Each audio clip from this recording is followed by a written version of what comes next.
morning.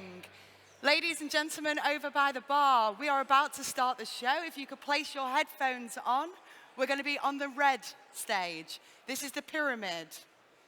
You can either make your way over or place the red headphones.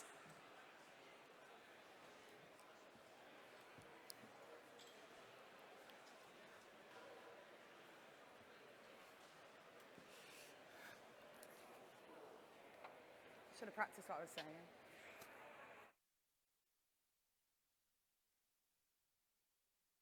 Living strategists. Together with 109 partners, real estate, higher education, and city leadership. Together, we shape the future of living and learning. We collectively tackle challenges through impact workshops. We facilitate public-private forums and roundtables. We bring together leadership. We create industry-leading research and trends. And immunity hubs for best practice and sector collaboration.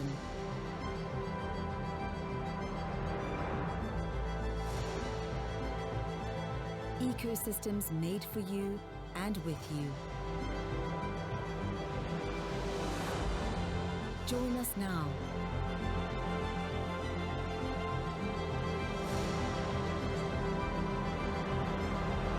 The Class Foundation.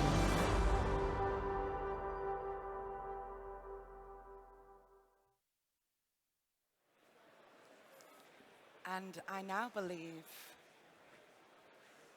I can't hear myself. Sorry guys, technical issue. I can't hear myself.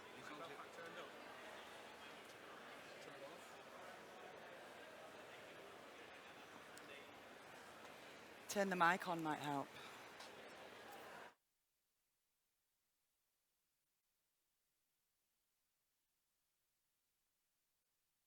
Hello? Hello. We've got new inner ear things this year, so big news over here. We can actually hear ourselves think and speak, so always good. I can't hear you. You need to turn it on. I cannot hear you yet. I can hear you.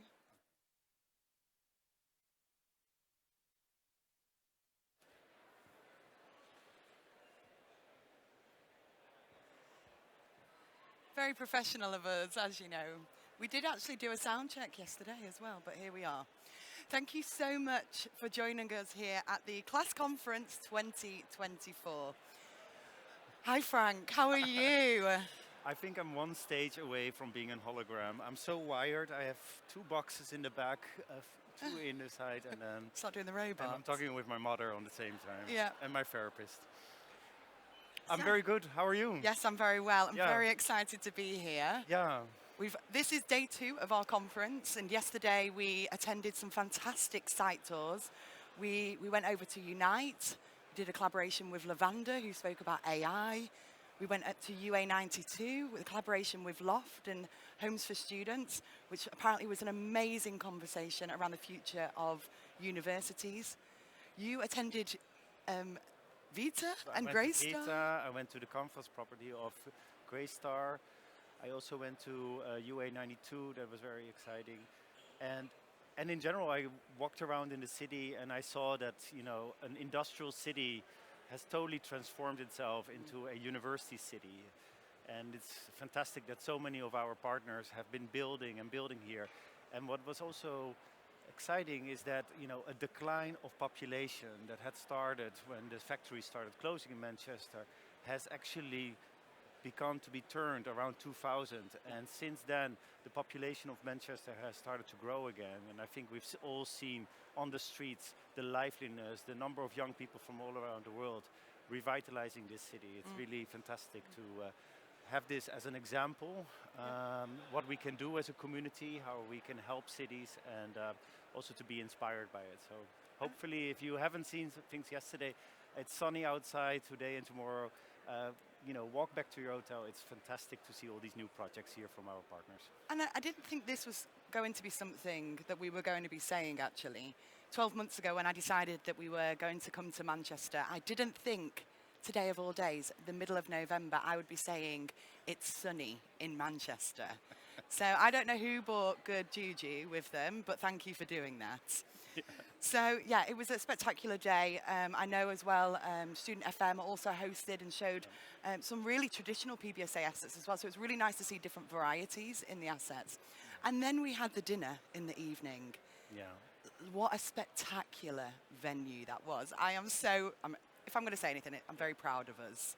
That venue was next level. I made a bit of a joke that me and my partner probably wouldn't be able to afford to get married in a place like this. So I'm living vicariously through the Class Foundation. And we were addressed by the Lord Mayor, who spoke about, why we chose Manchester. And I think it aligned really, really nicely. For those that don't know, Manchester was actually the first place in the UK to build skyscrapers in the city centre for residential use. Yeah. They endorse the universities. They have a strategic plan around student accommodation. They're at the forefront of trying to push through quality accommodation and get more young people in their city. Yeah. And I think that's a really beautiful thing. And just thank you again to our partners for, supporting us and coming on this journey with us to be able to host such amazing. Yeah. And as people said, it's hard to top like being in a cathedral yesterday and having that blessing. Yes. As well. But yeah. And I have to say also, when we went here last year, to imagine these events happening in a place like this, thanks to you and the team, it's been transformed in an incredible place for connection today. Hopefully you have a chance to see all the partners that have their stands here. We're, of course, are going to provide you with a lot of content, a lot of conversations. And I'll be hosting on the circle stage, which is on this other side. This stage has program all day, and then there's things happening around the event. So please take advantage of the fact that you're all here. And we are going to go fast.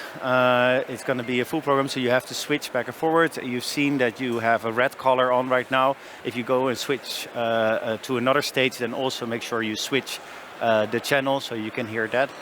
And enjoy. It's really it's going to go fast, but it is. Yeah, it is. But we have a few big goals as well. We do. Okay, so I wanted to talk a little bit about who's in the room today. So we have just over 600 attendees today.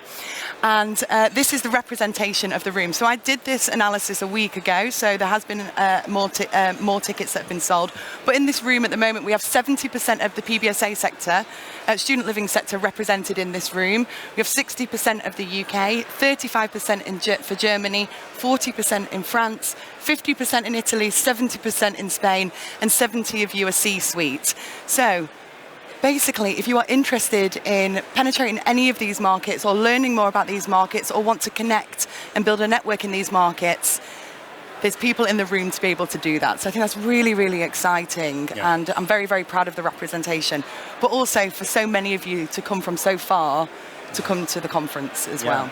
But we met a lot of people also during the year already in different locations. Yeah. What was for you some of the highlights of this year?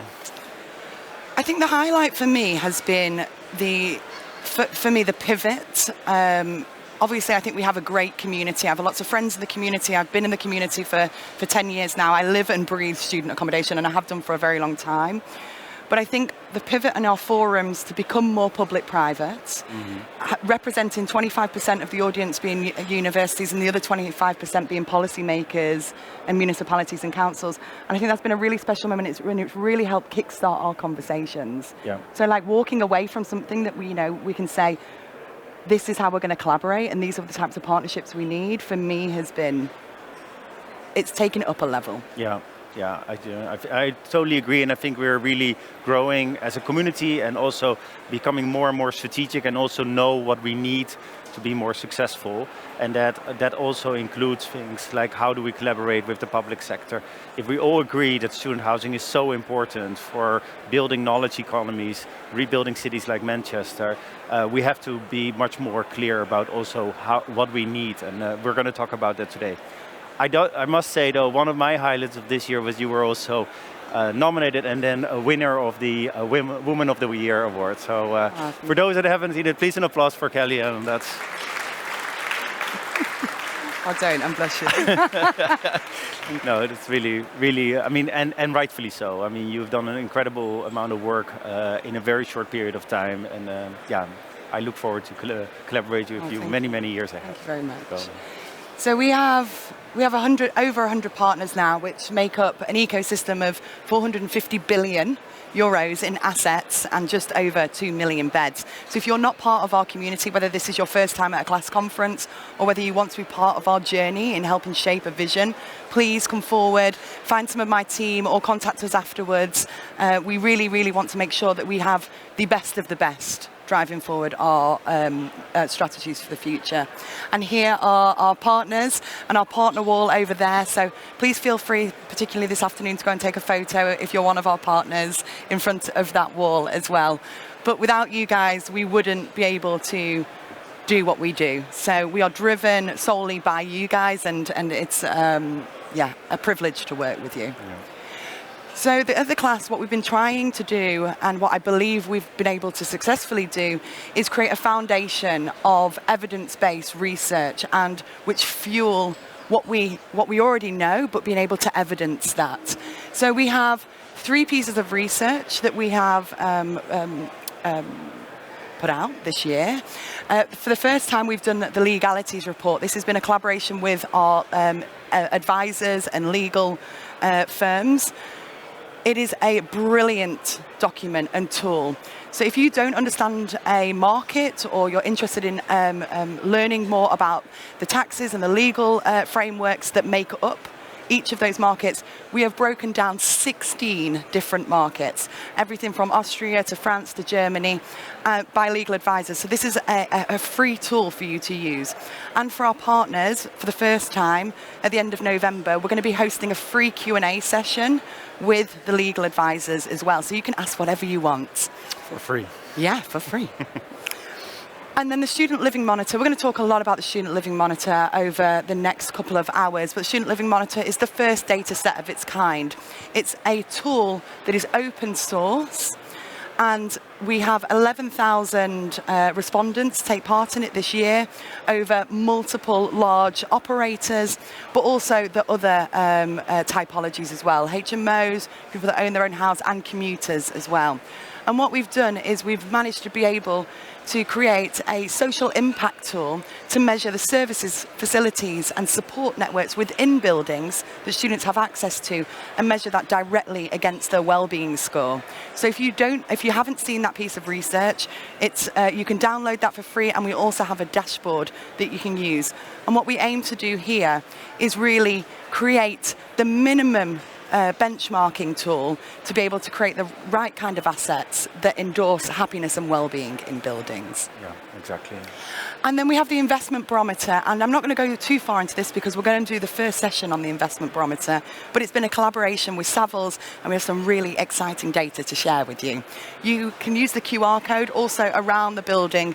QR codes are also, if you see the class sign anywhere, you can download them there. So this year we've been running some new events as well as old events. So we've reinvented our forums, as I mentioned before. We've now pivoted to partnerships with the public and private sector. We hosted our second Smart Student Living event, which brings together innovation. It's a non-sales event to talk about technology. We invite the developers, the product managers to come and talk about technology with operators and investors. We came away with some really key takeaways, and I'm really excited to announce that next year we will be doing it in April in Barcelona. So we're very, very excited to take it to Spain. For me, Spain is leading in ESG and technology and is at the forefront of innovation in tech. So I think it's in a perfect place to do it. We have the community hubs, which are open for our partners. We have 4 pillars within the community hubs. We have HR and people. So we're talking about the issues around retention and talent. And then we also have a marketing and sales group, and talking about how we fill our buildings and how the future of brands will look like. We have asset management and portfolio to talk about the financing element. And finally, we have community and operations. So we talk about all things well-being, but also being a frontline member of staff as well. And then finally... May I say something about this? Because I think this is also a sign of us adapting to a maturing sector. Because we've noticed that at a lot of conferences, it's usually the management, the top management that is coming, and some of the more people that work with external partners. But we've noticed that there's a lot of need to find networks and to share basically insights and best practices in the operation side, in the people, in the groups that are basically a few years into the organizations. So these community hubs are really for them to also find a network to build a knowledge base and to help them improve their daily work. Fantastic, yeah. It's a space for middle management. It's the next generation. Exactly. And finally, we have our leadership lunch, which was a space that we hosted in collaboration with Greystar in London, and we will be doing it in London again this year. And it's a space for us to talk behind closed doors, no cameras, get down to the nitty-gritty, work together, work on workshops, and basically shape the future of the Class Foundation and what we want to aim for. So the 10-year vision. What is our agenda for today? So, as you know from the invitation, the theme of this conference is the next chapter. And for those that don't know, I mean, we started in 2010 in Amsterdam because there was an emerging student housing crisis. And it was happening as we had no industry basically to respond to that yet. So the first initiative of the Class group, which at that time was a group of 6 partners, non-profit, for-profit, just coming together and start looking into like what we can do together. Now, this was 2010, we're 2024.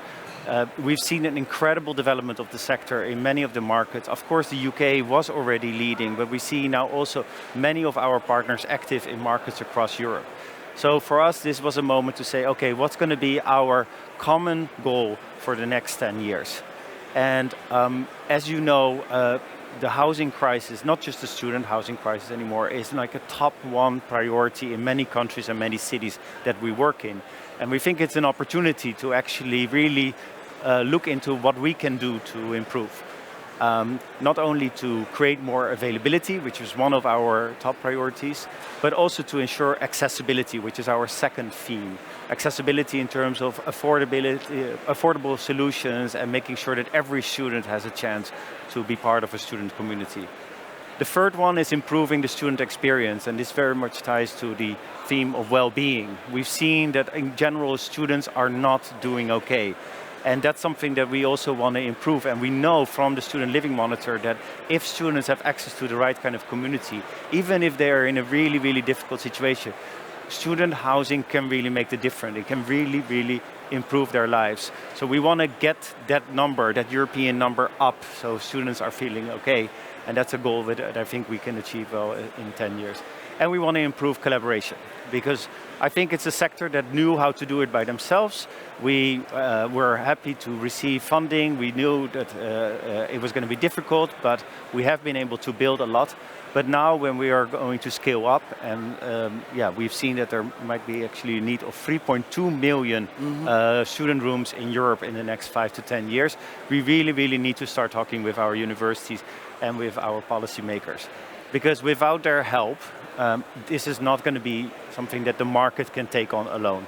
And we have to create today, and I will be hosting several panels on that, frameworks both at the European level, at the national level, at the city level, that we can share best practices, but also set really actionable goals. So hopefully in 10 years we can show on this stage that we have achieved 3.2 million extra rooms. Yeah, and the plan is now to craft this vision over the next 12 months, with this being the starting point. So this will be a document that a physical document that we can all work towards and we all agree on. And it's a way to hold the sector accountable for making this change and also be more collaborative. Yeah. And in 2025, we will present the vision and then how we will implement that in 2035.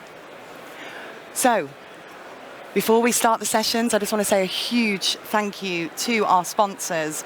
We have Go Cardless over here fantastic organisation. They're doing it in collaboration with Powerhouse and Salesforce as well. We have Yardi, our wonderful partner who always supports us, our tech sponsor. We have our furniture sponsor, Loft, who has been able to provide these very comfortable. So if I see anybody napping over there, I know you had a very late night after the dinner. So thank you so much to you. And our silver sponsors, Solto, Flywire, NSP Security, Asa Abloy, Techno Gym, and Me Campus. Thank you so much. And we would like to invite up Richard. Richard, yeah, where are you?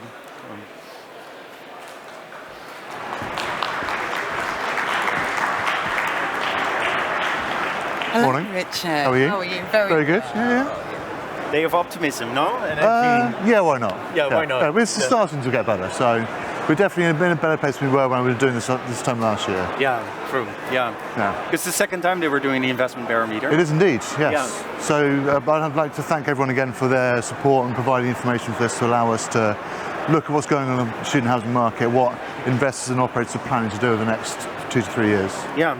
And tell us a little bit, like, what was the pool of like investors and operators that you have? Yeah, so we had 16 respondents this year, which is up from last year. They have about 100 or so thousand beds across the continent with plans to grow. Like, there's a mix of equity investors, operators, and a few debt providers in there as well. Yeah. And if anyone hasn't received the email which went out this morning with that, then please come and find me after us, watch this, and I'll share all the links to everything that's going on there. And it's on the class website and on the sales website. Great. Well, let's go to some of the data and see what's in there. Next so, slide. do the clicker. It's on. Aha. Yeah, so actually, there's a change from a normal research presentation, because I would normally do death by PowerPoint with about 15 slides for 5 minutes, lots of graphs as well. I've actually only put one slide up, which we'll come on to in a little bit, talking about the kind of concerns that investors have in the market. Because actually, a lot of positivities around this year compared to last year. Like, the economy's improving, debt's starting to come down, people have some worries, but we're generally starting to see a turning point. I think what was really nice to see was that the ambition from the investors who responded want to increase the size of their portfolios over the next 5 years by about 70%. So a significant weight of capital, about 25 billion from what we see from investors there, looking to deploy over the next 3 to 5 years across European markets. They're tackling the ESG concerns head on. There's only 25% of portfolios existing that they think they need to do something with, and they're not looking to sell that and get out. They're looking at what they can do to refurbish and kind of reposition the assets they currently have, rather than running for the hills and saying, that's too hard, I'm getting out of this, which I think is a positive sign. But with that, there are a few challenges around here. Key one being that interest rate movement and what that means for cost and availability of debt. Because without that, the lifeblood of getting deals done, getting things done, is not going to change. And that doesn't change in the right way, will kind of retard or hold back what we can see going on in the market. I think there are positive moves. The ECB and Bank of England both cutting interest rates twice this year, and more on the horizon. The million-dollar question is what happens with the Trump presidency and what that does for the global economy more broadly. But I think from us, we're relatively sanguine about what the possibilities are going to be, and like, we're in the right place at the right time, moving in the right direction to do this.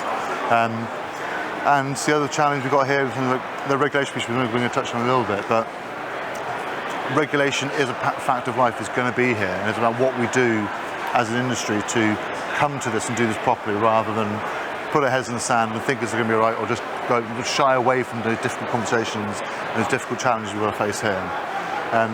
And thankfully, construction costs there, that kind of delivery of new space, is starting to come down and starting to improve. And I think that will, over the next 3 to 5 years, unlock a lot more development and a lot more opportunity to kind of meet the needs and challenges we've talked about in terms of providing the space for students to live that we don't have at the moment. The huge growth potential we need to get there. Yeah. And everyone in this room needs to come together to find a way to deliver on what we've got and what the challenges are. But to pick up on that one, because if we say we need 3.2 million new student rooms in Europe, do you see with the sample that you did now, do you think there's enough money, so to say, in the market potentially? I think there's probably enough, although we'd still need more than what we've seen, but I don't necessarily see the money being the challenge to do this. Right. I think it's finding the sites, finding the right opportunities and making it work from both the public and private sector to get this off the ground. I think that's the challenge there, rather than necessarily the investor ambition, the money there to do it. Yeah. I think from both this survey and the Savills European Living Investor Survey earlier this year, there is a significant weight of capital who wants to come into the sector, wants to invest into student housing. Yeah. I think the challenge is then finding or accessing the right stock to do this and achieve those ambitions. That's where I see the issues at the moment. Yeah. And do you think that relates also to the concern that they have about the regulation? Because this is a very interesting topic, I think, especially around student accommodation, is like what are the right investment conditions that governments can create, right? Yeah, definitely. Do you think that do you understand the concern, or do you say we have to find a different approach to it? So on the one hand, I can understand why investors are concerned about regulation, because the uncertainty about what new regulation may be is a cause to put your hands up and say, well, there's no point doing it yet. There's other things I can spend on where I know I'm going to get my return. I don't know what I'm going to do now, so I'm not going to do it until I know what's there. I think some concern of regulation in and of itself is misplaced. I think there is such thing as good regulation. If it's done right, then it can unlock and support investment, provide certainty of what you're doing. And I think the blanket decision that having any regulation is a bad thing for the sector, I think is the wrong way to look at this. I think we should be thinking around what does regulation look like, what is good regulation for the sector, what would be our asks to public sector to say, if you are going to do this, this is what we need from you to allow us to deliver on this, make it viable, make a return we need to make as a private sector, and just engage and be a part of that conversation and not just shy away from this and say, no, regulation's bad, please leave us alone and let's do our own thing. Because fundamentally it's going to happen. Yeah. Affordability is a challenge everywhere, and I think governments need to be seen to be taking some kind of measures by their electors. Yeah, well, it will be very interesting if the EU now also has established a commissioner of housing, also calling upon the European Investment Bank to improve investment conditions. If it can be indeed a trade, like, okay, so if we have regulations, how do you incentivize the sector as well? That's good. What are for you, like, some of, like, if you say looking ahead, like, what are the key incentives you think the sector will need at whatever level to incentivize the development and the investment? So I think part of it needs to be the partnership with public sector and the kind of universities to kind of work together to solve the need, provide land, provide some kind of funding to allow things to come forward, look at where those viability gaps sit, what it is that's blocking new development coming forward, what can be done from each side, what levers can be pulled, either if you're the university to provide some land on your campuses or funding from government or local authority, and we started to say, well, we need this housing, because housing in and of itself is the challenge, and the remembrance that student housing is a part of the wider wider residential market, and providing any type of housing is beneficial to the wider market. So what levers can be pulled from the public sector to kind of unlock this development, unlock the capital that's sitting there waiting to come in, and then the private sector comes in, well, we can then solve these problems by building this or delivering this or taking the management and running accommodation on behalf of universities who may not want to be a housing officer, may not want to deal with the housing element, and provide that kind of partnership model between the two. Well, I think Manchester is a great example where you basically set the conditions and then things can really happen. And as the Lord Mayor was saying yesterday, they're already looking ahead 10 years, estimating basically how much the city should build and then enabling the sector to do that. So thanks very much. Yeah. I think this is a great start. Yes. Please check your email if you haven't seen it yet.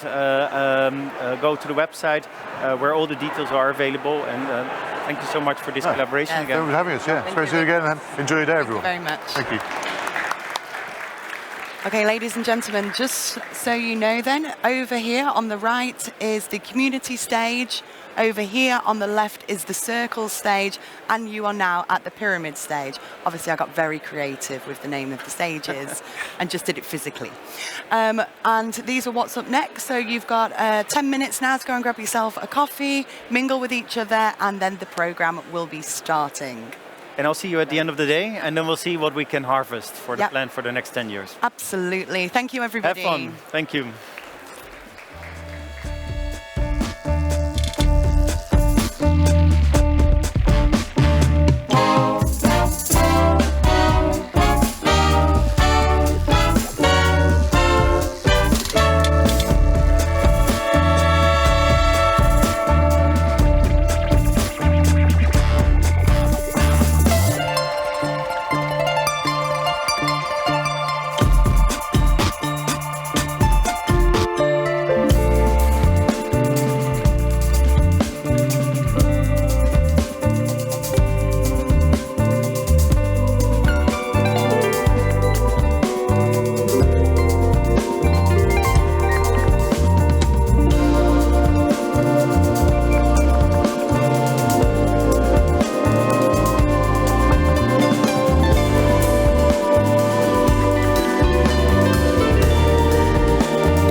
Ladies and gentlemen, welcome to the first session of the day, which is the experience pillar.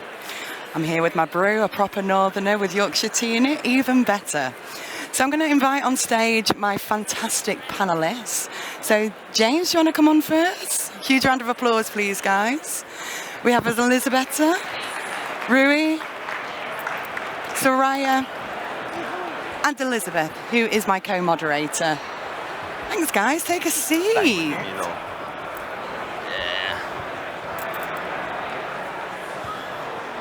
So it takes a minute to get used to with the headphones, but Sure. they're going to be great. I need to turn mine down because I'm very loud. Okay, let's start off by introducing ourselves. And I want to pose a question. What does experience mean to you in your business? James, do you want to go first? Hi everybody, I'm James, Head of Residential Life from the London School of Economics. In terms of experience for me, I think that it's all-encompassing for me. It's right from when we think about builds, how do we embed experience right from that moment, right through until the students get in, and then, you know, that continuous plan going forward. So it's a long-term thing for me, right from that moment we start building on the plot of land. Yes, Elisabeth, I'm from Amro Partners. I'm the Director of ESG and Sustainability. I'm involved at different levels of ESG from development stage to operational stage. And for me, this is really, really important because you can see a lot of potential in developing strategies for the health and well-being of people and more broadly around sustainability and talk about different potentials across really different levels. So for me, a huge opportunity in various markets trying to standardize the approaches where we can, was also making things local at the same time. So lots of opportunities. Hello everyone, my name is Rui. I'm part of the Erasmus network, so we are the biggest student volunteer organization in Europe. And for us, experience is literally everything that we do with the students. So we are there to support in their experience when they go on mobility. So it's how we support the students, listening to them. And today we are bringing some of the data for you to know how the students are feeling in terms of accommodation. So experience for me is literally how the purpose of my work is how students have their experience when they go on mobility. Love that. Hi everybody, I'm Soraya from Nido. We are now an investor, developer and operator of student accommodation across Europe. For me, experience is at the heart of everything we do. Obviously, as working in the marketing function, customer experience is super important to us, and it frames the journey, like James said, from right when we invest in a building right through to the end when they move out. So it's what we spend a huge amount of time focusing on and streamlining and improving. Hi everyone, my name is Dr. Elizabeth Cox. I work at Georgia Tech in Atlanta, Georgia, USA. So I'm from across the pond. And I've worked on both the university and the private side of student housing. And for me, the experience is about the whole journey. It's about how a student feels when they walk in and see their room, to the time that they meet the people, their neighbors, the staff. It's what do we do? What's the value that we offer? I don't think we're in the real estate business. I think we're in the experience business that is facilitated by the buildings that we manage and operate and develop. Okay, thank you so much. So as you can see, we've got a variety of panels from investors to universities to student groups. So I think we're well versed to tackle this topic. So thank you so much. Next slide, please. Oh, I think I can do it myself. Okay, so I'm going to talk to you a little bit about the Student Living Monitor first. So 11,000 students took part in it this year. Around 50% of those were domestic and 50% were international. And on average, it was, for Europe, was 57 was the mark for the MHI 5. And I just want to note here that anything above 60 is classed as mentally well, and anything below 60 is classed as mentally unwell. So our average here means that unfortunately we do have some unhappy students. 70% of those lived in PBSA that we surveyed, and 40% of those reported extreme loneliness. And 1 in 4 struggle with mental health issues, and that aligns with the Minds reports and lots of other reports as well. So I think, you know, in general, we have very sad students that we need to support. And I just want to highlight here that 50% of the students that we surveyed said they do not have access to mental health services. So that also means in their community, through their universities, through their GPs, they felt like they do not have access to mental health services, whether that's wait time or they just don't know where to access those services. So I think we've got a lot to speak about here. And Rue's very, very kindly going to do a couple of slides for us. Yeah, so as I said, ESN is an international organization. This is a bit about our work. So we support yearly more than 350,000 students. We are in 45 countries. And basically what we do on the ground is support international students. But what we do at this international level, where I work in, we collect data to know also how students have their experiences on mobility. The data that I bring you today is about 3 surveys. One is from the Home to project that actually was a finalist at yesterday's awards. The International Student Housing Survey is done by the ESN and the ESU, and also in the ESN survey, which is the Europe's largest student-led survey, focusing on exchange students and Erasmus+. So with this data, we try to bring to you some of the concerns and what students are feeling and what they are talking about, especially in this field of accommodation.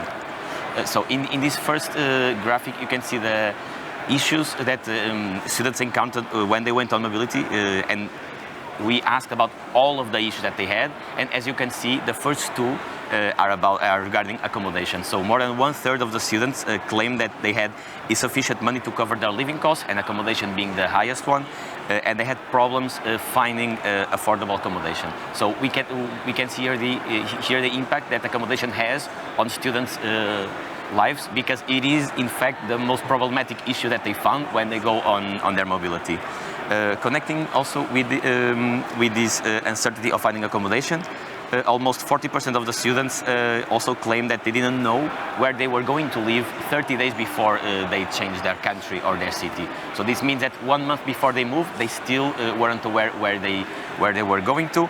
And almost 12%, I think, were forced when they arrived to the city for short-term accommodation or other type of short-term rentals, because they still didn't have a permanent accommodation to move on. And this is obviously impacting their well-being, also their happiness, also their experience, as we were talking, because students still don't know where they are going to. And just the last topic for us to introduce. So in the most recent data of ESN survey, which is the biggest survey, as I said, that is going to be released, the final document, in about 2 weeks, I think. It shows that housing makes up of almost half of the expenses that a student have in their mobility, which is, I mean, of course, a lot. And with this, I just want to also introduce this to the topic and to show that housing is a centerpiece of what students, of their experience on mobility. So of course is a subject that ESN is very eager to tackle, and we are here also to speak to you in a way that we can also cooperate to make students' life and their experience even better. Well, first and foremost, I just want to say it gives me so much anxiety that 40% of students don't pick where they're going to live within 30 days. I plan my nights out 12 months in advance, so I don't really understand how that happened. But yeah, very, very scary statistic. And also, interestingly, the financial pinpoint, we do have a panel later on this afternoon around availability and the barriers that financing to education and student living has on the student. But interestingly as well, where you say, 50% of the budget is made up, we have Nido, for example, here, who's a great operator that has lots of services, and it's also about what the value of that is. Right. So I think we're going to deep dive a little bit further into what we want experience to be in the future, what our 10-year vision is. So I just want to explain to everybody, we tackled this topic differently than we would normally do in a panel. So I'm not going to ask traditional questions. We're not going to speak individually. It's not about them as a business, it's about these guys as leaders. So we decided to tackle this topic in 3 levels, at a sector level, at a boardroom level, and an operational level. And we've actually come up with some pinpoints of what we would like to put in the 10-year vision so the sector can drive that forward. So I just want this to be a conversation with you as well. If you agree, if you disagree, if you would like to add points to it, we've got note takers, and we're going to be basically really writing the strategy here on stage with you. Do you mind if I have the... Thank you very much. Okay. So, we had a look at a sector level. Elizabeth, do you want to talk a little bit about the sector level, what we discussed? Yeah, I think that what we see as a sector is that kind of a tide lifts all boats. And I think that there is a fear from the sector level around the idea of we're going to give away our secret sauce, and that's not the case. And so we really need to think about how do we level set as a sector around these things? So how are we sharing information?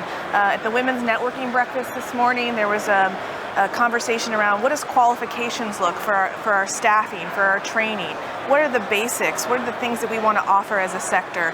And I think that what we need to do is open up the conversation, which is what I want to do here. And so I'd really love to hear from each of you about what do you think is the most important thing for this sector when it comes to making sure that well-being and the student experience is a central aspect moving forward. I don't mind starting. I mean, that's a surprise. My perspective on some of this is that there's very little consistency, number one. Yeah. And when we look at PBSA, operators, even universities actually, there is very, very little consistency and very little regulation too, actually. Absolutely.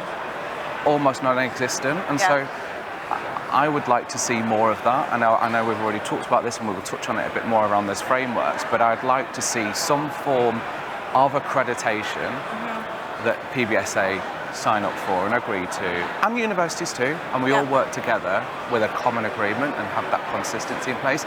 It's going to be different. Right. Universities do have, these super services around well-being, PBSA not so much, but there's cross-collaboration there surely that we can do more of. Absolutely.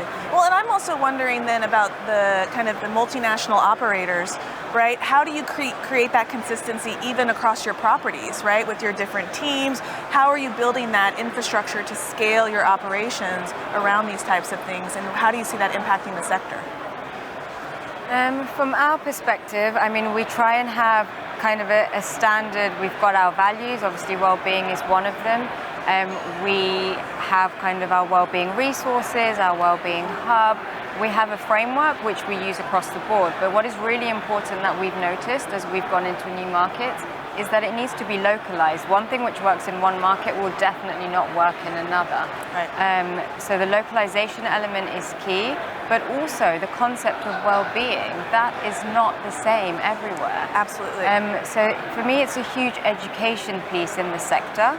So that's kind of all stakeholders within the sector as to the importance of well-being, how it can drive value overarchingly, because it's never really talked about until you get to operational level. Actually, it should be tackled from the investment side right through. And then educating our residents as well and their parents, because actually some residents don't really know what is good well-being. They might be facing something but they don't really relate it. And again, the conversations on well-being are really advanced in the UK, but in Spain, for example, they don't talk about it in the same way and they don't have the same kind of knowledge. And again, where is this education coming from? It's not coming in schools. You're not educated on good well-being and how to implement good practice. So where is it coming from? Social media, TikTok videos, influencers, which is not real.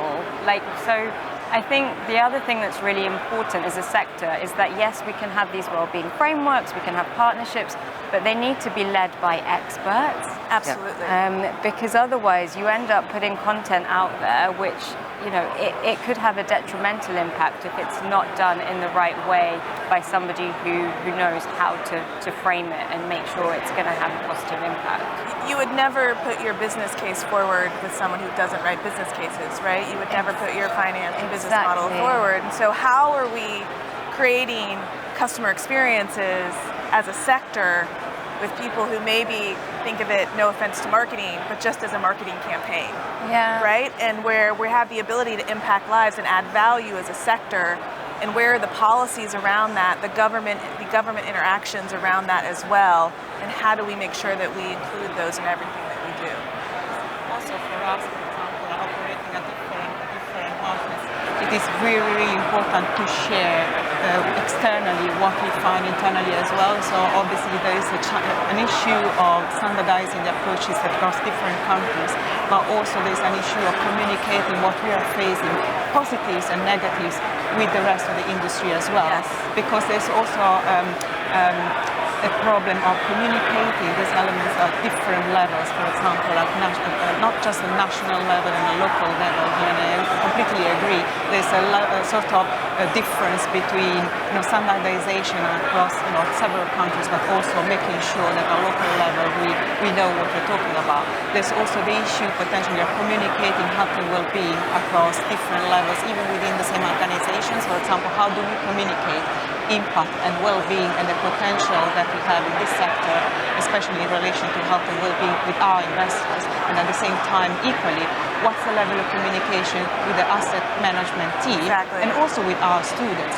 Ultimately, we design the spaces for the students, and we really need to undertake a thorough assessment and understanding of objective assessment, Right. and we need to share basically the same challenges, but also the same opportunities to standardize the approaches. Yeah. How are we telling our story to everyone involved, right? And how do we tell our story from the beginning when those investment models are presented, when we're working with the policy and we're working with the local governments around those things? How do we say, this is what's important to us as a sector, and this is how we're going to help your community and the problem that with student housing that we see across the board? And we're not just going to make sure that there's enough beds, but we're going to do it in a way that positively impacts students, where therefore will positively impact your economy long term down the road. And I think that was something that we all agreed on, that we wanted the first point to be that we need to establish Yes. a one sector voice here. It's what are we saying to everybody else? So I guess this is a call to action for all of you guys, and there's going to be a call to action at the end. If you want to be part of that sector voice, that we're going to start that here today. So please sign up to do so. And then back to that standardization piece as well, which is what you guys have all mentioned here. How are we sharing data? So what's important to share with each other as a sector? What type of, we've got a lot of reporting, a lot of data, a lot of training and certification out there. Which ones do we endorse as a sector? What are the minimum standards there, and what do we want to do? We spoke about how do we work together about creating policies around student experience. We wanted to foster better public-private partnerships with well-being aligned as a core collaborating theme. And we want to share the student experience and best practice and recognition. Anything else you want to add at a sector level? No, we just need to continue the conversation. How about with you guys? Does anybody have anything else they would like to add at a sector level? Any ideas, any thoughts, feelings? So good then, we've covered everything. You're all happy, you're all on board. Fantastic. Okay, now we're going to move to the boardroom level. Yeah, so this is something where we talked about where it's not just about the sector, but how do we make a difference at the tops of our organizations? Who has the voice? Who's at the table? What are they talking about? Is it just about IRR? Is it just about occupancy? Is it really about the return on investment? But really, how do we expand that conversation at the board level so then it can actually make it also to the investment level and the sector level?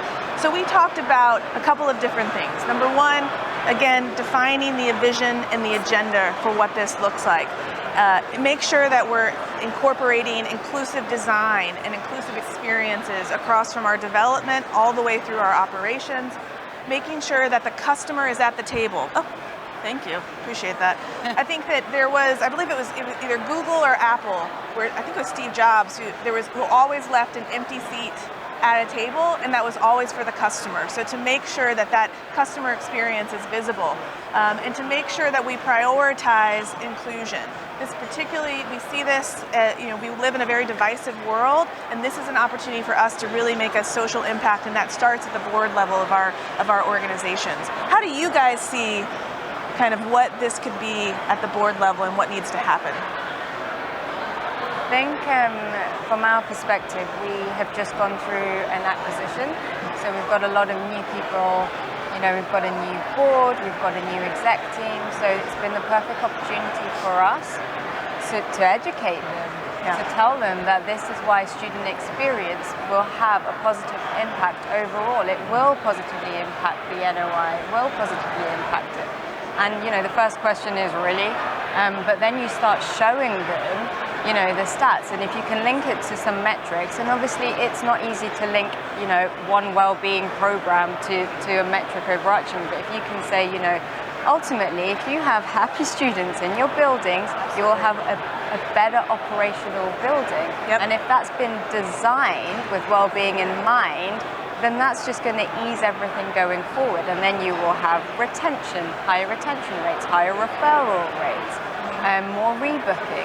So it does all link together, but I think sometimes what happens at the boardroom level, the investment is done, the product mix is done, everything is done first, and then well-being is thought about right at the end when it comes to operations, and you give in like a budget, now go and do a little well-being program and make sure that it works.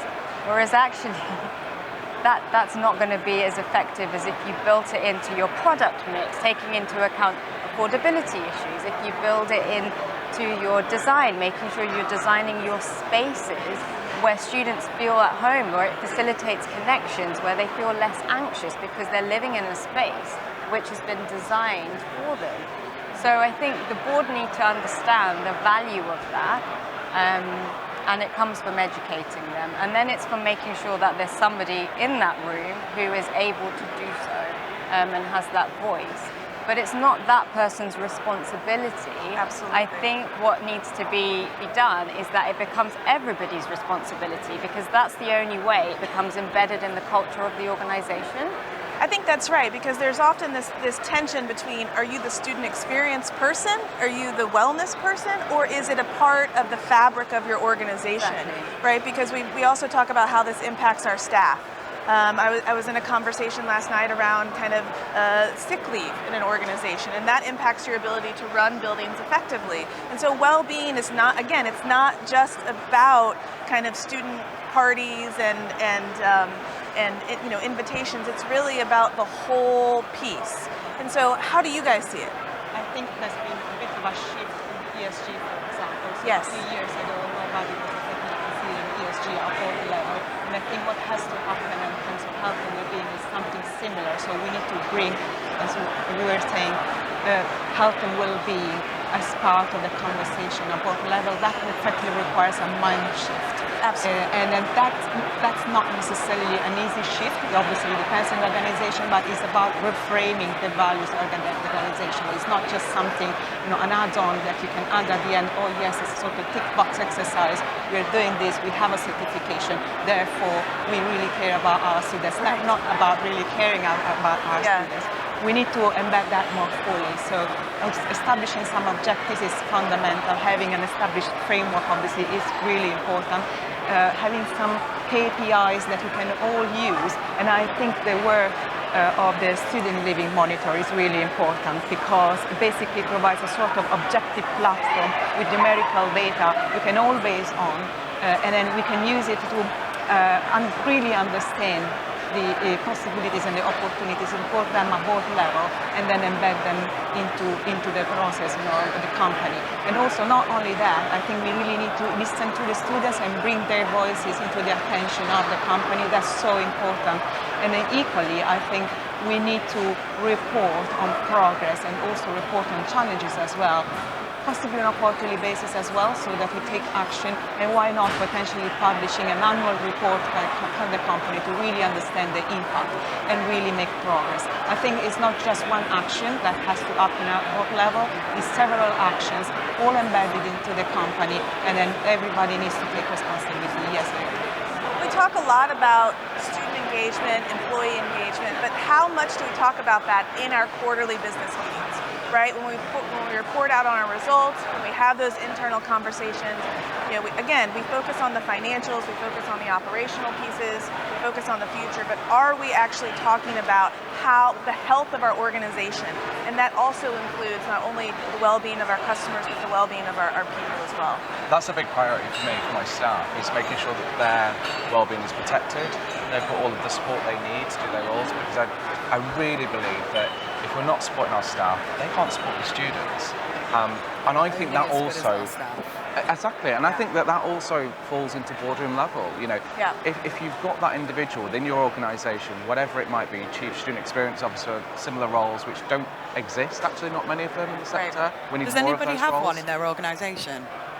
Chief experience officer, or is looking at it? There was 2 advertised I saw on LinkedIn this morning in the university sector, and I think there's some learning there to be done, because they're clearly making that decision there at boardroom level of who takes that responsibility. Universities have done it for a while, and it's been very much academic focused within a vice chancellor kind of base role, whereas now they're taking on individuals where they've got that CEO background, similar backgrounds, but very focused on experience, whether that's customer, students, or wider. And I think that there's a space for boardroom level discussions around that, and the right roles need to come in to take that leadership from the top down. If someone's not there at the table, then it's not going to happen. So. Absolutely. So I think that's something that we can say. So what I would like to maybe in the next 12, 24 months is, why don't we as a sector write that job description for the PBSA sector? Right. This is what we're looking for. Obviously you can amend it and make it bespoke to your organisation, but this is what we need at a boardroom level to be able to do that. Absolutely. Absolutely.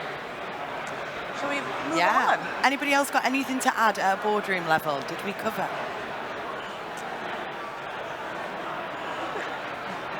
Kristen, anyone? We will come to you, Rebecca.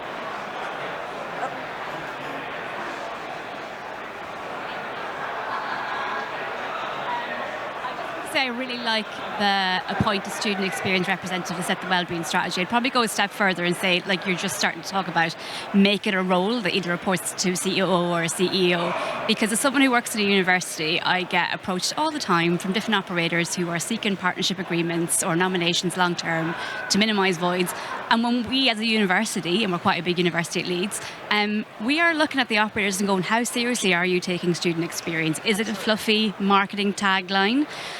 Or actually, do you have people in your organisation, and are you putting your money where your mouth is, so to speak? So for me, and those who are operators in the space, actually I think universities are looking at you in that way and going, are you taking it seriously, or are you going, oh yeah, it's more than the room, but it's not really more than the room. So for me, I really enjoyed that point.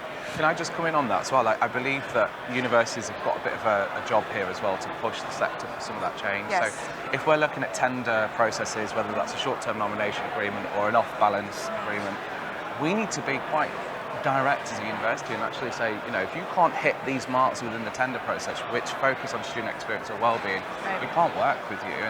And I think that should be a set standard again, but it's the university side that maybe needs to push some of that as well. And I think the US is a little bit ahead of this, because the universities have really exercised their power in this. So when they're picking partnerships and they're doing joint ventures, that they look at kind of what the student experience is like. And I think that has kind of been more ingrained in the US, particularly in the private developer perspective around these things. And I think it's a really important thing. And so, and I think that this panel shows that there will be growth for that as well, but I think that there's definitely some more opportunity. And I think, Kellyanne, you gave us some insight into what people are looking for when they look at who they're going to choose to give the permits to build the beds as well.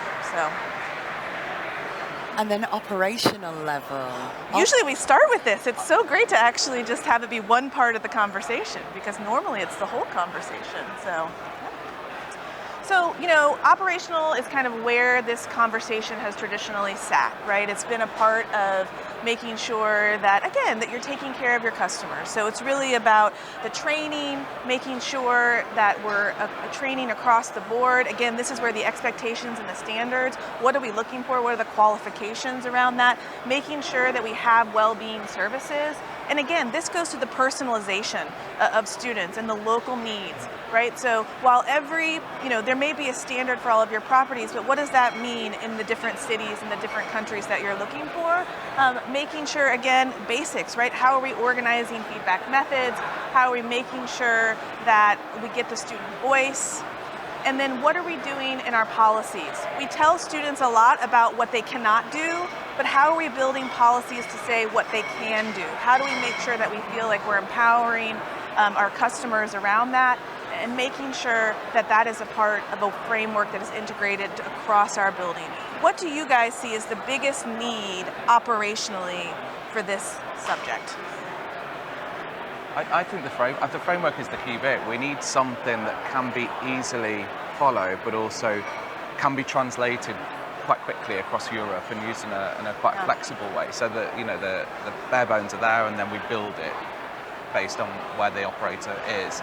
And I also think that you can keep that quite simple and not overcomplicate it. Absolutely. I was thinking about this morning. I was thinking about when you book a restaurant and it's got the star rating for the food, 5 star, and you could go there. If it's less, no one's going to eat there or avoid it.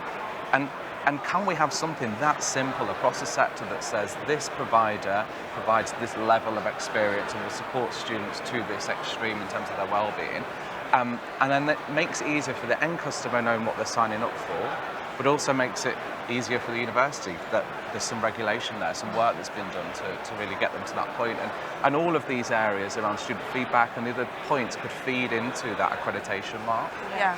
And I think, James, that the framework would also have the definition of what we mean by health and well-being, because there are so many aspects we have to consider. It's obviously the mental health and well-being, so what do we do to tackle that from different perspectives, for example, the design or even the policies, or what do we do on site with the asset managers, etc. We also have the physical health and well-being, so what do we do to encourage people to stay more active, for example, or what do we do to stay, to encourage, I don't know, a healthy program that is a comprehensive program, even from a physical perspective. There's also the social aspect. That's another important level, which is again related to health and well-being. So inclusivity. One of the key outcomes of the study of the student living monitor was obviously about the loneliness. What do we do with that? How can we actually frame loneliness and understand what that really means and how we can possibly tackle that aspect? So I think the framework is really important, really for the definition as well, and obviously in addition to that we need specific KPIs, potentially at different levels, and also incorporating the design element as well. It's not just necessarily the operation. The operation is one aspect, but the design is equally important. And I think a framework is not the end, it's the beginning, because if you have a framework, right, you want to make sure that it's applicable, and you want to make sure that it's actually done in a way that is sustainable and good for your business. And so I think, it's nice to throw up a slide and a pitch deck and say, this is our framework, but when they walk through the property, how do they see the framework, coming to life, right? How does that show that it's actually a part of your business? Now, we also know that operationally, I just heard this morning as well, that also well-being can be the first thing to go. Right? When occupancy's down, when costs are up, that's the fluffy stuff, right? And so Soraya, how do we make sure that people understand that that's a cost that is not just a cost, but it's an investment in the business? It goes back to the boardroom education, doesn't it? It does, making sure that those people who are cutting the budgets understand what they will be cutting and what impact that will ultimately have on the ROI going forward and on the NOI. So I think that has to be key. And I mean, my thing is, don't take it lying down. If they're going to cut your budget, you need to fight for it. But then show what it will lack. So maybe, you will have unhappier students, a harder building to operate, you'll have fewer rebookers, fewer referrals. More damages, more things you have to fix, yeah. Exactly, and then, you will have less good reviews, it will be harder to fill for the next year. There's a big story there, which I think gets missed because people just think, okay, there's no budget, so let's just let it go. But actually, it is really important. So I think if you know why you're doing it and you have those metrics already there, then that's what you need to do. You need to go back with the numbers and go back with the risk of doing so. If they're willing to accept the risk, that's fine. And measurement tells a story, right? And so if you're starting out at not a great place, that gives you an opportunity to invest and improve. If you're starting out at a great place, you need to maintain that investment to make sure that you're continuing that level of operation piece. What do you think from an ESN perspective around what students really want to see outside the data with operators? Yeah, I think that the key here, and we've been talking about all of these levels, it's not only involving students, because I think we all agree that students need to be involved, also how we involve the students in. I mean, of course, I don't think students must have a seat at the table, but sometimes, for instance, consulting with the organizations such as ESN, but not only, of course, because we are the ones that are here to represent the students. I think a very key point that was mentioned is the problems most of the time are very local or national. So I think we need to take this case by case. But I think that sometimes we need also to think about the experience as a, for instance, the orientation weekends. How do you receive students in your accommodation? Welcome, for instance, buddy systems that sometimes are part of what we do as ESN, but for instance, linking people inside the accommodation to new people to guide them in this process. I think that there are a lot of good things that are being done already by student organizations, also by universities, and I think that these are the key elements that sometimes just the experience will improve without a little effort, and sometimes without financial resources being implemented. So I think that's a really good point. I mean, how many of us have welcome parties? Right? We have these giant parties that welcome students, but not every student wants to go to a giant welcome party, right? So what else can we do to make those students feel welcome? Whether we're connecting them to people on their corridor, connecting them within their suite, kind of connecting them to other students at their institution. So what are the things that we can do that, quite frankly, don't cost any money? Exactly. Right? That actually then improve the loyalty that our students have with us and make them feel, hey, this is not just a transactional relationship, but it can be transformational as well.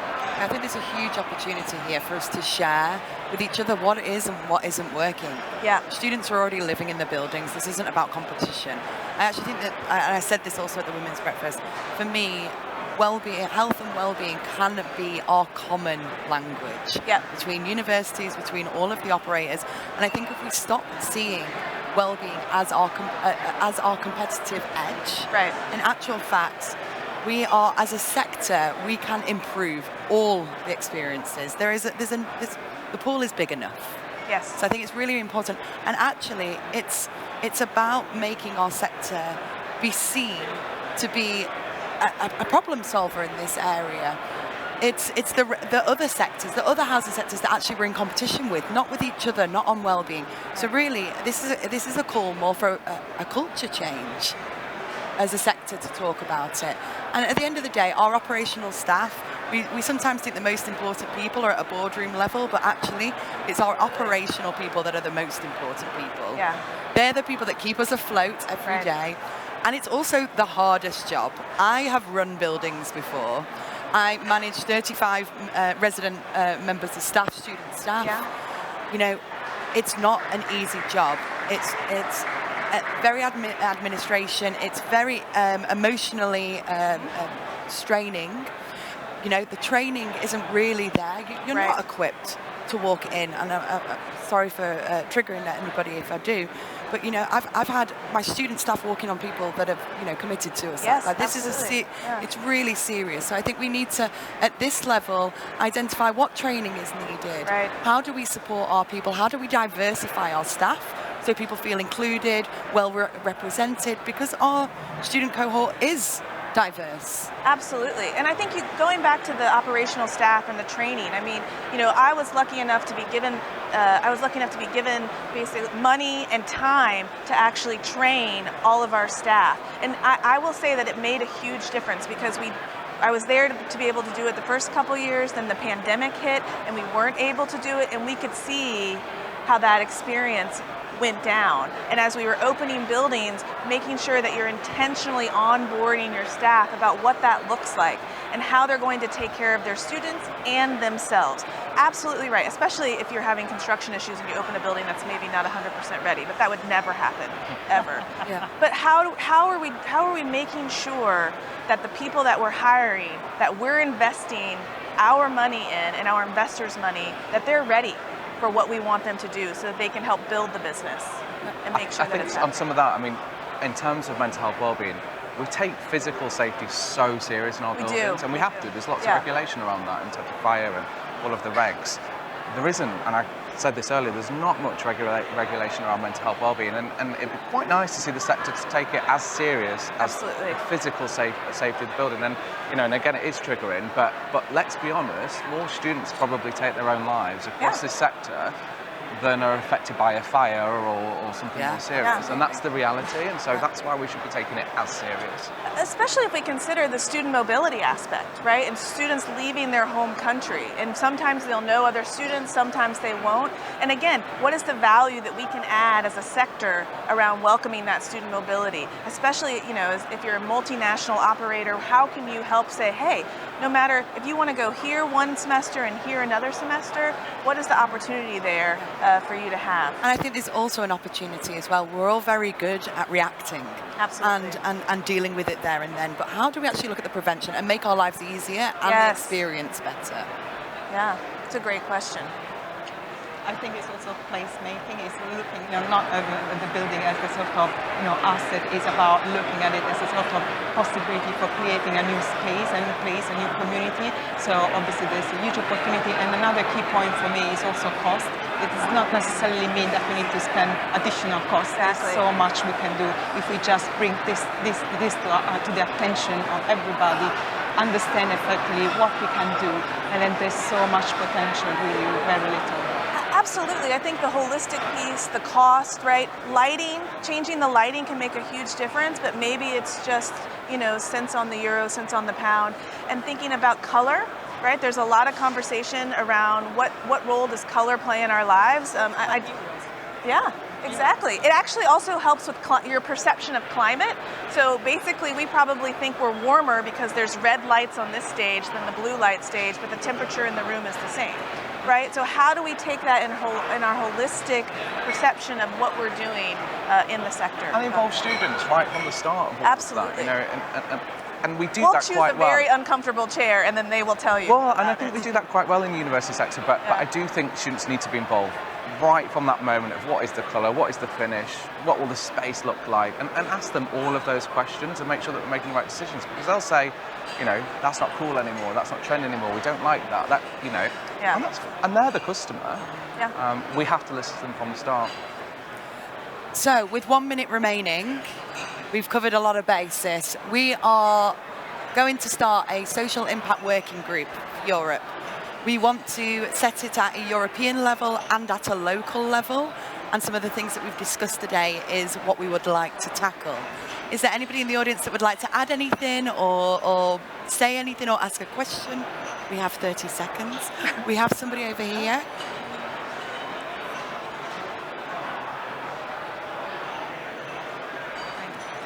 Yes, I just wanted to add regarding what you were saying about color and perception. I am a researcher in neuroscience applied to architectural design, so I do exactly this. So we study how humans, and in this case students, perceive space, and so we design based on that knowledge. And we also run scientific experiments with EEG and all sorts of sensors to measure the experience that people do in space in order to have objective metrics and objective numbers to quantify their experience and to make it better, enhance it through space. Oh, amazing. What organization are you from? It's called Lombardini 22. It's in Milan. I'm from Milan, Italy.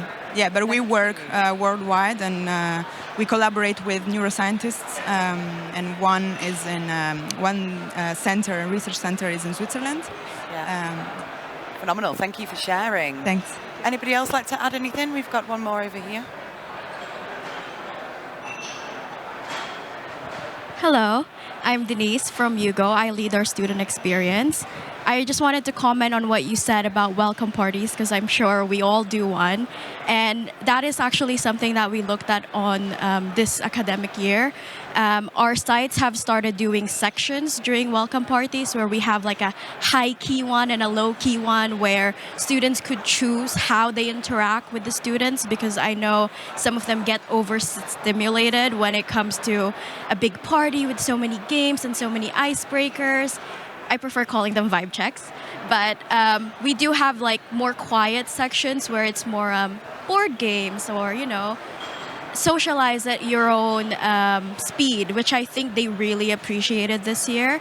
And also simple things like sit next to someone you don't know is also like a really good idea when you do these welcome parties, because it allows them to kind of break out of their flat or their usual square circle, not square, which is actually like a really great shout. Well, thank you so much, and huge round of applause, please, to my panelists for tackling this topic. Thank you so much. And they will be around all day, I think. So if you want to grab them, please do. I'm sure they'll have conversations. And please join our working group if you are interested. So the next thing that will be on in 10 minutes is the UK Data Insight. Thank you very much, and we'll speak soon.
got a very exciting data insight for you from my wonderful partners.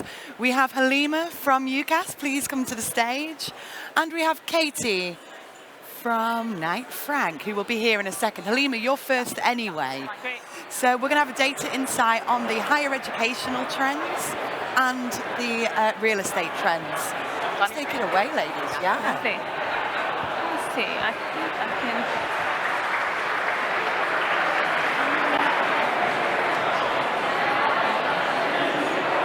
Great. Are we ready to go? Lovely. So, everyone, very nice to be here. Thank you, Kelly, for the introduction. Great to be here in very good company with Kate. I am Halima, I'm Policy Advisor at UCAS, here to talk about all things UK higher education and real estate trends. So I'll start with the higher education trends first, and I will leave real estate to the expert that Katie is. So starting with some kind of introduction to UCAS, because I'm not going to assume everyone here knows about UCAS and who we are. So UCAS is the UK shared admission service. We operate across all 4 of the UK nations, that is England, Scotland, Northern Ireland and Wales, and across 175 countries and territories around the world.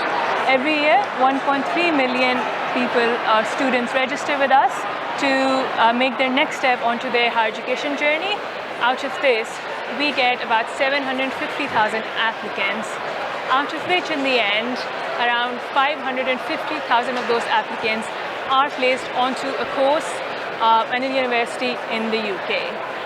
Just some more facts and figures about UCAS as well. So 1 in 5 of our applicants happen to be international, 1 in 5 happen to be from a disadvantaged background, and 1 in 4 happen to be from what we call the mature age group, which is 21 and plus. So quite a diversified amount of students who engage with us and through us. Also to note, UCAS is not just a post-proc service where students come, make their application and post for their university, but it's also a discovery service where students come interact with us and we have information, advice and guidance to be able to guide them to make the best choices for themselves, to pick the right university, the right course at the right place. So now that I've gotten that out of the way, some key figures from this particular cycle. So every year, UCAS releases what we call data dashboards publicly at key points in an admission cycle.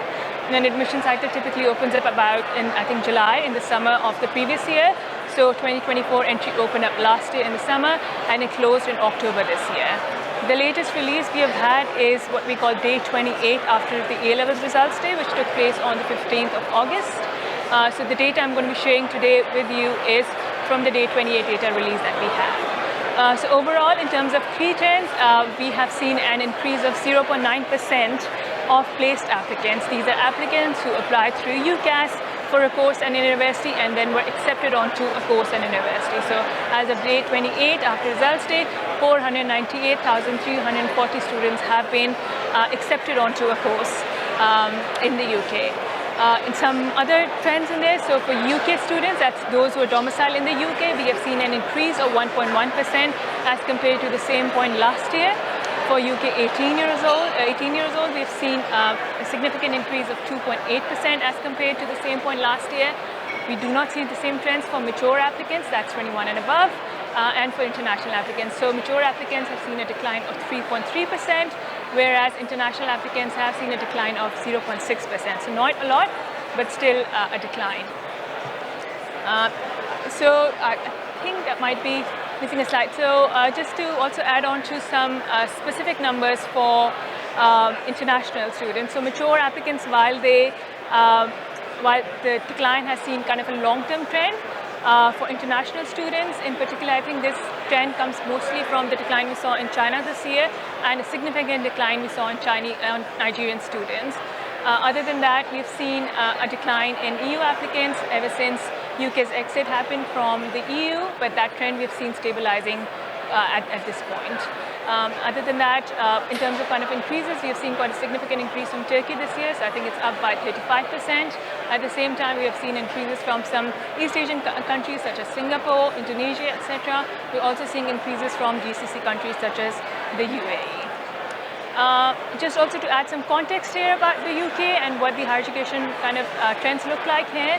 So entry to higher education is not consistent all through the different regions of the UK. So the map that you can see here is the regions within England plus the 3 other UK nations, that's Scotland, Northern Ireland and Wales. And as you can see here, there's quite a significant difference between participation in higher education across the regions of the UK. So for London, the entry to higher education for 18-year-olds stands at 49.7%. That's 1 in 2, and for some place like the northeast of England, it's only 29.7 in comparison. These trends, they continue to change as well, and we see these differences not just at the entry to higher education level, but also at an attainment level before they enter higher education. So this is kind of progression that follows through within these trends as well. Also just to flag here, these are not students who've applied to these regions. They are students who are domiciled in these regions who've applied to UK higher education, perhaps in this region or any other region within the UK. So placed applicants across the UK, like I said, not the same story. Acceptances to English providers are relatively steady as compared to last year. Acceptances to Scottish providers are significantly up. Acceptances to Welsh providers also relatively stable as compared to last year, with a slight kind of increase in acceptances to providers based in Northern Ireland. By providers, I mean universities and colleges. Some latest applicant forecasts. So the most likely projection that you can see here, that's in the UK, demographics show that the 18-year-old population projections show that 18-year-old demographic is going to continue to increase up until the end of this decade. That's up until 2030. So based off that, UCAS projects that by the end of this decade, we could see, in comparison to the 750,000 applicants we saw in 2023, we could see up to 920 to 930,000 applicants. These numbers are something, or these projections are something we continue to revise. These were just revised this week, so it's actually moved slightly up from 920 to 930. But just to show that there's a lot of factors that could be impacting this growth that we are going to be seeing. So there's a lot happening currently with the UK higher education sector generally. Starting with the fact that a lot of providers are currently facing some financial challenges. We've also seen a lot of kind of effect on students, perhaps due to increasing cost of living in the UK. Along with that, agenda for the higher education sector remains to widen access to disadvantaged groups, something which was affected during COVID years. We've seen a slight widening of gap. At the same time, we've seen more disadvantaged students applying to UK higher education than last year. So these remain to be continue to be priorities and factors that are shaping up the current cycle as well. More than that, we've had elections in the UK this year, so that meant a change in government, and with the change in government comes a lot of reform, and we've already seen kind of some changes happening at skills level with new kind of bodies being formed, but also a curriculum and assessment review has been formed as well, which means that some of these factors could then impact the progression onto universities from pre-university levels, such as A-levels, O-levels, etc. And that's going to continue to shape how the next few years are going to look like. For international students, there's a lot that's sometimes not in the control of the sector here. So we saw a massive decline, for example, from Nigeria this year. And that comes from the fact that there has been a huge decline of Naira against the GBP this year. Other than that, there's global competition for international students that continuously shifting. So other key markets are the US, Canada, Australia. We've seen restrictions being announced in Canada and Australia, and that continues to shape kind of what student numbers could look like for the UK. We've also seen emerging destinations coming up. So whereas these 4 countries used to see a lot of international students, there are now more competition on the horizon. We have also seen a change in government policy, so things like post-study work visa policy continues to take effect and continues to shape up this cycle. And that's why, even though for now we are projecting an increase in international students in the rest of the decade, a lot of these factors could continue to shape what that actually looks like. But that's just still to say that the 18-year-old demographic is something that continue and will grow. Participation might be the one thing that could affect those numbers, those projections that we're projecting towards the end of the decade. So that's a lot of data that I've shared. I'm going to hand it to Katie now, who's going to talk about all things real estate. Thank you, Halima. I'm going to stand up if that's okay, because I can barely see that screen. So Halima has very expertly set the demographic scene, but let's slightly shift tack here and look at the real estate factors. So what's actually affecting bricks and mortars. 10 minutes, 6 key themes. Let's start with the difficult stuff, with the challenges. It will be no surprise to anyone in the room that affordability is the #1 challenge facing the vast majority of students and the vast majority of operators, developers and investors. This is a theme that we're seeing right across the board. It's coming off the back of 2 years of record rental growth. Across the UK, we're seeing about 7.6% rental growth. Now, a lot of regional variation in that. Markets such as Bristol, Edinburgh, Glasgow, all recording well above that average level. At a time, though, where this isn't isolated to just PBSA, over the same time we saw about 9% rental growth in the wider private rented sector. So it's definitely not a theme just isolated to PBSA, it's accommodation overall. Now, at the same time, maintenance loans in England just went up 2.8%. So taken together, there is this divergence between what students can pay versus what they might be expected to pay in order to secure accommodation. This really came through in our survey that we ran with UCAS this year. 70% of students are worried about the costs of their accommodation next year. This broadly is the theme that's quite frankly the elephant in the sector at the moment, which is lower than expected occupancy levels this September. Now, that isn't the case for the entire market, but some schemes in certain markets at certain pricing levels are trading underneath what they potentially thought they were going to achieve in September. For the vast majority of the market, well-priced stock in good locations, it is on track for good occupancy levels, but it is something that's an underlying theme that we have to be more aware of. The perceptions of affordability, though, are changing over time for students. When they think about how they view their accommodation at the start of the academic cycle, about 75% of them viewed it as affordable, whereas about 17% viewed it as unaffordable. But when we fast forward to the end of the academic cycle, we see that although the majority are still finding it affordable, that has dropped to 70%. And although there's that factor between affordable and unaffordable, it has risen that 23% at the end of the cycle. Really tracking, I suppose, as students consider their costs throughout the cycle and how they manage their budgets, etc., and how that expectation changes. The second big challenge for the sector is competition, and it's competition for other purpose-built rental stock. Now, by no means is this a negative thing for the market. In fact, it's been something that we've all been advocating for. Better professionally managed purpose-built stock offering different tenure types at different price points. That is something that we've advocated for as a sector. However, those operators who have potentially had the blinkers on, thinking that they were the only purpose-built stock in town, have found this a challenge in some markets. It is important that when we think about that competition from other purpose-built rental stock, built to rent and co-living primarily, that the tenure type goes far beyond just students in these schemes. We know that from our own research in co-living, about 72% of all tenants in co-living are actually aged between 26 and 40, so out of that traditional student age. And also we know that a lot of built-to-rent operators have a cap on how many students they can actually have in their accommodation. But what it means really, and the challenge I suppose for the sector for purpose-built accommodation, is that we need to really focus in on that value for money proposition. This is something that PBSA has done really well over the last number of years versus HMO and the wider private rented sector.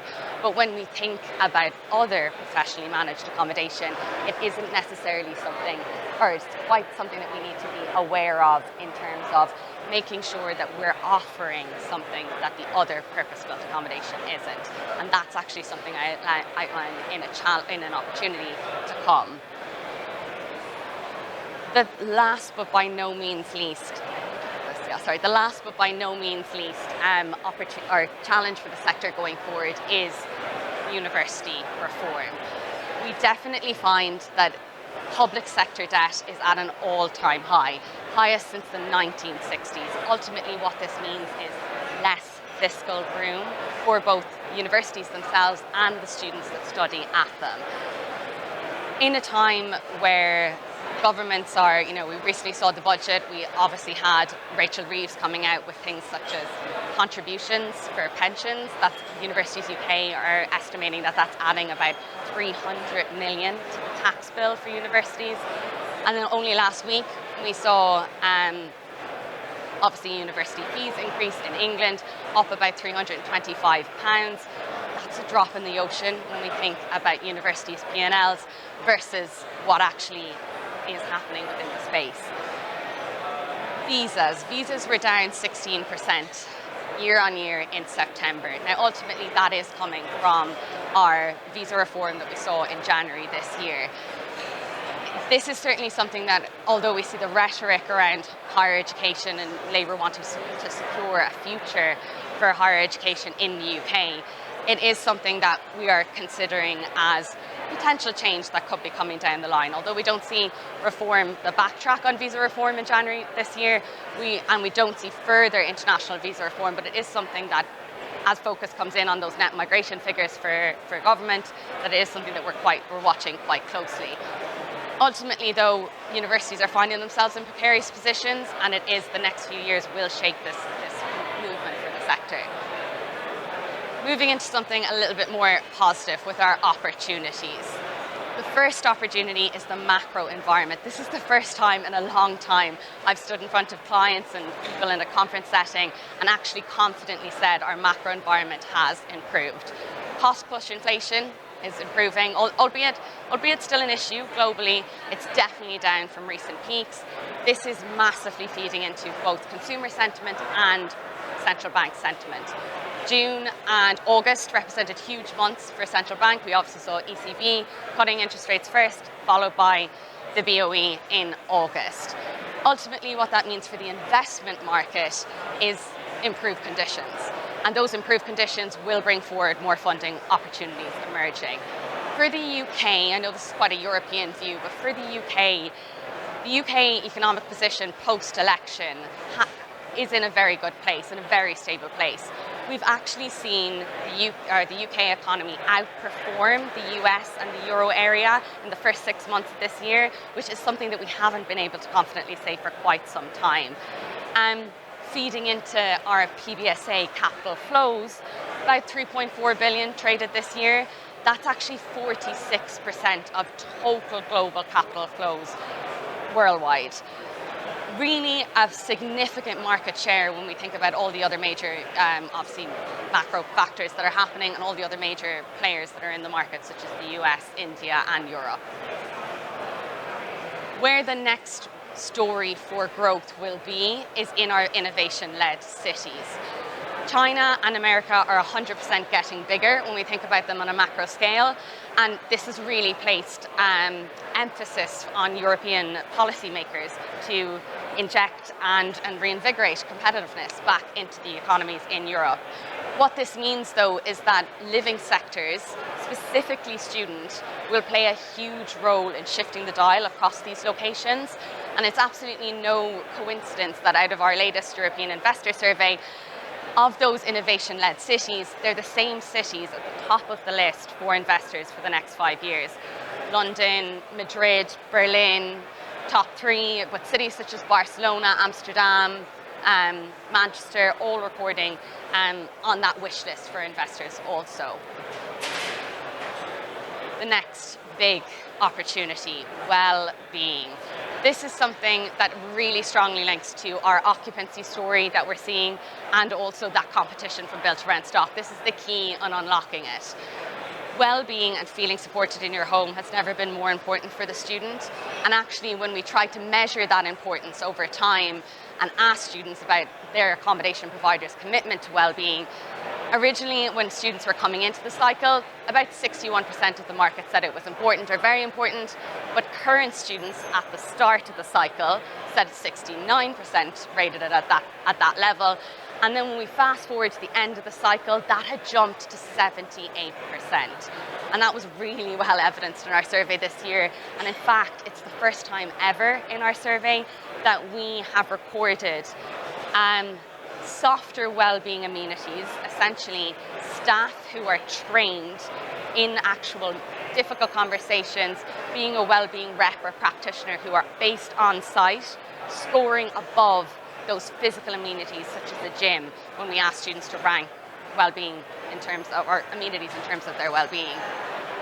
The community cohesion element of our work that we do within the sector is really important too, but it's not just the external engagement into communities, it's also the internal one. And something that shone through from our focus groups quite clearly was the idea that as students try to mitigate, life outside of online essentially, and more lectures based online, etc., that they felt that their building providers' commitment to building that community within the scheme was really important, and allowing scheme structures to have a bit of a place for that serendipitous encounter between students and allowing for students to make friendships. But it's not just about the social element of the scheme or that S within ESG, it's also about those physical amenities, particularly the physical amenities that add value. So we're seeing this divergence between nice to have and need to have amenities. On-site staff, 24-hour security, postal rooms, definitely all scoring in the need to have category. And fast Wi-Fi, such a basic amenity, but when it goes wrong, can kind of go desperately wrong. And that is something that shone through in our focus group. One domestic student said they would take no windows to have good Wi-Fi.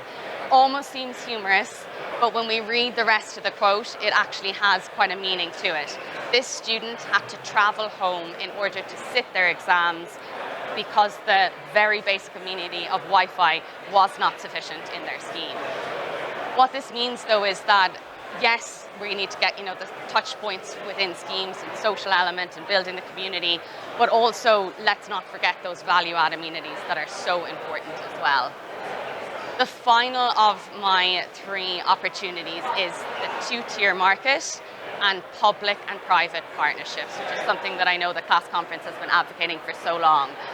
65% of the stock in UK was built pre-2012.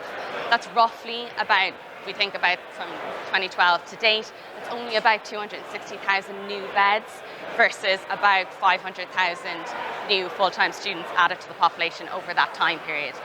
The misalignment is there, but what it is for investors is both an opportunity and a challenge, but the opportunity is there for the retrofitting of secondary stock in locations where it is most needed.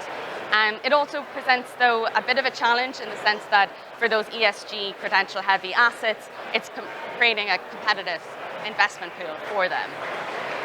In unlocking this and in thinking ahead of growth for the future, public and private partnerships have never been more important.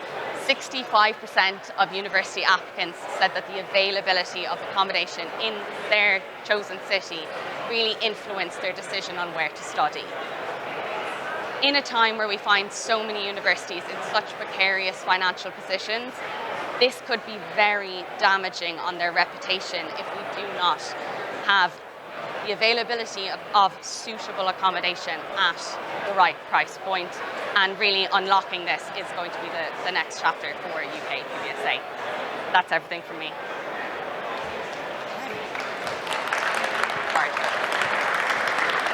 Okay, so there was a lot of data there, and I was going to go into questions for myself, but due to time, we've got 3 minutes, I want to open it up to the audience. I think that's more important than me waffling on stage.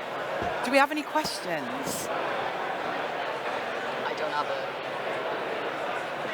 don't have a thing. It doesn't work anyway. So let's sit next to each other. You can have this. Do we have any questions? Anybody? We covered it all. So, okay, well, we'll go to us. We'll go between us then. So now you've heard each other's data. What does 10 years look like? What is needed? What would you say is the #1 priority that is needed? I think given what Katie said, I think from my side, it's the stability in government policy, I think, which would really bring in that because we're still projecting upwards in the next, at least until 2030, where the 18-year population is growing, but then it starts to go down. I wouldn't say for the next 10 years, but I think at least for the next 7 years, stability in higher education policy would go a long way for at least international students. But also, I think there's a lot for universities in here as well, and for the higher education sector, that some of which Katie alluded to as well, is we've increased the fees. Perhaps it's still much lower than it would have been a few years ago in terms of kind of inflationary terms. It has been an increase in maintenance loans for the students as well. Given the rate towards which inflation is going, will that be enough or not? I think there's those factors as well. But I think for the next 10 years, stability in government policy would go a long way in keeping intact that projection that we have, upwards projection that we have. I couldn't agree more, but what about from the sector? What can we do? What can we have control over? Well, yeah, that's a great question, but just touching on that, I think universities are at the nexus of this, and I really think that public and private partnerships point is so important. If there's not more collaboration, like universities hold the data on the next wave of their intake, they also understand or have the best perspective to understand what housing requirements those students will need. And if we don't see a bit more collaboration, then how can the private sector expect to plan for it? What I'd also love to see, though, is more private sector involvement in public sector estates.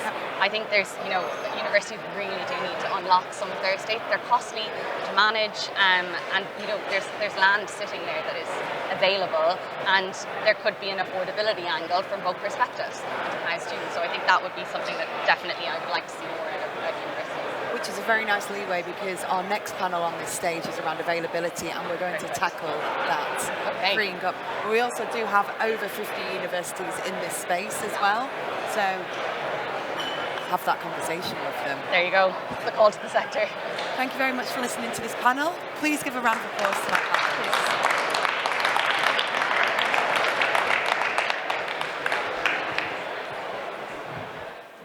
Well done, girls.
back again for our second and final pillar of this stage.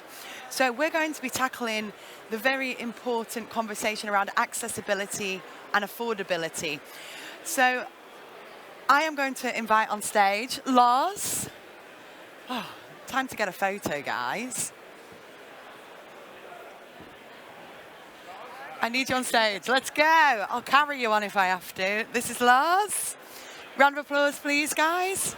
Rebecca. John. Martha. And Tom. I won't make you do a bow, so just take a seat, don't worry. All right. So, guys, welcome to the pyramid stage. We all know how important this topic is. I think it's a conversation that we've been having for a very, very long time as a sector, but we just don't seem to be able to nail it. It's still an issue, and some of the data that's been presented today it's kind of highlighted that it's not just a PBSA issue. It is affecting all of us in all walks of life and all different types of stock. And I think the affordability crisis and the housing crisis in general in the world is something that we need to talk about. But we can only control what we can control. So what we decided to do is create a kind of tabletop kitchen-like conversation. So we threw it out there. We basically said, what do we think accessibility is? We said, how do we want to tackle it and what are the different levels we want to tackle it at? So similar to our first panel, what we've actually done is we've already decided, with some flexibility, obviously, what we think the sector should do. So I'm really excited to have this conversation. So Lars, do you want to introduce yourself? And I'd like to pose the question to everyone. What does accessibility mean to you in your business? Oh, it's a good one to start with. So I'm at Catella Residential Investment Management based in Berlin. We concentrate on investing in residential assets, but also in student housing. So we have around, it's now I think 2 billion spread around Europe in student housing. It translates to roughly 11,000 units. And I'm in the research department of that. I started around 2 years ago. And for us, accessibility is really the key issue because we see that on the regular housing market, accessibility has become a big issue that people just can't get access to the units they would want to live in. So that's the thing that for student housing works a bit better because you don't have this huge process of applying to your flat and you can basically just go online and rent it. But at the same time, it also refers to affordability, so it needs to be, well, something that people can really get into also financially. And for us, the affordability issue of it is one of the main aspects, and this is what we claim to do, to be affordable really with all our assets, and we claim to have at least from our assets under management 75% that we call affordable according to our definition, which is below a market median. And this is what we do and what we achieve, and therefore also claim to be accessible. And I think Catella was absolutely at the forefront for driving that it is possible to have a business case that offers affordable rents, and I think that is, so we'll deep dive into that a little bit later. Rebecca. Hi everybody, my name is Rebecca O'Hare and I'm Assistant Director in Residential Services at the University of Leeds. If you're not familiar with the university, we're a Russell Group institution, one of 24 in the UK. We have 38,000 students, and this year, because it fluctuates every year, we have over 8,200 students in our accommodation. We own and manage about 60% of that property, and the rest is in partnership with about 4 or 5 very well valued partners. For me, accessibility and access to accommodation, those who know me will be no surprise when I say it's about applying a lens of intersectionality. Sometimes when we are rent setting, we are doing that with one set of students in mind and treating students as a homogenous group, which we absolutely know they are not. And we've had a few discussions about it in the previous conversations, the previous presentations about widening participation and the wide range of students that are coming to university. I'm first in family myself. I got to go to university, so it's a subject very close to my heart. And so when I see expensive rents, it sometimes makes me quite angry because actually it is a barrier to get into university in the first place. So at Leeds, we are very proud that we have a broad ladder of rents, and there is demand for students for lower rents, and not always the ensuite option as well. So it's something that we talk about quite a lot in our university, and we always say, actually, we're not here to profiteer off students as well. So my name's John Badge. I'm the Operations Director for Homes for Students. We're one of the largest third-party operators in the UK, currently operating over 40,000 beds. And from my perspective, accessibility is about being able to offer accommodation for as wide a range of people as possible, remove some of those barriers, and have a product that's right for everybody. And I think that's a real challenge for us as a sector. That I know that over the last few years, everything that's coming to market predominantly is high end. It's the more premium end of the market. The facilities and the functionality of those buildings is pitched high, which brings the burden, of course, of returning an investment and making it stack up financially. One of the challenges we have as a third-party operator particularly is we don't own these buildings. We operate them on behalf of our client base. And of course, that brings expectation, and our ability to influence is, to a certain extent, minimalised a little bit by kind of commerciality. And I think when we have this discussion, that commercial piece is something we must remember. It's really key. None of this will work if it doesn't stack up commercially, as well as all the best initiatives in the world. They have to make sense as a business. Thank you. Hi, my name is Marta and I'm the CEO of Resa, which is the market leader currently in Spain. We operate 11,500 beds. We have 42 assets in 22 cities in Spain. And I think for us, for Resa, accessibility is at the core. I think it's the purpose of Resa to make sure that we provide accommodation, but a little bit more than accommodation to everybody. For me, accessibility, and maybe because in Spain we have a huge imbalance between demand and offer, the first thing is make sure that we can cover that gap so that everybody can find a place where an accommodation, and it's not like a super difficult task when you start the university. So first is make sure that we can offer that. Second has to do with capillarity. I think, as you said, we've seen huge investment, especially us, we are focusing on the Spanish market. We've seen a lot of people coming to the market. We're very focused on the high end. I think that the key here is, can we really cover the gap just focusing on the high end? I think most of the demand is not there. It's middle and low. So I think we need to make sure that we provide that capillarity and maybe also flexibility. For us, we are the first.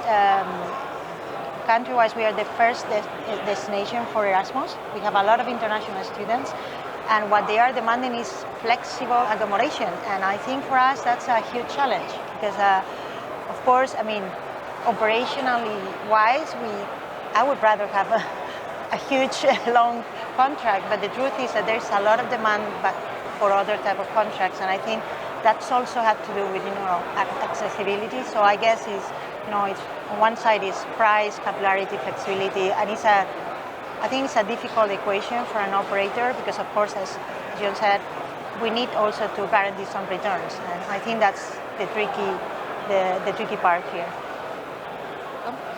Hi, I'm Tom from WOW Agency. I'm the co-founder of WOW Agency Investor in Students. Investor in Students is an accreditation that measures students' experience in residences. We cover the experiences and perceptions of around 150,000 students across the UK, Europe and Australia. And for us, we use that data to look at accessibility, and I think to what Rebecca was talking about is that intersectionality. And so for us, it's about reducing barriers to entry and really tailoring and personalising that experience. The diversification of the type of students coming to university globally, not just in the UK, but also in Europe and we cover Australia as well, has massively changed and broadening participation. The products that's necessarily provided to those students hasn't maybe diversified in the same way. And I think there's a lot of accidental personalisation in older stuff or competitive cities. You do get some cheaper stock, but I don't see a lot of that really being tailored from the ground up of going, actually, let's think about where do we provide value at all layers of that provision of accommodation to students. And affordability is the ground zero of that, right? If we don't start with a price point that gets you through the door, the rest of it's a waste of time. Yeah, you have to start there. So as you can see, we have a very, very diverse group of people that are all very passionate about, providing affordable rents, but all coming from different lenses. You've got kind of from the insight, we've got Spain, we kind of have so it's and the university, obviously. So we're going to tackle it from different lenses as well, which I think is also very good. First and foremost, I put through ChatGPT the most generic affordability statement across Europe, because obviously each market has a slightly different. I'm actually going to stand and move so I can actually see it. So I put it through, and it was basically that said affordable rents was anything that didn't exceed 30% of the housing income.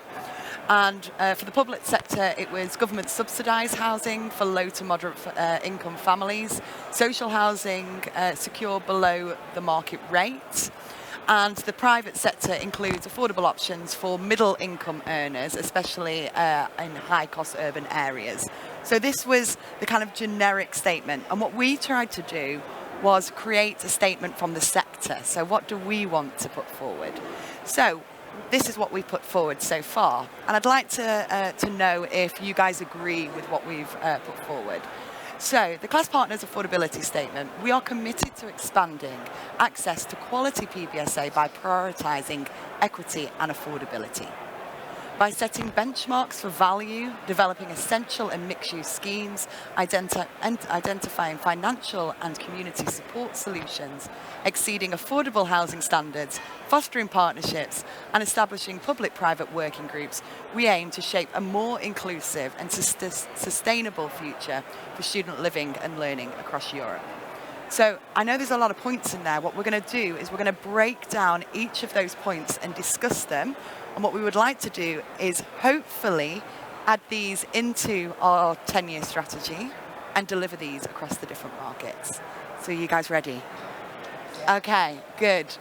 Okay, so first, we wanted to develop a value brand proposition. Tom? Yeah. Do you want to go first? Yeah, so this sort of came out of a bit of a conversation where we were talking about the student accommodation sector is a bit of an anomaly when you compare it to its closest adjacencies like hospitality, where really by definition, not by accident, we organise ourselves from a 3-star upwards. There's not really, by purpose, the creation of a value brand.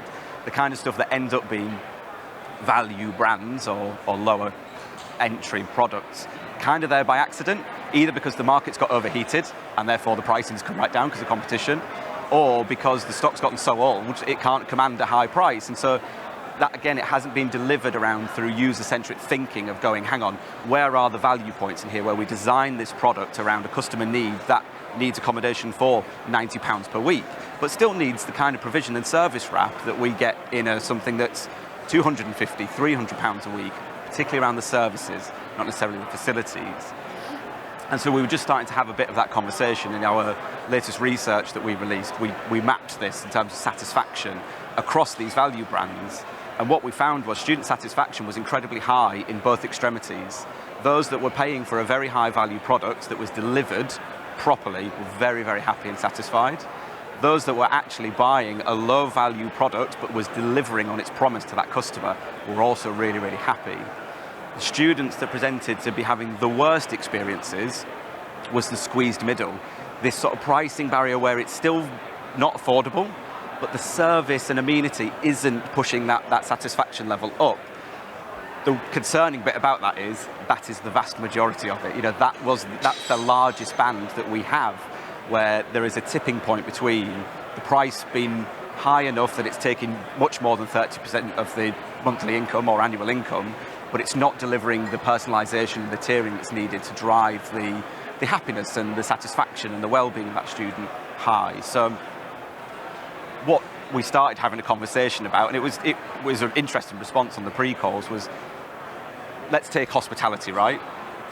We have a value chain of hotels where I could choose and say my trip to Barcelona, I'm going to prioritise that I want more leisure money to spend. So I might choose to go and stay in something that I'll not spend my money on my accommodation because I'm going to spend it on other things. Why hasn't student accommodation organised itself in a brand hierarchy that allows lower tier. I think Homes for Students do it quite well, actually. You've got a huge amount of brand hierarchy. Yeah, we have a huge scope. Yeah, where you have that provision and the brand positioning to encapsulate those different products. But it's not really done en masse. Like, most of the time, it's done by accident because of the market gets overheated and the pricing dips, and students ultimately benefit. Or a product gets so old it just becomes cheap. But that's not provisioning something valuable for a student. That's going, we can't sell this for much more than, and it ends up being cheap. But so it was a bit of a topic around that, really. Why don't we organise our brand structure? Why is nobody looking at providing stuff like a hotel market would in terms of that brand spread and value spread? I don't know. Can I just pick up on a couple of things you said there? I think you're right, there's an opportunity. I think there's a few challenges, I suppose, and you're bang on when you highlight older stock. Yeah. I think the previous presentation highlighted, a massive 60-70% of the current stock is pre-2012. I mean, there's a huge legacy in terms of the products that are out there. And commercially, that will drive, the actions you're talking about, where price probably is less, and that does, occupancy is key. Got to fill those rooms at whatever price. Yeah. Agreed. The new stuff coming into the market, historically, and for the last 5 years plus, has always been pitched top end, as we all know, predominantly. And the time it will take for the market to catch up is probably another 5 years plus. So it may be that will come, but it's going to take time. And we, as that development which is led by market forces, there's such a time lag. Our 10-year plan or strategy is already 5 years too late. For what's needed now, we should have known this 5 years ago, and we don't know in 5 years' time what the need's going to be then. Really, we can make education. It's hard to predict, We don't know. So linked to other geopolitics and stuff like that as well.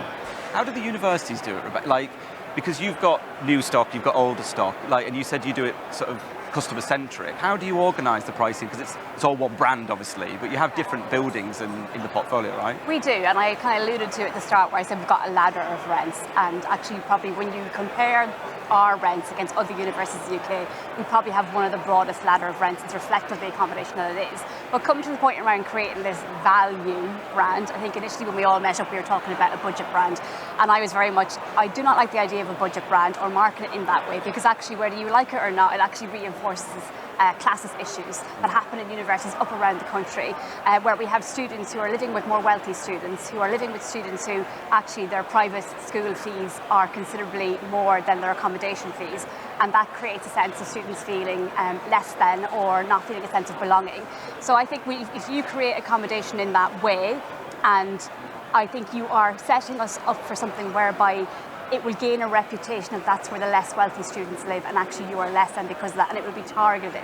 And you see that, you only have to look online and you hear conversations and see conversations about students talking about the rich students go to that accommodation, the rich students live in this accommodation, and that is my worry for that. And my other worry around creating that kind of accommodation is you're going to squeeze your capex, your OPEX costs, and I think actually what you will ultimately do as well is it will feel like a less homely environment to live in. The furniture will be less expensive, the finish could be less expensive, it's not as high tier as the other accommodations, more expensive, and every student deserves that equitable experience. And I think when we look at actually equity, touching on the statement there that Kellyanne talked about, there are other barriers that we can remove that's not just focused on rents. So, stop asking students for a guarantor, look at flexible contracts. Operators around the country, only when they're absolutely desperate, will offer semester 1 and semester 2 contracts. And they won't do that because they go, well, that's the university's job to do that. And then look about accessible rooms as well, and students who need a wide range of accessible requirements. So I think there are things that we can do more quicker that actually would open up the access for students to come to university. But how we do it in the university is, yes, we benchmark against what's happening in the city. We're doing that right now because it's the time of year in the UK where we're all starting to release our rents and wondering who's going to go next, or when Home to Student goes live, or when Unite goes live. We're all doing it. I know, I've tracked it. And we're all doing that, and we all watch each other, and it's quite interesting to do that as well.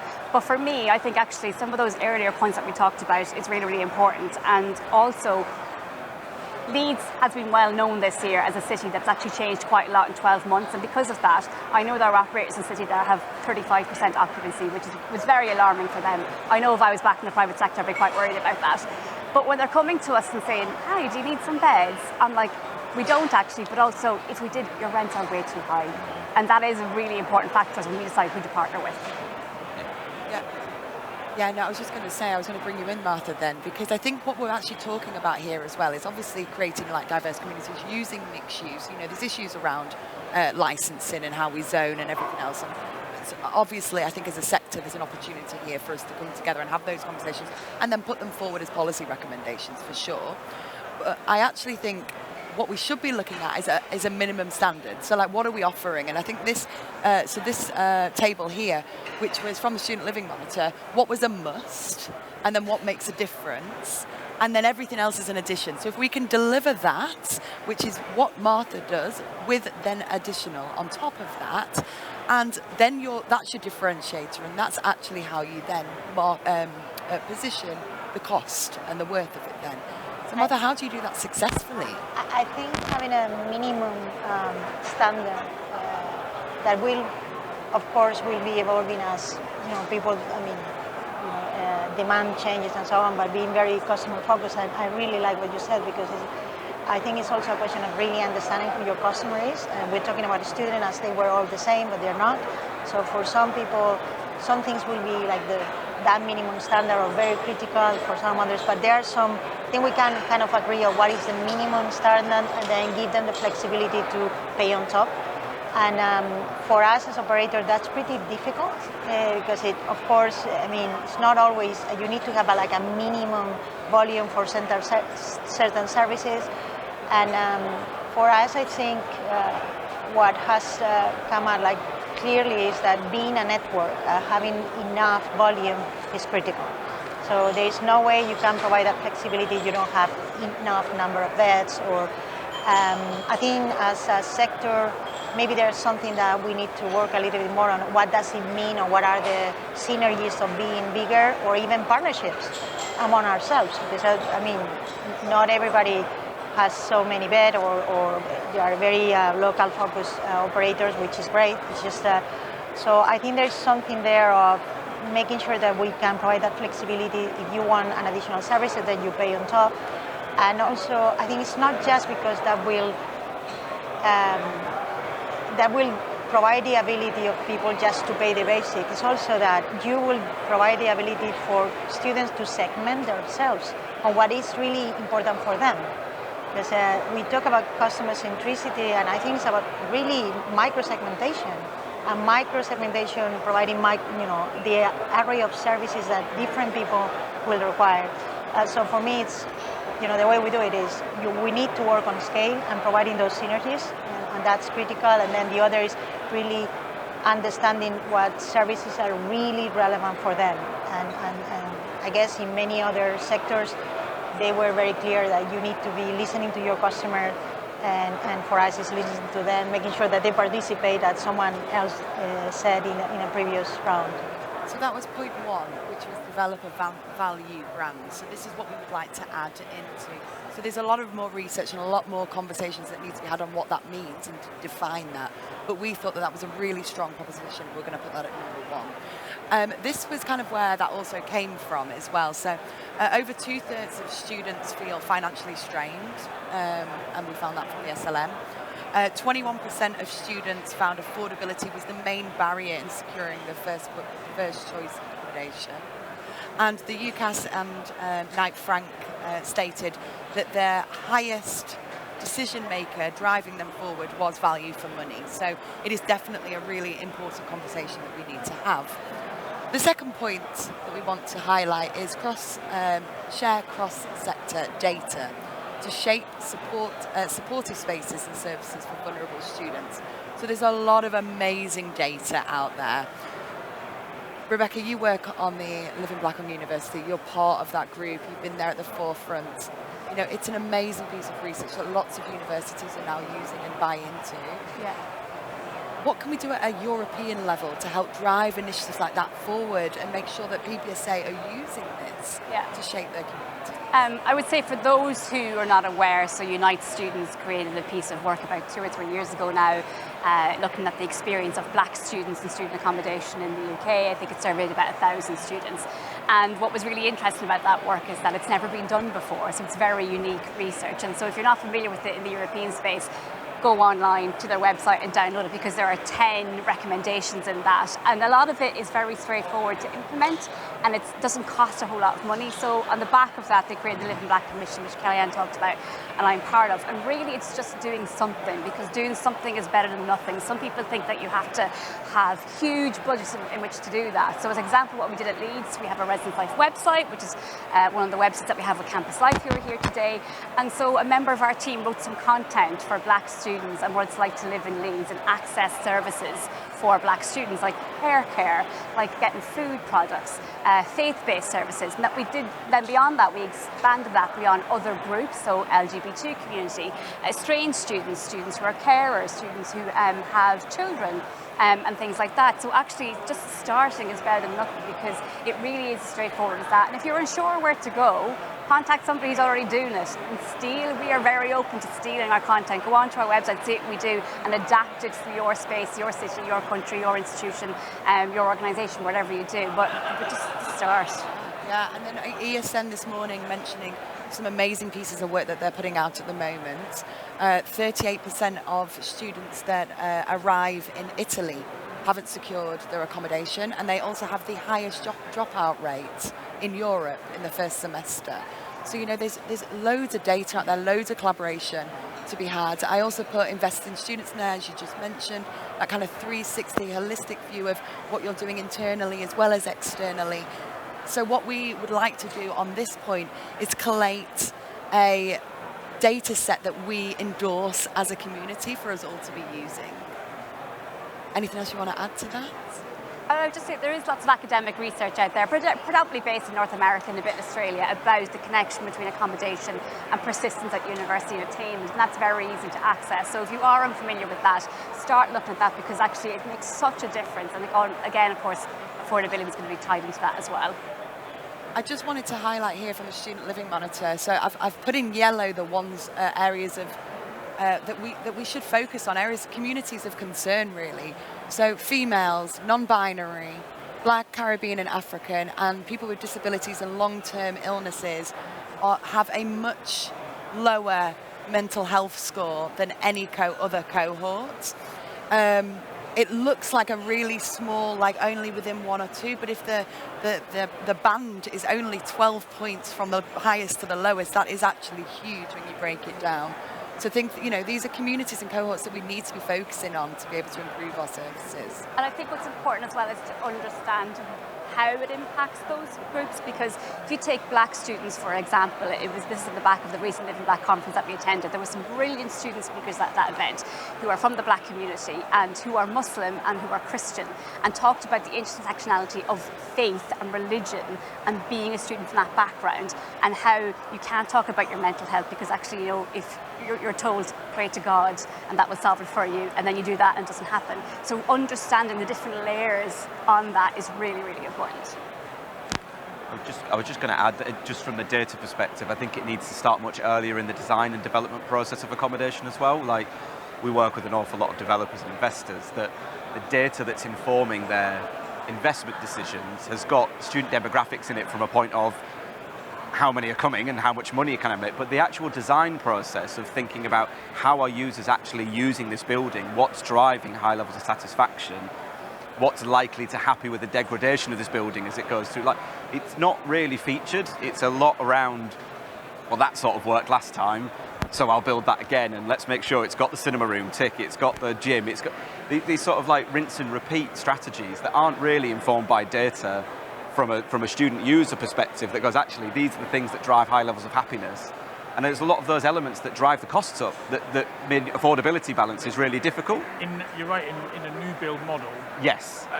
There's also often disconnect between the person developing or designing, building that, and actually the end owner and the end user. 100%. You know, it'll be developed and sold. Yep. That person has no input into what happened there, and therefore there's a disconnect straight away. They're not aligned necessarily. And then obviously end user again.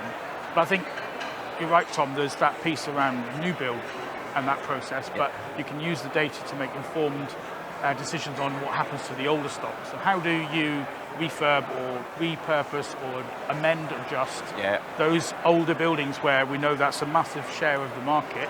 How do we change those to meet the needs. And they weren't built with space provisioned for community and that sort of stuff. So you kind of go, well, how do we make that work? And if we're going to make the ROI of that stack up, exactly. It has to be based in satisfaction, which is retention and all of those other things. I just don't think that's used at all, though. I don't. I mean, the scale we have brings quite a lot of knowledge and data ourselves. We have quite a department who manage, well, you well know about it, but you know, we try to use that data about our own students with our own clients to help kind of steer them in their decision making.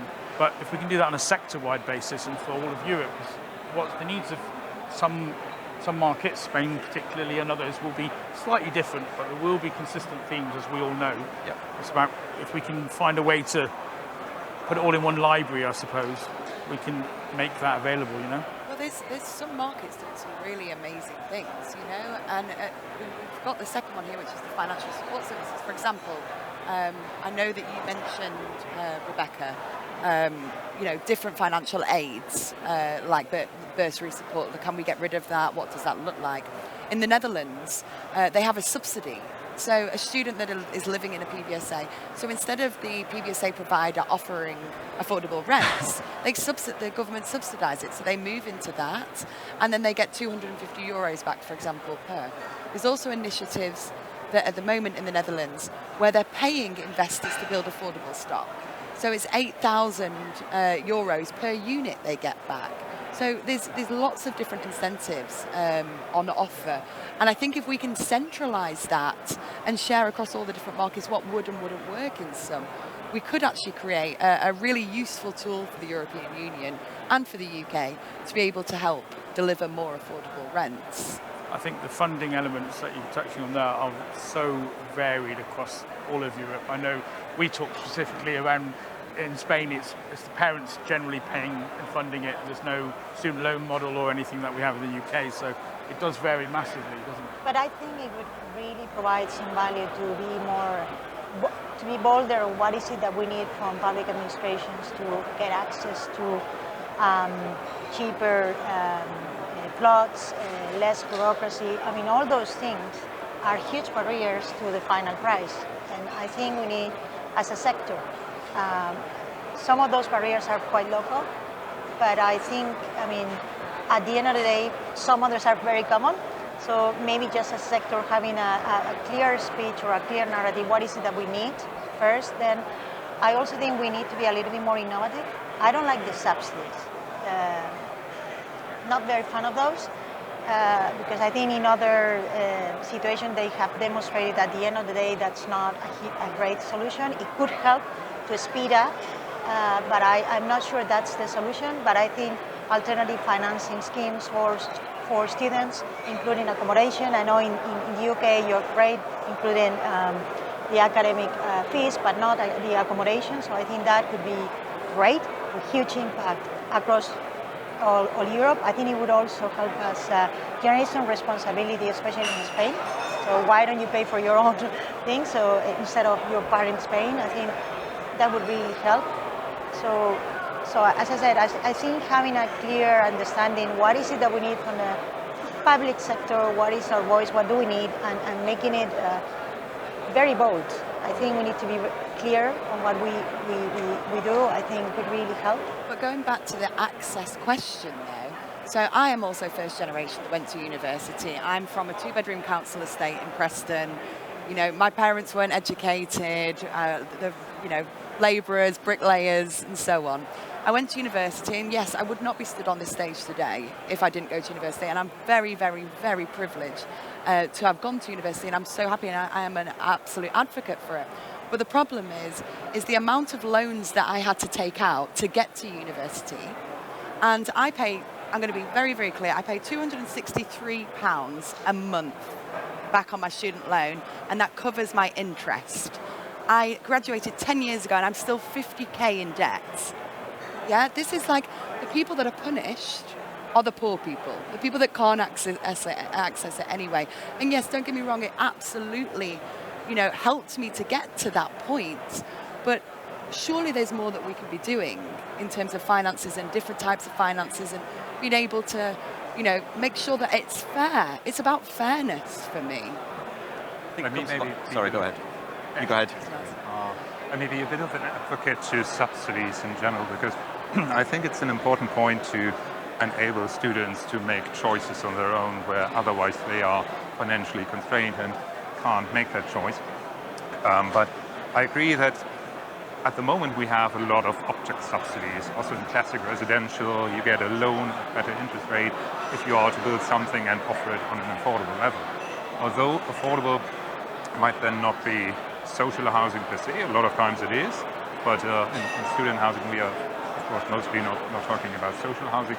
And if you do that, then still you have a demand side that doesn't really separate that. So you just have, well, an affordable building or an affordable apartment that a lot of people apply for. But if you do it on a subject basis, then you have people who all of a sudden have a higher budget and could also afford an asset that is.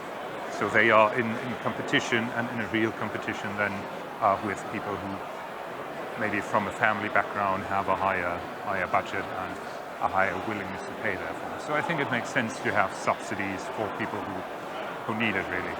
It maybe doesn't make sense if it's in a degree that you could still go into luxury housing, into really the assets with all the amenities, and then it's overdoing it. But to a degree, it really doesn't. But then somehow you're accepting that there is a minimum level of rent. You know what I mean? That creates some inflationary pressure because you are providing. So I think it's true, it helps. So I'm not completely against it. It's just that it creates some inflationary pressure in the price, which is basically what we don't want. I think we need to build new rooms more efficiently, because that's the only way we're going to be able to provide the right price. And I think, of course, price is the first barrier. So and I think, honestly, public administration, universities can really help. And I think it's more about partnership. You know, how do we solve this problem in this city? And many of those problems, the solutions are very local. You're saying, like, universities have, in some cases, a lot of land. They don't have the funds to develop it. Exactly. So it's make the land available cheaper, let the private business develop it at a lower cost, so their needs are less, and therefore they can charge a lesser rent. It's not always the case if they haven't got the funds to develop. It's very university specific. So I work in quite a wealthy university. We're not one of the 70 universities in the UK right now that's in redundancy measures, thankfully. But it isn't the case that it's always that they haven't got funds. Actually, they're putting those funds into academic spaces or into research or things they think is far more important. There are very many people working in very senior level positions in universities that do not understand the role of accommodation plays in the student experience, and they still think it's just hand out a set of keys and collect rent and that's it, and sure, it'll work itself out. And that exists at our own university, and I've seen that because I've worked in the private sector in the university sector time and time again. They place little importance on that. And what's really interesting is one of the tours yesterday was at UA 92, so that's quite a new kind of academy in Manchester. They have the capacity to take on 2,000 more students, but they cannot get a partner to build student accommodation because their model is students start every 6 weeks. It's far more flexible than what you see anywhere else. But there's nobody willing to come in and do that, because lots of people now who want to partner with universities, they want the Russell groups because students want to go to those universities. They're actually getting very picky now with who they partner with. So it's probably a bit more complex of whether they have the money or not. And there are some that don't, absolutely. No, but I think you're right. I think that for many universities to grow, you know, they need to understand the value proposition that they are offering, and accommodation is a huge part of that proposition. And I think we can really help each other. Yeah. I guess that's my message. And for us at RESA, we've been 30 years in the market, and 70% of what we do is concession. So basically, is making it possible. So we have a target price. How do we make it possible?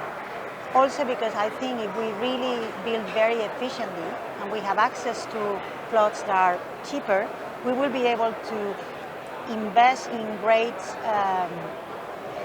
accommodations that actually are democratizing part of those great services that we provide to the high-end students. So I guess it's willingness to solve the problem at a local level. I think we have to look outside the box a little bit on what we build, or where we build it, or how we build it. And what is the final price? What is your target price? Yeah. Work backwards.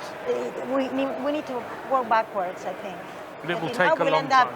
but I think that comes back to the value brand concept, which Agree, isn't agree. about building a box that's cheap and nasty and ghettoisation. It's about, let's set a target price for the type of student demographic we know our growth is going to come from, and build that. Like, I'm not crediting them because I don't know if they want this shared, but there's someone in this room that said, all we build is accommodation for rich kids. And it's true. Yeah. It's all we build, and mostly for rich international students. Like, if you look at like the growth criteria for a lot of other universities, the underlying accommodation stuff that's been built to support that doesn't exist. It's not right. But that process of starting backwards and go, okay, we're going to grow in this socio-demographic or try and widen participation within maybe more marginalised groups, you have to then start with the target price of going, okay, well, we can maximum charge £150 a week, as I'm making a figure up, and work backwards, but think about it from a user of not getting there by accident, going, oh, we'll just sell them our cheapest shit that's gone to rot, right? Yeah. Think about actually what services add value. Maybe we can do without a gym, but we need more staffing levels to look after these students in a bit more detail. For example, using the data that informs that stuff. And also, we have an opportunity to integrate better with universities. As for example, some of our assets, we had a very small gym, and honestly, building a new gym was quite expensive. So we talked to university, why don't we use your premises to like integrate better our offering? Yeah. So I think sometimes we are just building, 4 or 5 times the things that are required in a specific campus. Just because I need to have my gym, you need to have your gym. Why? Yeah. Maybe we could be a little bit more efficient and really think in a more a network.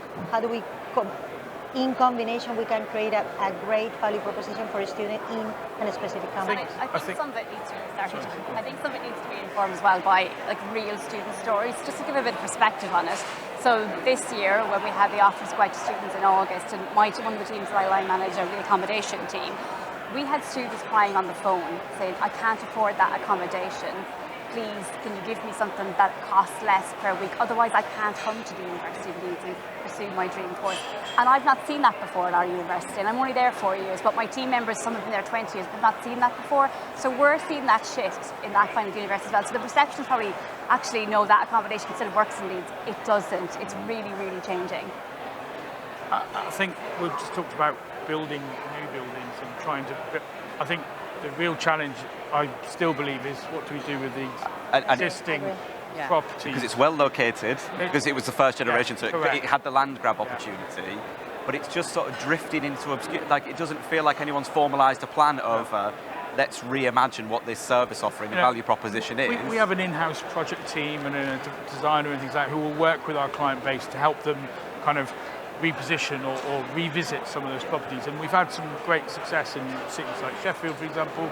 Big, huge buildings, refurbished, a lot of common space, and changed it a bit, and still remains one of our value properties in that city, and it's partly nominated. It does very well, but we need to do more of that. In an operator like us, that is made up of.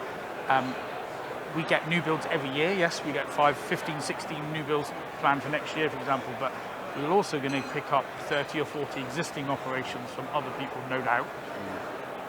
That's where I think as a sector we still have the ability to make the quickest impact between now and 5 years' time when anything new comes to the market. It will take time. Yeah. We've got a 5-year window maybe while we try and get to that point to do something about it.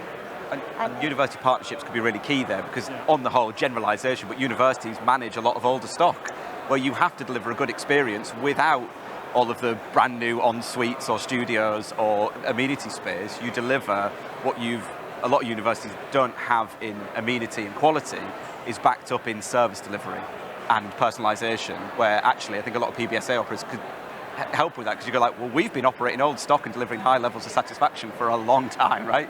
We can give you some stuff to learn from. Let me share with you one example that I think it goes very well with what you just said.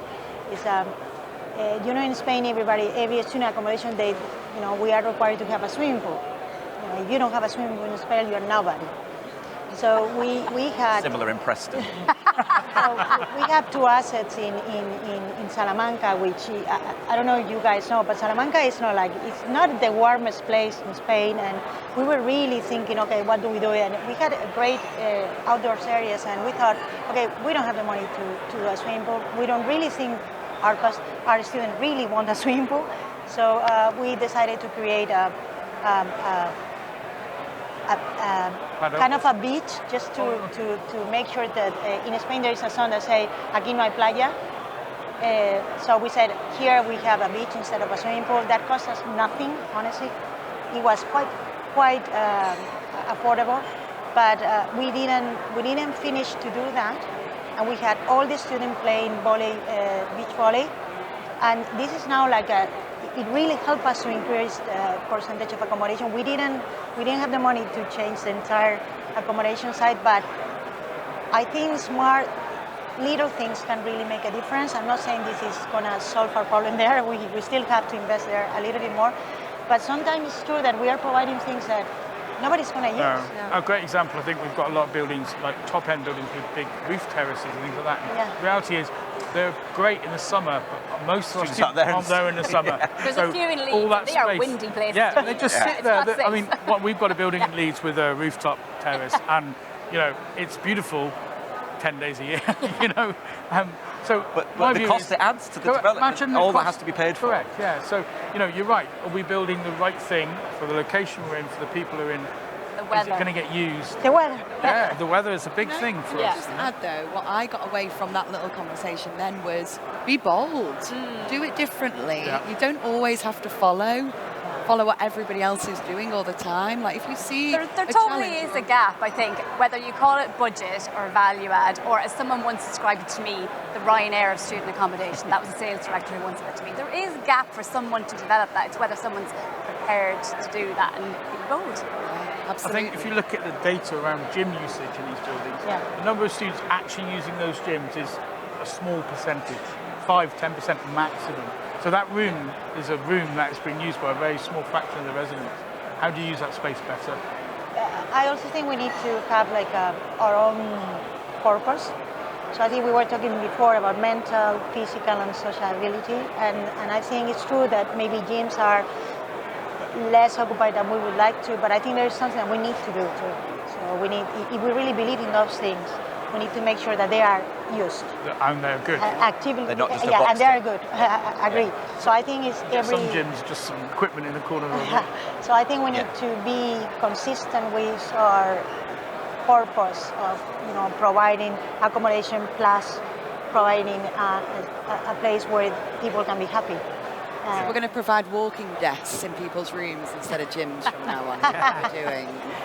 So we spoke a little bit about the older stock, refurbing the older stock, but we, in some places in Europe, we don't have the privilege of doing that.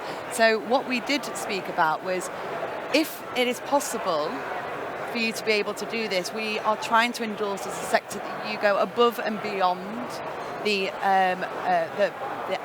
average of being able to offer affordable rents within the policies. So it kind of varies between 10% and 30% across the whole of Europe. If you're building a new build, the percentage of that needs to be affordable. So we're trying to endorse the sector to go above and beyond that. But we understand that to make that viable, you need to be able to do that in partnership with people, so whether that's with the university or whether it's with the government in general. So, the final one that we discussed was around this public-private working group at a European level. So we decided as a group that we think it is needed, including the UK, so Europe in general, that we will define what we think affordable is. Affordability is relative, that we need to expand this low to medium range. And we want to pull all of the data that we've just discussed, make some recommendations, and then take that to the European Union. So the European Union have appointed somebody that is now going to look at housing. And if we want to build the 2.3 million beds that is needed across Europe, why don't we advise on the right type of housing? So, thoughts, feelings on this? I think it's a big ask to get them to all agree to start with. And when we were talking about the needs of different countries, very different, and there needs to be an intention to find that kind of solution that works for everyone. And I think that will be really tough. Yeah. It doesn't mean we shouldn't have those discussions and we shouldn't try, but I think very hard to get to the end piece, but we'll start somewhere. Well, me and Martha actually have started this in Spain. So we started the Spanish action plan, where we brought all of the universities, the municipalities and the private sector together. We identified 400,000 beds need to be built, and Martha very eloquently said on stage 80% of those need to be affordable. Yeah. And I think there are a lot of investors here today.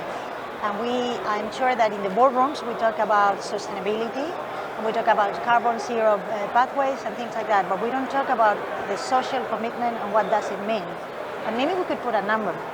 I agree that every number in every country will be different, but maybe this could be one of those things that we share in our sustainable report. Is how many of those beds are affordable? Because I think for many of our investors, this just put a number. I don't know if it's 80% as we are aiming to, but maybe it's 30%. And we all agree that we need to talk about zero carbon pathways. Why don't we talk about affordable pathways and put a number? And I think that we could agree. I'm not sure we can agree on the percentage. I think I spoke about there needs to be student voice in there as well, though, because at the moment there's not really anybody up here that massively benefits from affordability, and it ultimately starts with investment, right? All it's going to do is compress yields, and then from an operator perspective, it's compressed yields downwards. Like a student voice needs to help define that affordability range and that perception of affordability across it, to be able to deliver that with some meaning, because ultimately, unless there's some sort of disruption, that's what leads to change. And there has been disruption in this market recently, particularly in the UK. It hasn't been, you're talking about some places in Leeds, 35% occupied. That's unheard of. That's the kind of stuff that is going to enact change, because at the moment, while everything was pretty high and the market was succeeding, there isn't an awful lot of desire from investors to go and deliver an affordable product, because they'll say, why?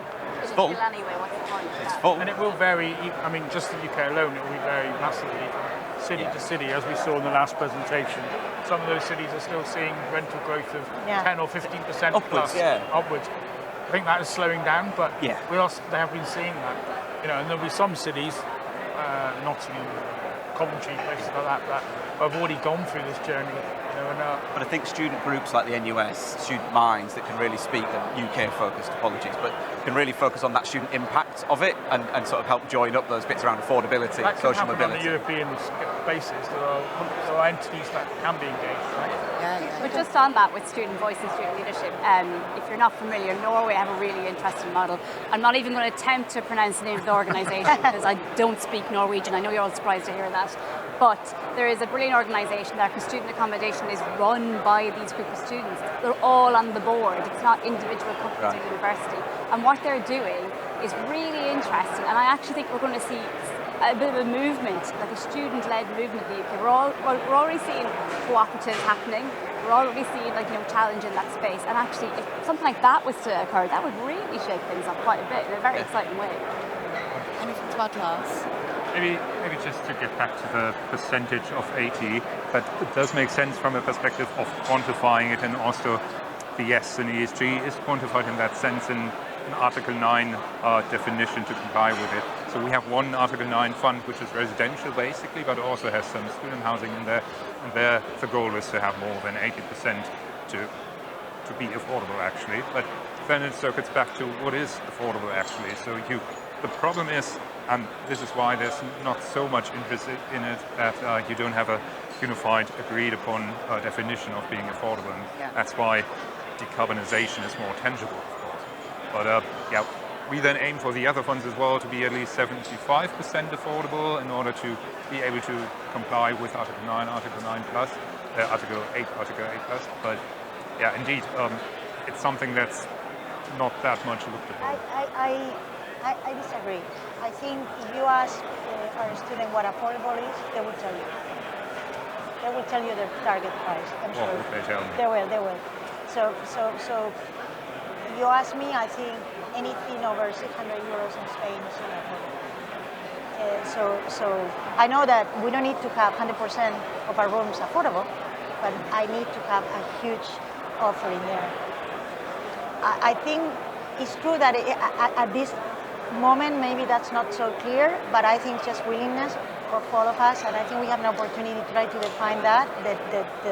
The hurdle will be different in every city. It's not just in Spain. But we have a lot of information about what is the price of flats, so we can make it a little bit, make a reference. We want to be 20% below whatever price of the flat or whatever. I think we can find a number and make it very tangible. It's just that it's a big change, and I say we need to work backward because the IRRs, I'm not sure we are going to have the same IRRs, but that's also a challenge. Like if you look at our investment barometer, affordability from investors was a worry, and particularly around the regulation of affordability. And I think if we don't know what our stance is and what the number is, no wonder there's so much going on. So if we can at least advise what is possible at a higher level, then maybe policy making might be a little bit more rational. And what students would sacrifice for affordability. Absolutely. That's the big thing, right? Yeah. If I would I get rid of a pool, right? If I can get a much cheaper rent, would I lose the gym? What are those things that are, like we set that standards? What are the things that students would give away in return for affordability? And we're using the term students as a massive, very broad group of people, right? And the answers will be very varied. And the key is to use that data to drill into and understand, to get a better picture of what's the big chunks, chunk them up. That would be a big exercise to do. So, I didn't run through the KPIs, but we are going to establish the KPIs per the pillars, and we want you guys to be involved with that. We want to set some really strong objectives, and we want you guys to be part of it. Does anybody have any questions? We've just finished the panel, but I would love to take one or two if you do have them. Yeah.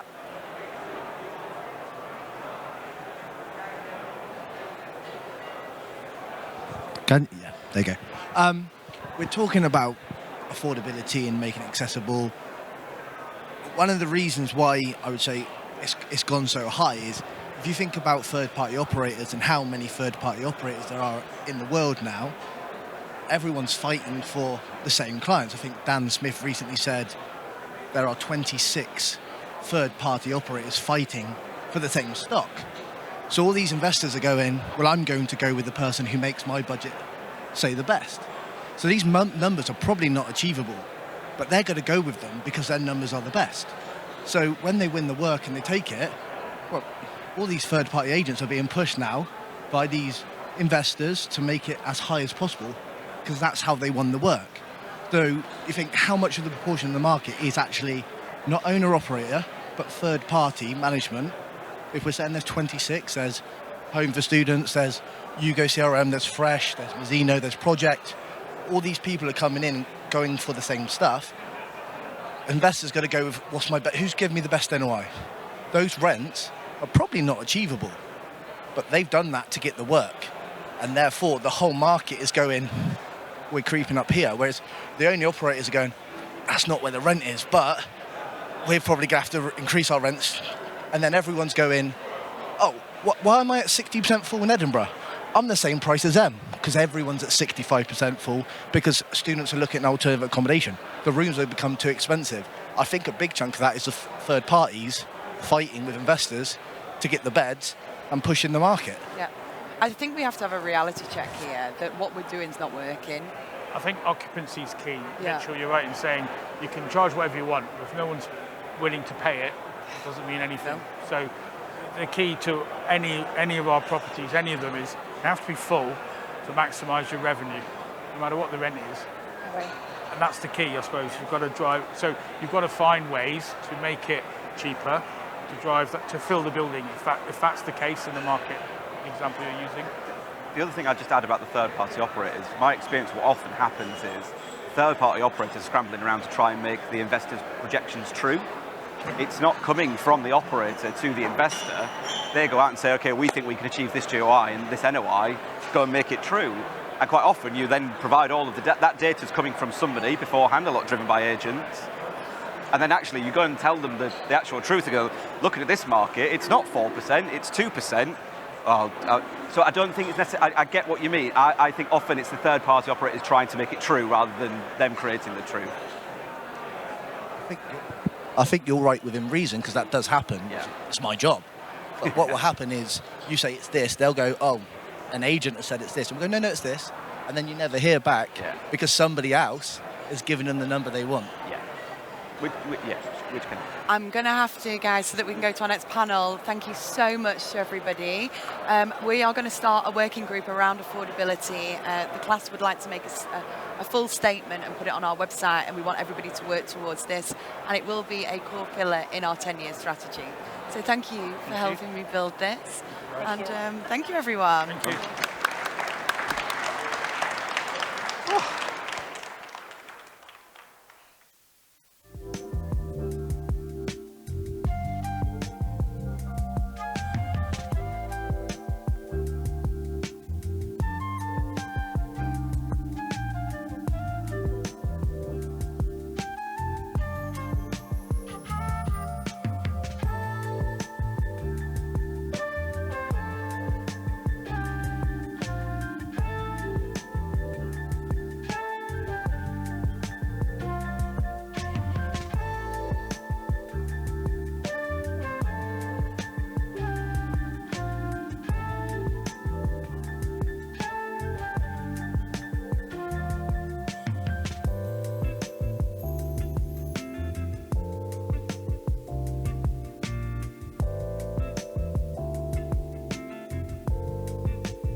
everyone. I am Arunima, the research manager at the CLAS Foundation, and I'm super excited to be moderating the Spain Data Insight session. Just to set a bit of scene, a couple of months ago, the CLAS Foundation had a regional forum in Spain, in Madrid, and our community, our investors and operators came together with a very, very ambitious target of having or delivering 400,000 beds in 10 years. So what we want to do in this session, through a presentation from myself on the higher education and internationalization trends, and from my lovely co-speaker Martin from Bonard, who will present trends on the real estate side, we are going to try and create a 10-year strategic vision. What should be the roadmap for Spain?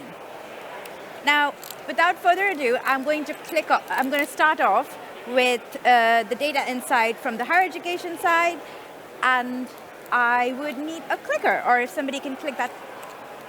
It's there. Okay. So, to start off, as of now, we have around 90 universities in Spain, including both public and private. And at the moment, Spain has nearly 1.8 million students, out of which over 200,000 are international, which makes up around 12% of international students. Over the last 5 years, the enrollment of international students have gone up by 36%, from 150K to over 200K. The top 5 Spanish cities are, unsurprisingly, well, the top 2 are Madrid and Barcelona, followed by Valencia, Seville, and Granada. The number of international students, though, in terms of percentage, we do see that Valencia and Seville tend to have the most number of international students. However, just in terms of numbers, it's Madrid and Barcelona leading the way.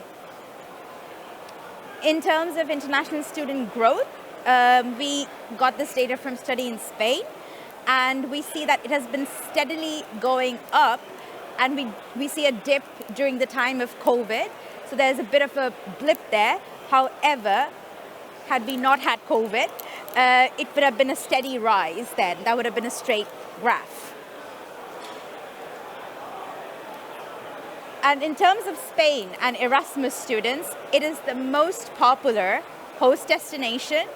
And the latest data we have is a little bit old, but Spain accepted around 80,000 students and sent around 60,000. Now, in terms of English taught program, this is kind of sort of like putting it in perspective. I would just sort of like take Ireland out of that, but we see that Germany and Netherlands have kind of stayed steady, and over the course of 5 years, we do see a slight dip in the number of English taught programs in Spain. However, in our forum in Madrid in September, we had CEPI, so Study in Spain, say that they are actively trying to increase the number of English taught programs across the country.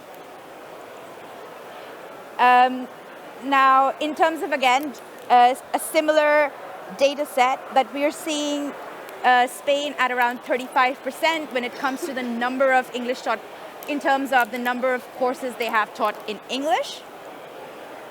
Now, besides all of this, like we are talking about attracting international students, and we're talking about the number of English taught programs, we also see that Spain is ranking really high when it comes to student experience. So this is a data that you see from the CLAS Foundation's research, which is called the Student Living Monitor. And this is a scale, this is a happiness scale. And you see, the scale that you see is called the Mental Health Index 5, and anything over 60 is considered okay mental health. And Spain, along with Portugal, are leading the way on this.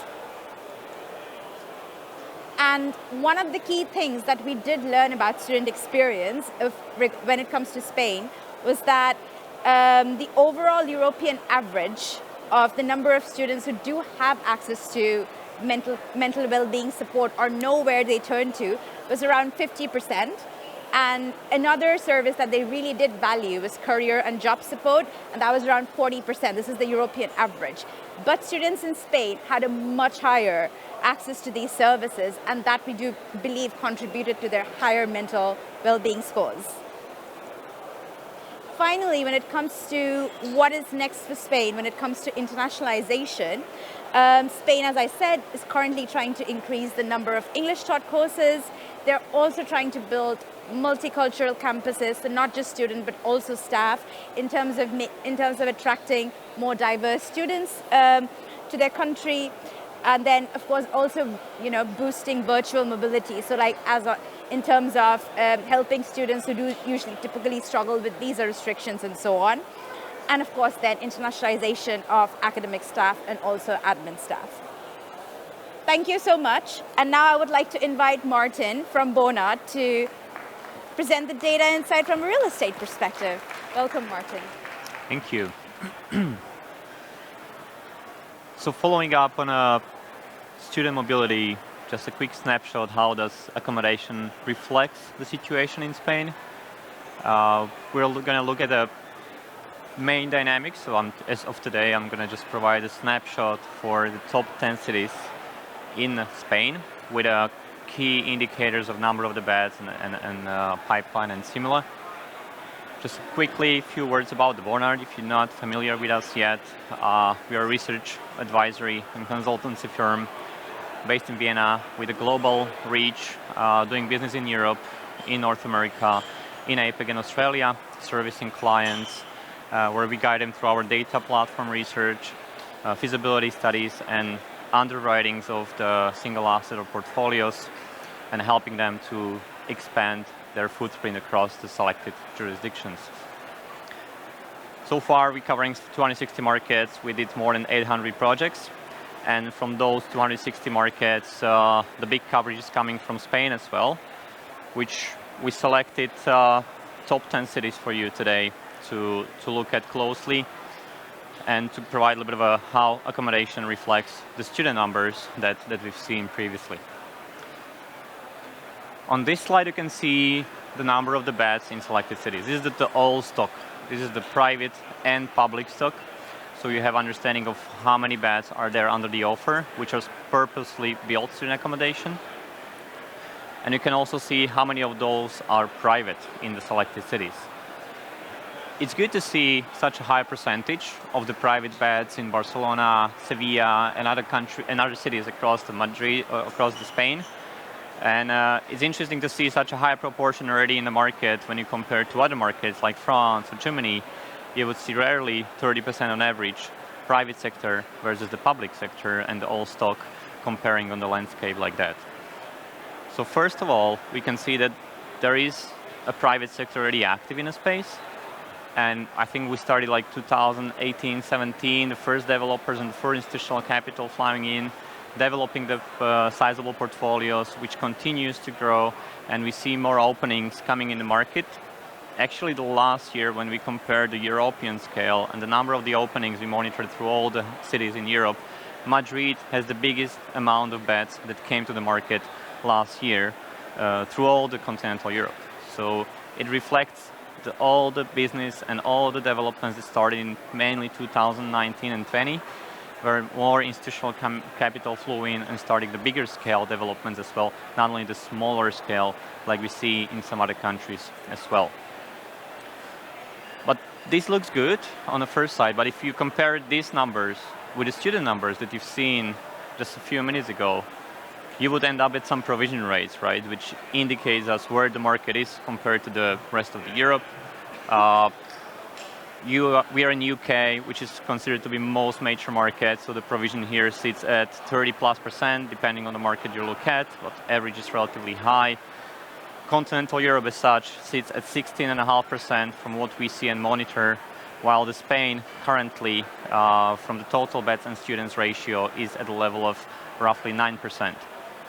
So even if we have some stock in place, you can see how far the market is comparing to the other markets across Europe or even in UK. looking at the number of the beds, how many are on the market and how many are missing, based on those 10 cities, we also monitor obviously the student mobility, and not only international but also domestic, where we try to break down domestic into domestic mobile as well. So these are the Spanish students that are looking for accommodation as well because they cannot commute to school. And if we combine all those target audiences, so international, domestic mobile, and compare it with the number of beds there under the offer, we found out in those 10 cities, we are lacking about 320,000 beds for those two categories only.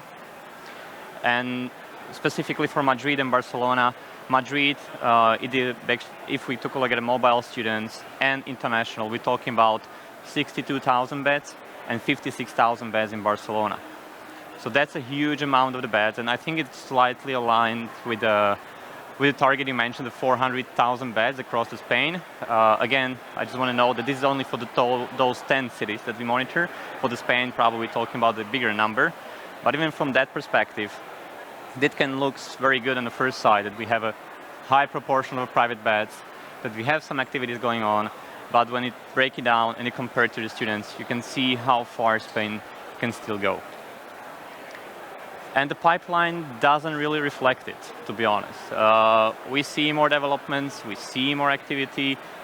Comparing on the landscape of the continental Europe, I have to admit that Spain has a lot of activity and attention of the capital and developers.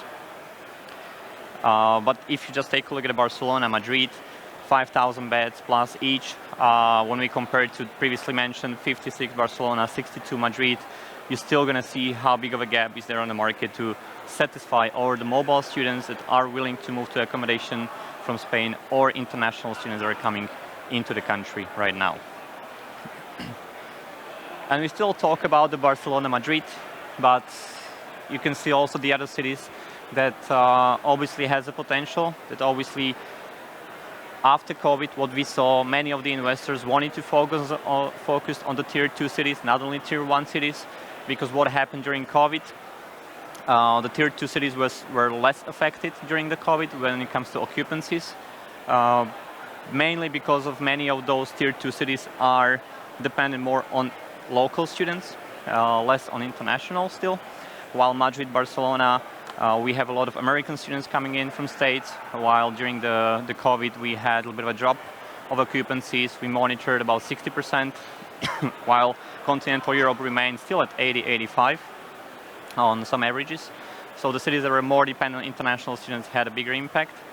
So since then we saw more people trying to go into smaller cities as well and to understand the more dynamics in that case. These are runs, just a quick correction that somehow we messed up the cities there, so don't take this really into consideration. It's actually Barcelona 1.3, Madrid 1.2, and then 900 should be Malaga. So we just a little bit of exchange. Apologies for that. But this is the average trends in Spain that we see for all the operators, public and private, for the single studio and for the single room. To compare, I don't know, Barcelona and Madrid, which Madrid is 1,200, Barcelona 1,300, with other markets like Paris, so the next door. Paris is sitting now at 1,000. If you go to Milan, it's very similar, 1,000. So you can see the rents are already higher in Barcelona and Madrid. And it's mainly thankfully to the new developments that are opening over the last years and the brands that are shaping up in the bigger portfolios, which you can see here. We monitor about 350 portfolios across Europe. These are the privately owned portfolios. It's a portfolio considered that have 2+ assets under one operational brand. From those 350 portfolios, 40 of them, 41 to be specific, are in Spain.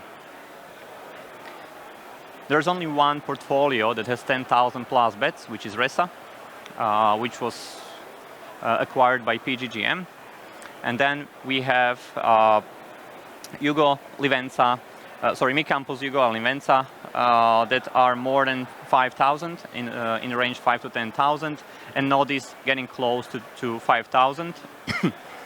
while the rest of the portfolios are mainly, and the biggest category of the portfolios that are currently under operational in Spain are in the range of 1 to 2,500 beds.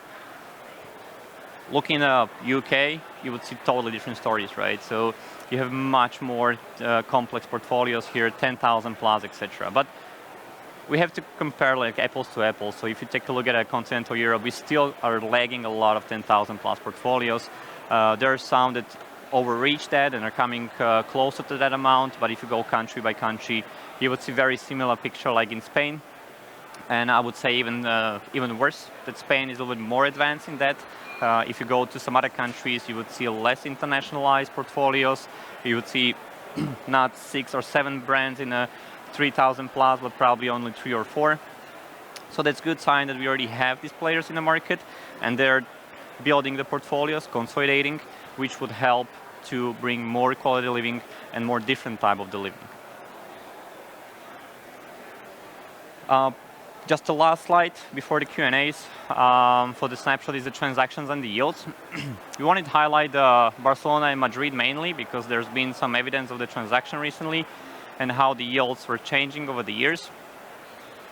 Comparing to the European average, what we see when we compare the yields and the transactions, what was happening across the continent, we saw the expansion since 2022 on the average of 70 to 80 bips, depending on the market, obviously. Spain was at the level of 50 bips. Madrid was very the same. Barcelona, it was a slightly higher expansion. It was about 75 bips. But it still remained very kind of a not huge amount of the change of the yield. If you go to Germany, you'll probably see a little bit higher amounts. If you go to Paris, you would see also higher than that. Or if you go to Amsterdam, very similar story. So we see that the market is still relatively very stable, and the operational story is very good. And I visited many assets this year in Barcelona and Madrid, and it was really hard to see any room, to be honest. Everything was fully booked. Rents are growing. Sorry, rents are growing, and it just continues to attract more people coming in. Sorry. So that's probably where I'm gonna conclude here. And just your attention, all the data are coming from our platform that we monitor daily. And once we see something new, we upload it there. Thank you. I'm gonna get a water. Thanks. Thanks, Martin. Can we have a round of applause for him, please?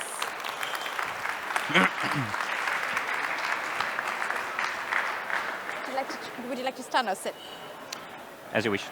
It's all good. I'm going to stand because I'm short. Okay, Martin, thank you so much for that presentation. And I think one of the first questions I would have is that you mentioned that there's just not enough beds in the pipeline compared to the demand and also the rising number of international students. So this might be a challenging question to answer, but what do you think should be the ideal provision rate in Spain? I would the answer from the other way around, right? So we see the provision different in every single country or city. You go to UK, you see somewhere 50%, and the market is performing still well. But you need to take a look at the number of students that are coming into the market, that are local, that are international. So, and to get to some level of net provision rate, so if you compare only the mobile student and international, let's say 60-70%, you're really missing like 60,000 beds in Madrid and 50,000 beds in Barcelona. So those 330,000 beds, if they would be added, they would somehow serve the demand of the mobile students and international students that we have an expertise from. They're looking for accommodation. So not necessarily from the provision rate point of view, but about number of the beds that we miss, this is around the number that we're missing in Spain now. Okay. Just very curious, we have many of the people you mentioned are class partners, and I see quite a few of them here. And we have been to their wonderful accommodations over the last few years, and we see that there's a lot of local Spanish students who also reside in these residences. And this might not be, it's a little bit different, I would say, if I dare say, from the Netherlands, where Dutch students don't typically live in PBSAs. So do you think there's also like a really strong domestic demand? Yes, and I would categorize this Spanish market closer to French. There's also a very strong domestic market, also Germany. And over the years, when we've been visiting the assets, and we're seeing the multiple assets, we see the higher end, obviously they attract American students, they can afford it, they have a budget for it. For them to study in Europe is still much more cheaper than studying in the US, just compared tuition and similar. But this kind of a mid-scale and similar, you can see a lot of Spanish students studying in these places. And it happened in the other jurisdictions as well, that we still talk about the student. You know, I like to use example, it's just every year there's a new iPhone coming up, they want to have a new one, you know. They want to like to have the best. And important thing to mention is, and understand is, student is customer, your client is the parent. And they obviously want to have their children in a secure place. They want to have children when there is everything treated off. And Spanish is in a situation also, what we see that it's mainly for internationals, that there might be a language barrier. So if you live in a PRS sector, you need to deal with the local people in a Spanish contracts, doing the Spanish Wi-Fi, whatever. There might be some language barriers, a lot of difficulties to go through, but if you're coming in one place where you have all in one bill, all in one language, pretty easy and clear and secure, this is something that they prefer. So it's a combination of both domestic and international, but at the end, the client is the parent, so they want the best for their children. So we saw it also in Poland, we saw it in other countries as well, where people were doubting, will the Polish student will be using it? Well, look at it now. It's basically occupied by the Polish students. So we see the same in Spain, and we see in the countries as well. Thanks, Martin. And so there's a domestic demand and there's an international demand as well. And right, like when I started the session, I said that during our Student Living Forum Spain 2 months ago, we had this very ambitious number of 400K beds in 10 years. What do you think is the key to achieving this? Or what do you think are the main obstacles that we need to overcome to achieve this? I think it's, first of all, the access to the opportunities and the speed of the construction and to get it to the market. We saw some very successful cases, but we saw some cases that took a little bit longer, missed the cycle, and it was a little bit difficult for them then to fully occupy the building on the first year. So we need to work with the local players, ideally, to have some local connections, but obviously some incentives and initiatives from the government to help the planning, to help the zoning become faster and to build it faster, because many times people are dealing whether it's commercial, whether it should be a hotel, what license can I use. So, and this is changing. We saw the situation in Barcelona previously, you know, when mayor changed the premise application, similar. So again, you don't want to fight thing with them. You want to have support from the government. You want to have like a fast track to the sector, so you can have the application faster. You know what to build. You just need to land, and you just need some partnership in place more. And thinking about the partnerships, we also see some partnerships in other places, also in Spain, that people are partnering with universities, which can also speed up a little bit those processes. It's not in that way in Spain like we would like to see yet. There are some cases, but I think there is still a way for improvement also in these cases. Right, so you're saying that we just need a better awareness amongst the cities and the councils that there's a really strong need for student housing, so that and also to be working with universities, essentially collaboration and public-private partnerships. This is what we saw in other countries that were working as well, and it's, you know, now everywhere you look across Europe, but also globally, you would find many restrictive policies from the governments to decrease number of international coming to the country, to limit the English taught programs in the Netherlands, right, to enable more Dutch students have access to accommodation, to education, etc. So I think it's now also the situation, which of those countries will be benefiting on that more, you know? Right. And is it going to be Germany that the international is not going to go there? Is it going to be France, which is relatively open to new international students, and they're actually trying to increase that? Or is it going to be Spain that they're going to be also pushing these English taught programs or partnerships? Because as you saw, there are English taught programs, but comparing to Ireland or Netherlands, it was like There was a very big gap. small amount Yeah. of that. Yeah. So this is helping a lot in the places like Netherlands, but I think so far we saw the huge and the biggest increase of international students coming in. Now they're trying to deal it a little bit differently, but it's all these things that needs to work together, hand in hand, to get more students and to get more fast track for the accommodation for them. Since you mentioned that, of course, like demographic changes and visa regulations around and government policies around internationalization, whether we want more students or not, and so on, does have a domino effect. So it's basically your loss is my gain, to put it like very, in a very simple way. Now, keeping that in mind, we know that like Bernard has a lot of data, a lot of research on this. So if you had to give advice to Spanish cities, maybe not Barcelona and Madrid because they're doing already quite well, to put them on the map on the international student radar, what would your tips be? I think definitely partnership with universities and accommodation providers, because again, you need to increase the English taught programs. If you go to the smaller cities, it's mainly Spanish students attending that. There is a lot of Spanish courses, so you need to have more English taught programs. Then basically what we saw in other cities, that they try to, again, fast track it and to not only work with the universities, but also with the companies and career opportunities for the students, because it is what we see. And it was nice to see also in your presentation, because from the discussion we had with students, they're also looking in the places where they can grow the career during the studies, which is very interesting, and also have a chance to stay in the destination after the study. So having these also employers coming into the place where you can then automatically continue the career post your graduation, there is also something that obviously city or authority could help to attract and to get more people coming, studying and staying afterwards. Yes, this is exactly what we saw from our research as well, that students really value career advice and guidance, because a lot of them do want to stay back and contribute back to the economy. So these are my questions for Martin, and I know that you might have several questions for Martin here, or maybe for myself, so the floor is open for anyone who would like to ask us any questions.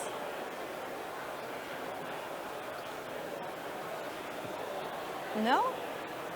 Okay, I guess we were very thorough and very good, so kudos to us.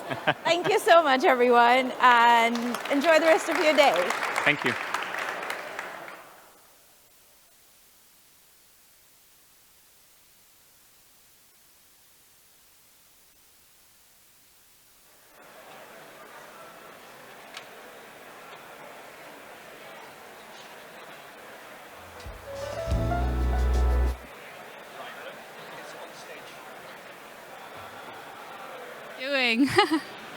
How are y'all doing today?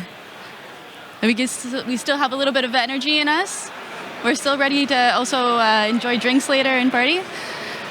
Well, I'm here today to present the French Market Insights panel, and we'll have a presentation. And actually, this is also a prelude, and I'm very excited to announce that in September 2025, the CLAS Foundation will host our first in-person student living forum in France since COVID-19. So we're coming back, and actually this conversation today and all the points that will be shared today will also be dove into even deeper, and we'll be able to unveil more opportunities and challenges within France. So to set the stage a little bit, in 2019, France launched the Bienvenue en France recruitment strategy, aiming to attract 500,000 international students by 2027. And as of the 2023-2024 academic year, France is steadily advancing towards this goal, now hosting around 420,000 international students. With student housing under pressure to keep pace with rising enrollment, strategies to boost the housing supply are critical. And today we'll hear from two experts in the field. We'll hear from Julia from JLL, presenting the real estate market outlook and data. And then we'll hear from Olivier from Campus France, sharing the higher education perspective. So I'm going to welcome Julia and Olivier to the stage. I'm going to sit down, and Julia will begin with the presentation. Let's give them a round of applause. Let's bring that energy up. Come on. Thank you. Right, I'm going to give you a quick overview of the investment market in France and explore some of the themes, and then hand over to Olivier, who will follow on. So France still remains a lot smaller than the UK market at sort of 75%. So the French and Spanish markets are generally about 5% of total investment volumes every year. It's nascent, that's for sure. This year, year to date, there's only been about 260 million of investment transactions across the French market to September, which is 20% down year on year. Not a total surprise, it has been a much quieter market. So although investment volumes are down, it's still 48% up from where it was in 2018. So things are moving in the right direction, but we've got some way to go in terms of the French market. So I think the other thing that's interesting about the French market is that despite inflation being at 1.5% as at September, construction costs remain on the way up. They're still running at about 4.7% across the French market. And yet this year, most of the deals have been forward deals through the VEFA transaction process. There's very little in terms of standing stock that is traded in the French market. Now, this is partly because of previous tax regimes. There was a real incentive for the buy-to-let market in France for sort of mums and pops to buy into PBSA stock. But I think it also reflects the nascency of the market. And perhaps it reflects that vendors are not willing to sell at the prices that we're at now in the French market. It is largely a domestic market. It's a real local to local. RIVP, CDC Habitat, AXA counters this in terms of a local market, in terms of our analysis. And of course, Gecina are out there in the market at the moment in exclusivity. And in fact, across the French living market, so all sectors, including healthcare, domestic buyers account for 80% of all transactions in the French market. We've seen a tick up in the last 2 or 3 years of international buyers coming into the market, but it still remains fairly muted. You know, we've seen the likes of Ares tying up with Bouygues and Partners Group tying up with Dea Capital. So prices have broadly stabilized in the French market through 2024. We've even seen a very small yield compression in the French prime market of about 25 basis points in Q3. But to be honest, the evidence is really thin.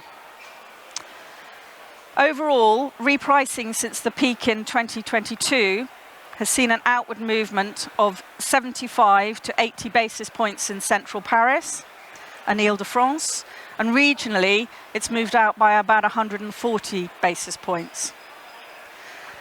As I said, though, to be honest, prime, stabilized market evidence is really scarce. We've seen the likes of Greystar, AXA with the Boost Society, Brookfield with Uxco active, but rarely in standing assets, and this goes back to the nascency of this market.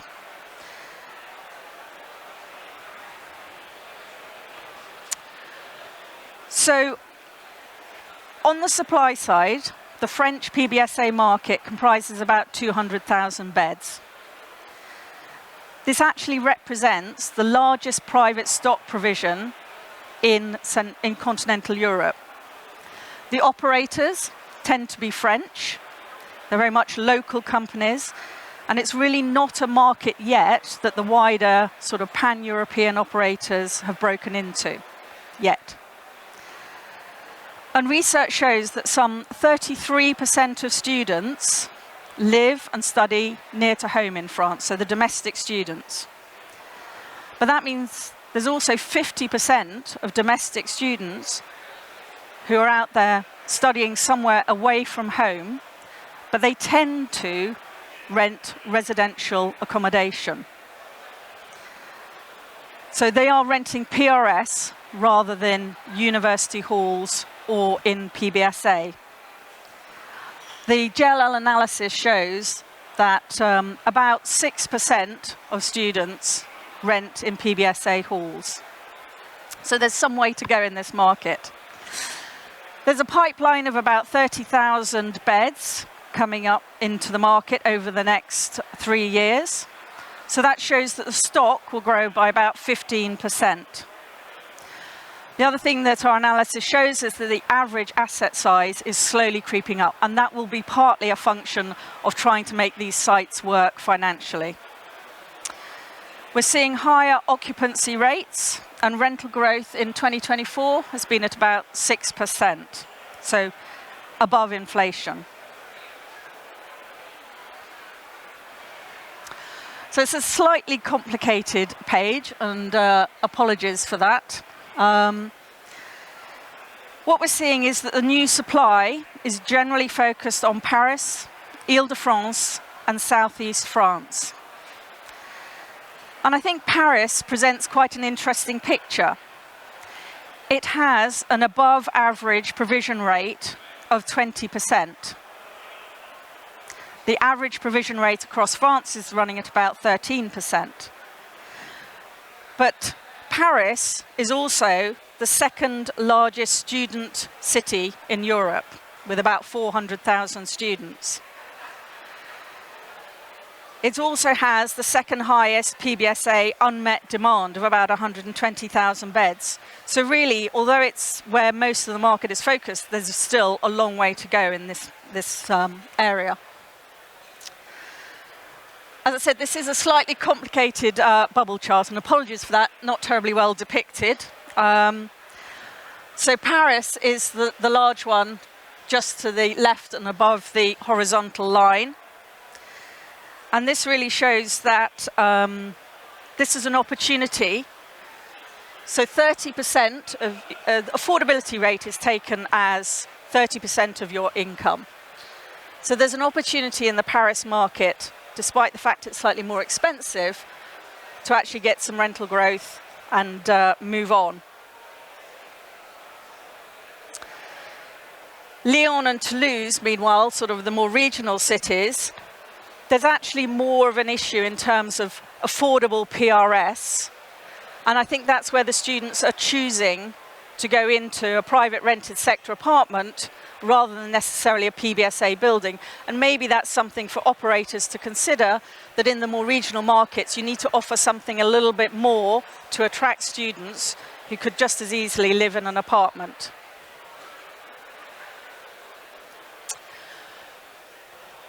So in terms of demand, and Olivier will talk in detail on the international student numbers, France has the largest student population at 3 million in Europe. International students, as we just heard, are just over 400,000, which is 46% up over the last decade. And JLL estimates that the cost for the international undergraduate, and I'm sure you'll comment on this, to study in France is about 13,000 euros a year, obviously well below UK international student number pricing, but also 40% cheaper all-in costs than studying in the Netherlands, and 10% cheaper than Spain. The number of French universities in the global top 600 universities is up 55% since 2021, which actually gives it the highest growth or improvement in top universities in the top 10 global countries. And I suppose finally I'd like to leave you with one point. I think that France presents a rather unique PBSA opportunity. It has the second highest share of students currently living alone in PRS accommodation at 28%. That is more than double the European average, which sits at about 12%. So you can imagine if those students are not sitting in PRS and we're in PBSA, there's a huge opportunity to develop into this market. Olivier. Thank you very much, Julia. So I will continue on this 3 million student population figure. It's actually capping at 3 million in recent years due to demographics, and we're expecting a 1% increase of the total number of students in the next year, 2024, 2025. So it's not going to be a very fast increase compared to previous years. We had in France a boom in recent years, and it's slowed down, and now it's a little bit capping. But interesting to see that the number of international students is increasing quickly and faster than the number of domestic students. So I'll be focusing on these international students and the way they affect also questions linked to the housing market. There are 80 public universities in France and a large number of higher education institutions, as many of you are familiar with. The system has a complex history. So on the one side, the universities host the largest number of students, but there are other types of higher education institutions, usually smaller, that are also quite prestigious and that host a lot of students. So in total, there are about 3,000 higher education institutions. It's a very large figure because of the small size, average size of institutions. And I'll be talking about this. Out of these 3 million students in France, a recent survey showed that 2/3 are not living in their parents' homes. So that's an interesting also figure. Student mobility in France comes from all regions of the world, but as you can see, the proportional circles, the circles are proportional to the size of the student populations that are incoming to France, and there are a large number of students from French-speaking countries, namely North African countries, but also from Asia, China, you can see, Europe, and a lot of other different countries.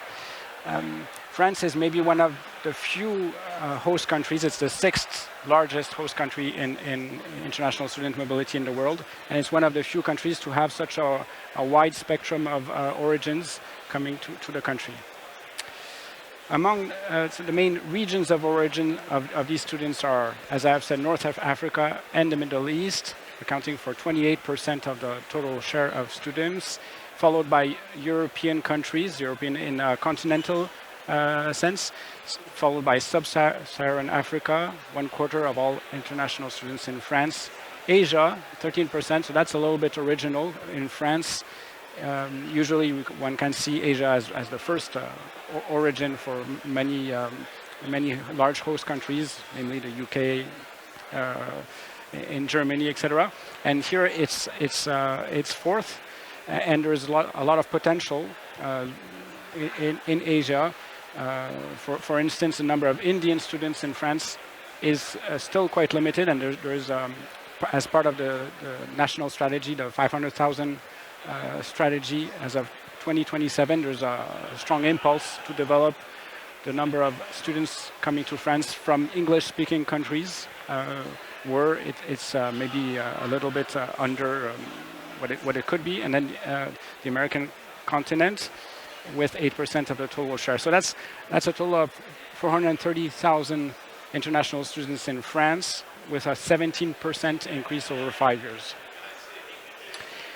When we break it up into the main countries of origin, so we can see North Africa, Morocco, Algeria, followed by China, the third country of origin, Italy, Senegal, Tunisia, Spain, Ivory Coast, Lebanon, and Cameroon, and various evolutions over 5 years.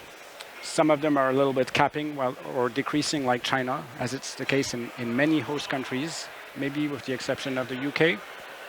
And others are developing quite fast. What's interesting here is to note the increase of European origins, Italy, Spain, which is quite strong, but also countries that have had conflicts and crises. One can see Lebanon with strong ties to France and increasing student population. I've spoken a little bit about the breakdown of higher education institutions in France. There are different types of institutions, 80 public universities that host 63% of all international students, but also a large number of business schools, smaller in scope, usually well ranked in international rankings, hosting 15% of all international students.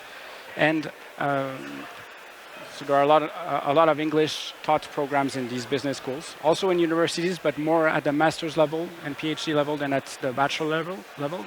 In that sense, it's a little bit similar to other countries that have been discussed earlier on. Engineering schools, with 8% of all international students hosted there. Also some specific programs, some of them professional, vocational programs in higher education programs in high school buildings, also quite specific to France, 6% of the total, schools of art and architecture and other institutions. So a very large number of institutions, and the figures have been evolving, let's say, faster in institutions other than universities. Universities have, the total has increased by 7% over 5 years, while it has increased by 70% in business schools, for instance.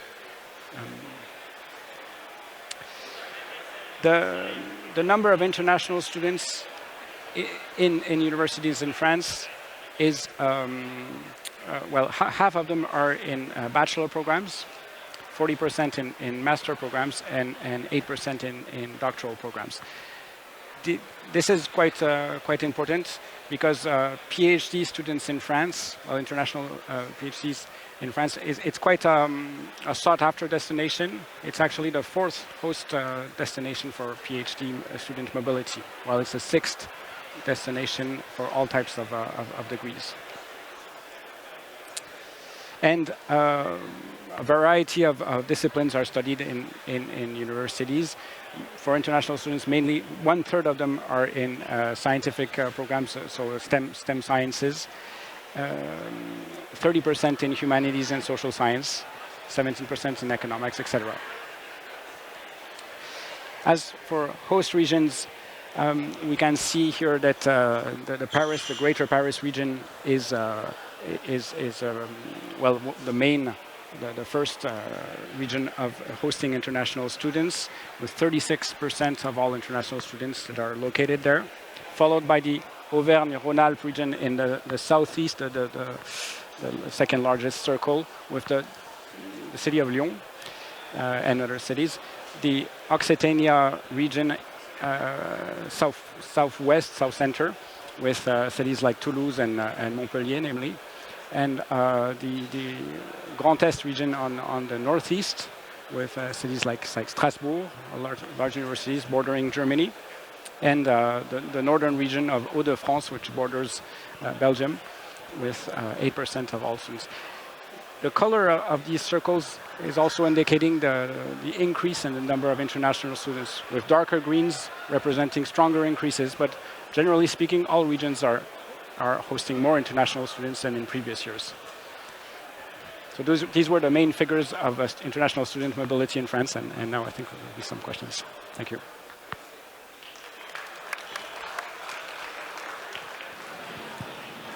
Thank you both for sharing that perspective. I'm going to come to audience questions in just a moment, but first maybe we can chat a bit. Julia, simply put, why is there not more student housing stock in France? Can you expand on this a bit? I think there are a lot of layers to that question. Why is there not more stock? I think there's no doubt that continental Europe is behind the UK in terms of this move to building student housing stock. So that's a sort of generalization. America, UK, continental Europe. Why is there not specifically more in France? At the moment, international investors in the sector are definitely looking for standing stock with income. That's their preference. There's been a real move over the last 2 or 3 years away from development stock, just because of the risks of pricing, contractors going into administration, and we've seen that, and developers sort of across the continent, as we've been in a little bit more stress. And as I said in the talk, there just isn't much standing stock in France to begin with, and it's very rarely traded. You know, pretty much all the trades this year have been in forward VEFA type deals, and although VEFA deals are generally regarded as less, they're less complicated and safer than, say, a UK forward commitment, just because of the legalities and the documents. There is still a sort of standoff from investors to invest into forward deals at the moment.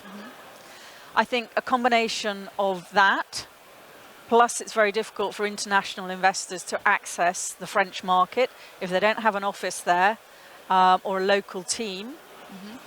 They always feel as though they are second to hear anything in terms of transactions. They're never first in line. And there are a lot of tax issues for international investors. So some international investors just don't invest into France. So you're sort of already narrowing the pool of money that's available. And then, of course, we've got the debt position with interest rates. And until that is really accretive, I don't think investors will necessarily be back into the market.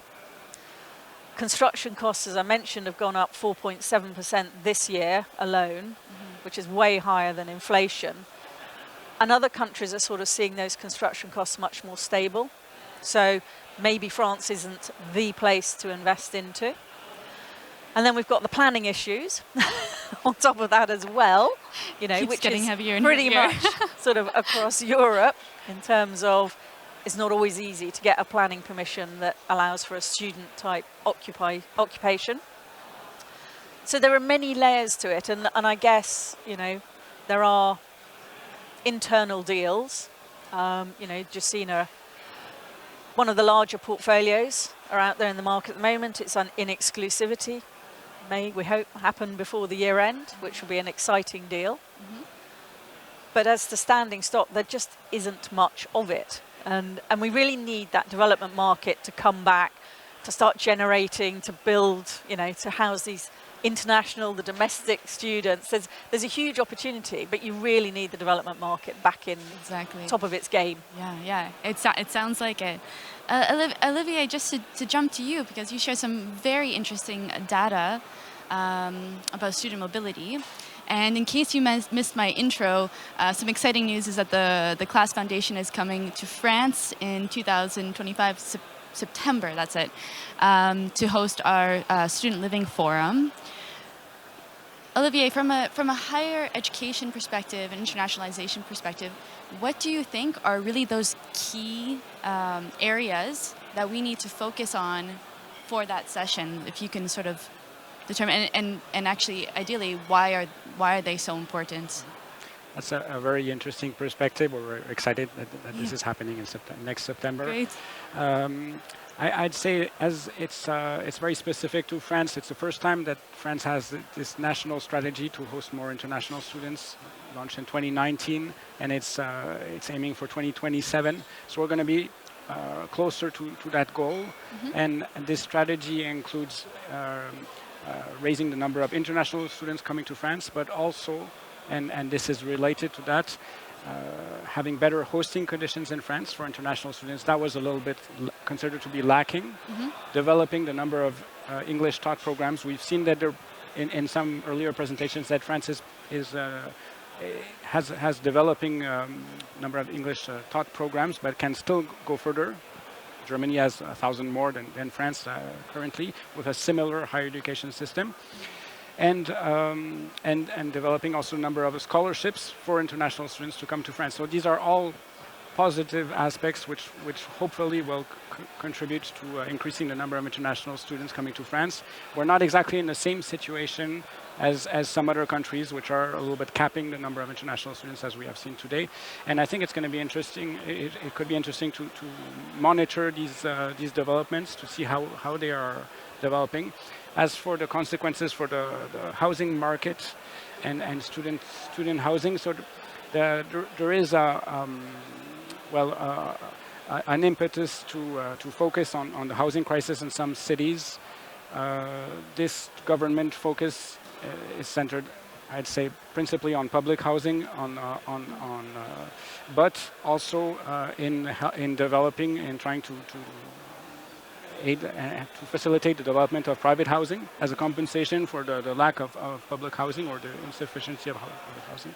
So I'd say that this is also very interesting to see. Hopefully, because I saw also in the Swedish presentation that earlier that there are strong government limitations for entering the Swedish market. I'd say it's quite comparable to France actually, and hopefully this will develop in the current months, and this can be also a topic that can be. As soon as I step off the stage, I'm going to have to write this all down. So we can definitely bring that to the top of the agenda. So thank you for sharing. Before we close off, I'd love to open it up to the audience. Does anybody here have any specific questions regarding the French market? No, it's all good. If you have a question later, you can email us at the class. Maybe just, I mean, you both presented some really critical data information. Was there something that stood out to you, possibly in each other's presentation, that you think is worth highlighting or noting, or something that stood out to you? From each other's. Quite clearly, yeah. I think that. Now I'm checking if you were paying attention. Yeah, thanks. Sorry. Quite clearly for me, the figure with the comparison figure with the Finnish situation, and the fact that France is second in the number of the share of students that are in private housing on their own is a very interesting figure, which I didn't have at all. Yeah, it's a ridiculous number, isn't it? No, I think actually for me it was the sort of overall from Olivier in terms of that real push to get more international students into the country, given that we've seen the dynamics in other countries like the Netherlands, which is like, no, Canada, no, we don't want any international students, no, Australia will limit the number there too, and Germany and France are just taking a completely contra approach to that, so welcome people with open arms. Exactly. And there's no doubt that some of these continental countries are increasingly attractive to international students to come and study in. Why wouldn't you want to go and study in Paris, for goodness sake? Brilliant. Sounds good to me. And I think, wasn't there something after the election in the USA, there was a 700% increase in terms of international potential students looking at Europe to come and study. Oh, I didn't even after see the that. result. Wow. You can just see this movement increasing around the world. And okay, it's only a part of the sort of PBSA story, but it's quite a good starting point for why you need more student housing. I think that's the perfect way to end this chat. Thank you both, Julia and Olivier, for sharing your insights today. And to everybody else, please enjoy the rest of your day. Thank you. Thank you. Merci.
So ladies and gentlemen, we are about to start with a demo from our platinum sponsor, Powerhouse and Salesforce. Would you like to make your way onto the stage, please?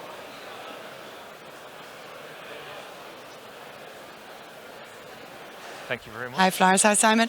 Enjoy, and if you need any help, I'll be sat over here. Thank you. Perfect. Thank you. Hi everyone, thanks for joining us today. My name is Floris. I'm the founder and CEO of Powerhouse. I'm joined by Simon. Hi everyone, my name is Simon Rad. I'm a senior business executive at Salesforce, and I manage partners and alliances, partners like Powerhouse and GoCardless, who are joining us as a platinum sponsor today. So very much looking forward to today's presentation. Back to you, Floris. So what are we going to talk about today? It's about deploying AI chatbots and automation across the entire tenant journey. We're going to introduce, I'm going to start off with introducing Powerhouse and who we are. So we are a PMS solution that's built on top of Salesforce. And our goal, our aim is to streamline the entire student journey. So starting from the first contact you have through various channels, guiding your applications, your leads through a booking experience, transitioning into moving in checklist that streamline all the tasks, all the to-dos that are going on with moving in or onboarding new tenants. Next stage is elevating student experience through communication, right message, right time to preferred channel, and also we cover the payments, automated payments through payment providers such as GoCardless. I'll let Simon introduce Salesforce. Perfect. Thank you, Floris. What it really all comes down to is enabling you to have a single source of truth. A common market feedback we get is that customers have solutions that are disjointed. Their data and information are across several different environments. What we're trying to do with partners like Powerhouse is enable them to utilize the platform Salesforce, the world's leading CRM, to bring all of that together. Powerhouse is built natively, and the licenses for the system are embedded. So you don't have to directly interact with Salesforce. Instead, you can just work with Powerhouse, who scale with your business. Their pricing model and everything else is scaled based on how many properties, how many seats, how many tenants, how many beds you manage. So it's more economic and more fit for purpose in terms of your market demands. In terms of a single source of truth, what we bring to the market this year is Agentforce. It is available directly from us and through our partners. It is our leading AI platform.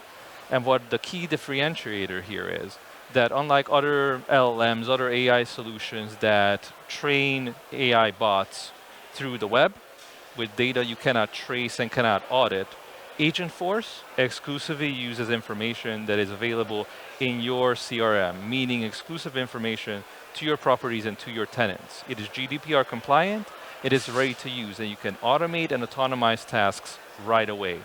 And partners like Powerhouse and GoCardless are already doing very exciting things with this technology to empower you to scale up and achieve more. And Floris is going to talk a little bit about that and show you guys a demo as well. Back to you, Floris. Yeah, so to make it all a bit more concrete, we've identified two use cases that we're going to show you today. The first one is around our goal was to improve, make a faster, more accurate move in by using an AI sales agent. So think about I would think almost every there's a part of the application that can go through an autonomous agent, like I have that process fully automated, but there might also be some use cases. For example, someone needs an extra credit check, or there are other. It's someone with special requirements that you want to have a sales agent that can assist your staff in in guiding them through the booking experience and finding the best suitable property and unit. So we'll go through that process. Next stage is here move-in checklist. So I will show you an example of how that looks like on the platform. And then at the end of the journey, obviously, you want to have an overview of it. You have to want to have control over your operation. So it's not only about automating all that stuff. It's also about getting grip out of from these processes and getting overviews on it. So what you see here is a application that's coming in for one of your properties. And you're a sales agent, so based on the requirements of this person, of this application, you're asking the AI bot, AI agent to suggest you the top 5 units based on his requirements. So the system pops up with 5 possible units that are available across your properties. And you choose one out of it, and you say, okay, let's create a contract out of it. So it's automatically creates a contract. You can go through that contract, and you could see the different steps on the individual contract, but also on a more granular level on the property. You can see every tenant that's moving in, and every check to have an overview of, okay, do we have that onboarding for the coming weeks? All the people that are coming in next week, do we have it under control? And obviously all the data on the platform generates interesting reports where you can follow up on that onboarding process. Up to you, Simon. Thank you, Floris. So what you could already see is how the agent, very quickly deployed, has access to all your information. It reduces friction with your tenants, with your customers. It reduces operational time, and it increases productivity. But it's really just the tip of the iceberg. With a configurable system like Salesforce, powered by Powerhouse, solutions built on the platform, you can tackle a number of use cases. You can really tackle everything, every single interaction throughout your tenant's lifecycle. If you think about it, with mobile app integration, your tenant can request surveys, cases, repairs, and all these operations, all these engagements with your tenants can be logged and reported on using Salesforce. We have statistical data on how long these jobs take, real-life activity tracking, notifications, scheduling appointments, jobs, real-life visibility both for your internal managers and your tenants live with changes and modifications possible as well. And you can also deploy an agent just like we demonstrated in the previous demo to fulfill and autonomize these interactions. In fact, any payment disputes or any traces of audits and payments, migrating rents or energy suppliers, it's also possible by enabling payment solutions like GoCardless to manage all your payments digitally on the platform. So it really becomes a single source of truth and a source of all your customer interactions, all your engagements with your tenants through universal workflows powered by Salesforce and powered by Agentforce if you choose to deploy further agents for further engagements. There's really a lot we could talk about, but what we're actually going to show next is what happens at the end of the tenant lifecycle when a tenant engagement needs to be terminated. So the second use case is resolving student inquiries. In this case, it's at the end of the leasing contract. The student wants to terminate his contract, or in the middle of it.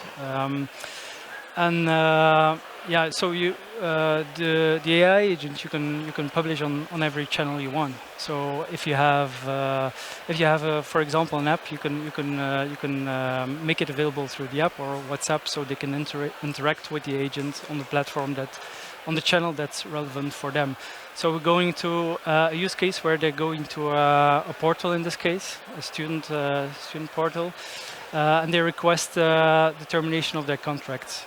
So the agent will ask relevant questions to get some more insights into why the person wants to terminate his contract. Also to get all the information that's necessary to automate all the process in the backend. This will generate a move-out checklist. So it's comparable what you've seen before. A move-in checklist gives you an overview of all the to-dos that come with moving in a new tenant, but there are also to-dos that are related to someone that terminated his contract. So you want to have a complete overview of those processes as well. And in our case, we're gonna schedule an outgoing inspection with that person. So we're gonna fix a date where we can meet each other at his apartment and go through the inspections together. And in this case, also he will have to pay a termination fee, for which we'll use go-cardless integration. So here we're on the portal. So they can interact with the agent.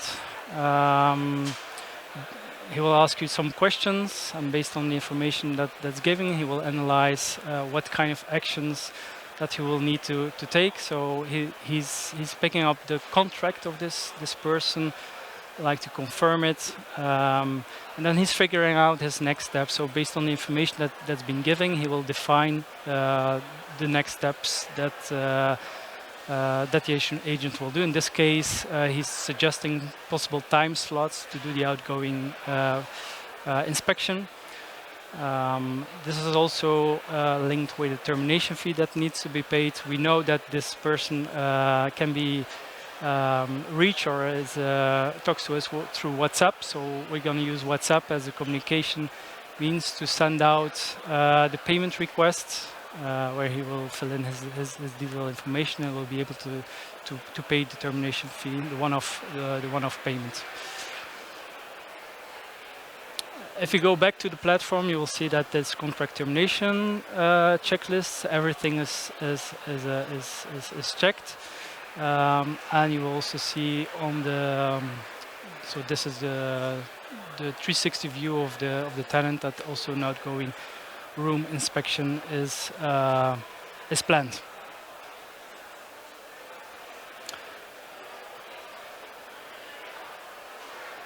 Okay. Awesome. Thank you, Floris. Thank you very much for your attention. Yes, I would like to also thank you for your attention. And to summarize what we have seen before, everything that is shown is technology available today. We autonomized all the workflows real time using deployable agents, which are GDPR compliant, use your exclusive data available in your platform, takes a matter of minutes to deploy, and are already available via partners like Powerhouse, who have developed their own solution in a matter of weeks. If you want to learn more, we're just over there at the big yellow booth on the Pentland sponsor area, so we'd love to talk to you a little bit about more and answer your questions outside of this session. Thank you, and thank you for the demo, Floris. Thank you.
Distraction might help just to get them away from the bar. I actually did take a couple of notes, but mainly don't listen to what I say. Just Joe, you're on, guys. Oh, yeah. Yeah.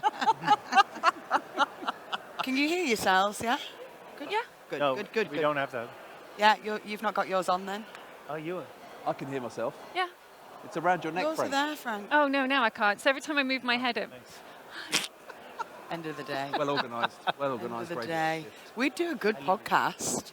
Oh. Just saying. Yeah. Just feeling it. Feeling the vibes. You might need to switch it on. Mine won't stay in my ear. Yeah, okay. Okay, good. Do you want me to do a voiceover as well? Yeah, let's do that. Okay. Got a voiceover? Yeah, that's good. Oh, the popping has started. Bottles are popping. Okay, that's better. It was falling out my...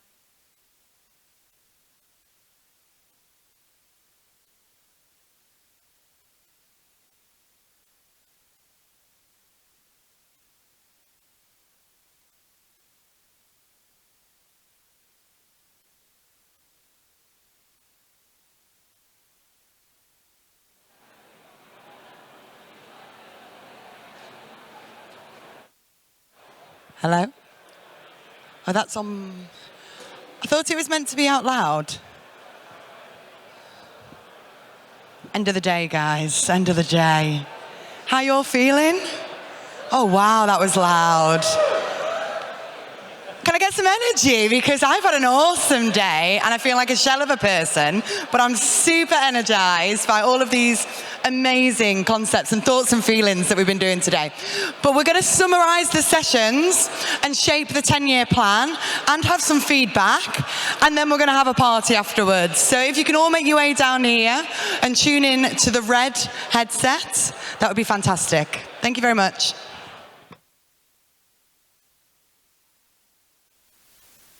Spain is still wrapping up. Ah, there we go, that's why. My two, did you go to your two? Okay, I'm impressed. Good start. Did I listen?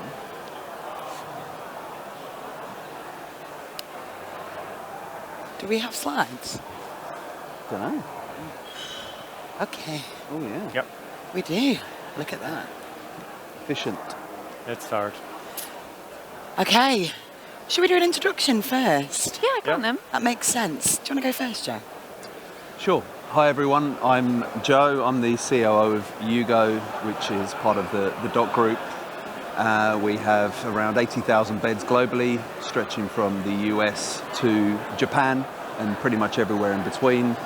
Actively growing and looking to grow hugely over the next few years, but we form part of the DOC group, which has also got our sister businesses of student.com, which is the online marketplace, effectively the booking.com for students, as well as GSA, which is the investment asset manager and development arm. Hi, I'm Louise Benner. I'm the Managing Director of Luna Students. We are owner, operator and third-party operator. We're part of Torsion Group, who develop, construct and operate. Did I get a whoop? I got a whoop. Thanks, Kirsty. I'd just like to add as well, both partners of the class, long-standing partner of the class as well, a newly partner of the We're newly formed, new partner, yeah. So very excited to have you both on stage here today and share the feedback from all of these sessions. Frank? Yeah, we started the day by setting basically the objectives, right? What should be part of our 10-year framework. I have been part of some of the conversations. I know you've also gone through the room. We wanted to validate the 4 pillars that we're working on, increasing availability, ensuring accessibility, improving student well-being and student experience, and improving collaboration.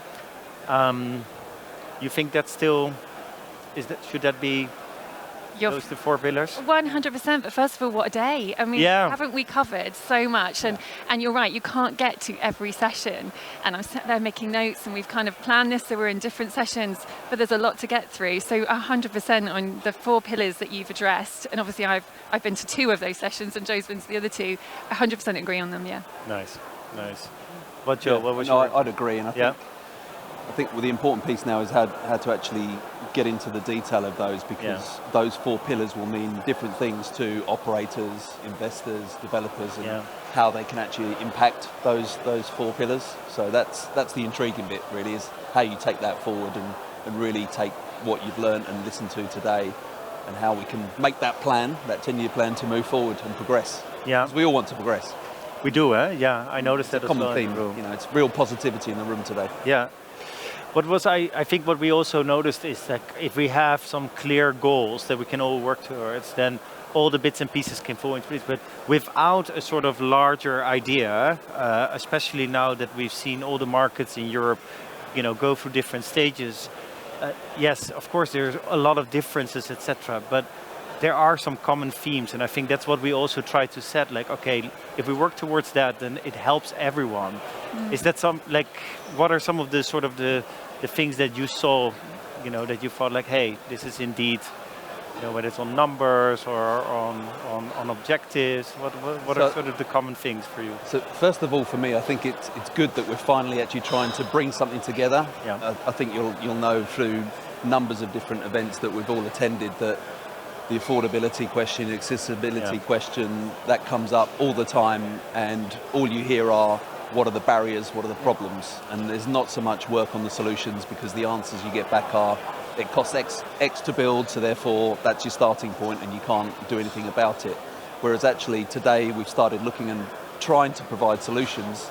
They might not all work and they might not come into effect, but at least we're trying to move that discussion on, because for the last 2, 3, 4 years, it's, in my view, has remained stagnant. So it was great to see that, whether we agree with the ideas or not, but at least there's something that's been put up on screen to say, do we need a European National Housing Coordinator, for example? Is that the best move? And you've got experience in the Netherlands of how that could work, and then how does that deploy across the globe? And I think the overarching theme for me is the communication piece. Yeah. You have pockets of conversations around the industry, whether it's political, whether it's the investors themselves and then the operators that tie into that. But actually the difficulty has always been bringing people into the same room or getting the same impact across the levels. So we were having a conversation earlier where where you can talk to the housing minister, but then do they actually relay that message that, you know, the conversation that you've been having with the local mayor, for example, if it's in France or in Italy, where it's really important that you get their buy-in? Or is it, you know, we touched on the innovation piece as well, and the Ministers for Innovation and how they're linked and creating these university hubs and districts, as you were mentioning before in Manchester, for example. So I think the communication bit is really, really important, but having a structured plan to be able to go to the government, to ministers, and saying, we've thought about it, this is the data, this is the evidence, this is an idea or an outline of a plan of how we could help work together to solve the challenges that everyone faces in their cities, and we have the data to back it up. I think that's a great starting point for me. Yeah, because you're very active in one of the most mature markets in Europe, but we also noticed that here there's also a bit of a communication breakdown. So, you know, like that. Yeah. We don't talk now. No, it was good to introduce you earlier today. But I think even in a mature market, you know, it shows that it doesn't, you know, that things don't happen without, you know, organizing ourselves. That was one of the things. Yeah. I think probably one of my biggest takeaways, though, was absolutely to do with that I feel we've been siloed as a sector, and there's strength in being one voice, for example, particularly around common themes that we can't seem to get over as an individual or as an individual organisation. So I think that's where that's where the potential is for me. Isn't it great to be part of a mature market now in the UK? Because that is time that you can assess and then start to affect change. And one of the sessions I was in was the affordability, which links well to the accessibility, is actually we can pause for a minute and actually try and fix those problems rather than just running to the next development. And the next one, like a lot of European markets are quite green, they're new and it's coming and they're learning and they're looking to the UK. It feels like it's time for us to do the 10-year plan and actually own being a maturer market. Yeah. Using my earpiece. Yeah. Yeah, and also the market in UK did not happen with the help or with certain things that we see now clearly needed in Europe. Did you hear any sort of like feedback on the 3.2 million rooms that we need, or did people tell you like, oh, this is way off, or did people feel it as an inspirational challenge to take up? I haven't had any feedback on that. No? No, not yet. But then everybody I'd want to talk to is over there in the bar to give me the feedback, so I'll feed it in later. But what I do think is from the panels, the idea of getting to that number of beds links back to the affordability problem. Yeah. So we can have those beds, but who is going to be living in them? Yeah. Who can afford them? So we might need those beds, but what are we building to get there, and how do we make the development stack, capital stack work? Yeah. What was one of the ideas that you liked most from the affordability conversation? Because actually in the panels that I did, we also talked a lot about affordability. So I'm curious to hear what you felt was most sticky. I think the sticky point for me is there is a way, and I obviously have the benefit of working with children groups, so I can see the development, I can see the construction and the operating challenges, see the OPEX challenge, but part of it for me is the construction. So there is room to change construction costs, but the challenge, so I'm sat there in the audience and I'm thinking and listening to this, but in my head, we talk about what students want. And actually, it was not in the affordability, it was in the accessibility, talking about we don't want budget rooms, 100%. Rebecca, actually, you voiced that. We don't want budget rooms, but where do we compromise? So if we build at 100k a bed for studios, clusters about 80,000 a key a bed. So to do that affordably, it's 62, but something has to change. So is that a shared bathroom? You know, HMO, it works quite well. We've seen some models doing that. Is it a change in amenity? Is it that it's, you know, one of my views is you can still make home, but it doesn't need to be flashy. So, for example, in my house, I might want to afford a really, really swanky sofa, but I can't afford it. So I'm going to find something that creates home. So is it about back to experience? So for me, that to answer your question a bit clearer, that's one of the ideas that I think we need to explore more. And I saw it coming out a little bit today. Yeah, we spoke as well about a minimum standards of what works, what doesn't work, what actually impacts the student, and then what's the price point of that. Yeah. We also spoke about diversification. We spoke the development and the need of the development of the low to mid-range anyway. And then we also spoke about how retrofits can play into that. Yes. So particularly in the UK, if the UK is going to lead in that. And we did have a little conversation as well around the opportunity in some of the other markets around retrofitting offices, for example, and the types of collaborations needed.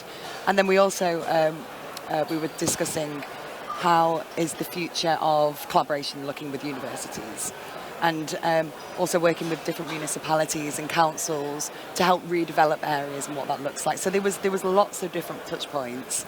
And then we also spoke about bringing together all legislation, policy, incentives, everything, compile it from different markets of what works and doesn't work, and then advise that at a EU level so that we can create a strategy of how policy can actually shape what we do. So people aren't as worried about building affordably. You know, we break down those barriers more and people can see the longevity in that. So yeah, I'd agree. I think there is no silver bullet to affordability and accessibility, and the conversation in the past has been moved away from affordability into, well, it's value for money. Well, value for money is quite subjective. You know, I can look at Rebecca now and she'll say, well, I think value for money is £150 a week, but then I can look at Louise with her fancy sofa and say 300 a week. So it really is in the eye of the beholder as to what value for money is. So we unfortunately have to bring it back to the cost. Yeah. And people will naturally upgrade if they want more, or they will be happy with that 160. But it really is involving all of the different stakeholders to get there, because there is no one solution. Real estate is a slow beast.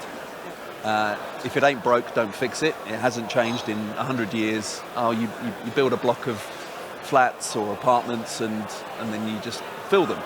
Now, obviously, it's not as simple as that. You've seen evolution.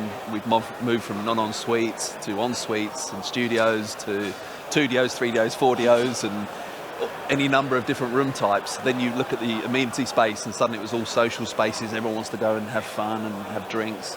Then that changed to more study rooms because of the change in what was happening in universities, for example, where suddenly universities were cutting the number of courses that they were offering and really focusing and specialising so they could attract the type of student that they wanted. And that student then should determine what type of product you're building.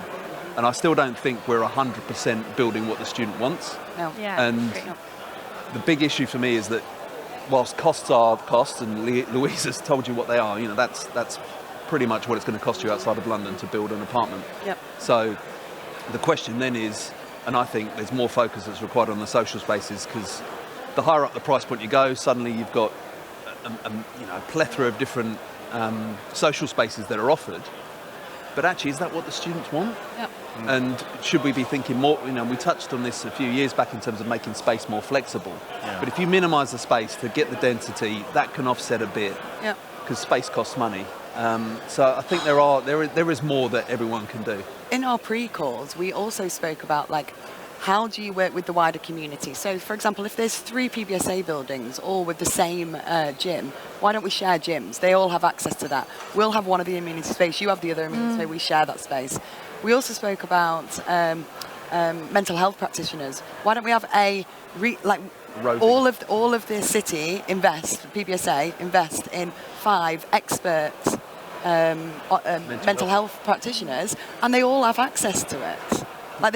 There's other ways that we can do this. No, I agree. I mean, I think it was also from on the availability and the collaboration panels. There was also awareness that there relatively little public investment is going into the sector right now, and there were 2 components to that. One was to invest in the process. Basically, the advice from the Dutch, best practice was invest in a national coordinator. Someone that's between the parties, just to resolve bottlenecks, just to address it politically, make sure that there are meetings that are held at the right levels. So that was very practical, but it also showed that if you, now that we're growing up, we need to, basically organize ourselves, and that, for example, if we think education is so important and then housing people, to ensure that they have access to higher education, we can ask also for European funding, like we do also for Erasmus exchange programs. If we think as a society this is important, let's ask. And these are things that also then play into the affordability question, because I think the sector now responds often with like, okay, we have to incorporate that all within our own business plan, right? But that's not necessarily the case, and there are many practices around Europe.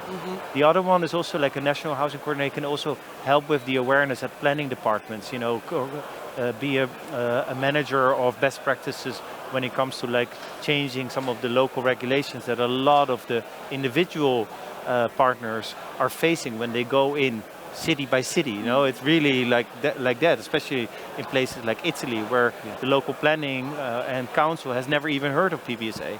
So that's also something that I really saw now for the next 10 years. We really need to invest in some resources together and also ask at the government level, to match that with their, so that, and those things don't cost that much. No. How do you see that though, Frank? Do you see that as a organisation?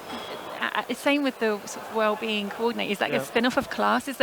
How do you make that come to life? Well, the Spanish partners already said we need to organize ourselves in Spain, because there are certain issues in Spain that we cannot address individually. So, but it's also not necessarily the same in all the other countries. So, and that we saw that during the living forums, right? We started organizing in the different countries more to focus on more. At the government sector, I mean, in each department of Ministry of Housing, there are people that are specialists on it. And in the case of the Netherlands, they appointed an independent person, they funded by the government, but they also fund like an annual monitor on like collecting data, which is really important, setting goals together, investing in the process. And those are things that don't cost that much. But if we advise that basically to the EU commissioner now and say like, well, this should be a recommendation from your side to all the countries. This is something that is really feasible. Yeah. And everybody that needs a seat at the table has a seat at the table. Yeah. So the university sector does, both the social and the private sector, and we all sit in a room to talk about what's the availability, what's the demand, how do we do that, because we all play a part in delivering that. It's very Dutch. Put two people in a room, you create an association. Yeah, that's true. Yeah, that's how the class started. Amazing. Amazing. Yeah. But you're right. But I think the fundamental point for me is that housing coordinator, that role needs to have teeth. Yeah. Because it's all good and well gathering the information, but if it goes nowhere, or that person doesn't have enough of a say or power to be able to push the agenda, then but back to square one. If housing has become the #1 issue in your city or in your country, you want to hear, and it's being and it starts to have repercussions, right? Because we also heard from the Dutch market that the lack of housing is now leading to capping the number of international students. So it has massive repercussions.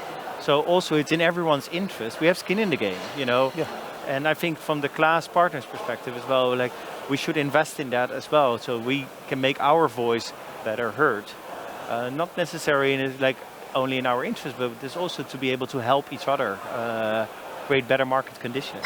Well, ultimately, the end result is that we want, whatever country you're in, the end result has to be that you're attracting students, you want your universities to be successful, to grow, to provide the best education, attract the best lecturers and professors, etc., and give that. But then also with the accommodation side in tow, it's that whole university experience. You want that to be a great experience for a young person to go abroad and spend 4 years in a different country and learn the culture, meet different cultures, mingle, and really pick up that whole transition from home life to adulthood effectively, and really make themselves a well-rounded individual. We're in a very mobile and internationally mobile world now. It's unavoidable. You can't just sit in your own little bubble. It's something you said there about creating a well-rounded individual, because that comes back to the experience, which is one of the pillars. And I think that, having somebody, a housing association individual that was responsible and keeps driving it, I think is really important, because it covers off the well-being side as well. Students come, whether they're travelling to a different country or whether they're in the UK, they don't just come to learn.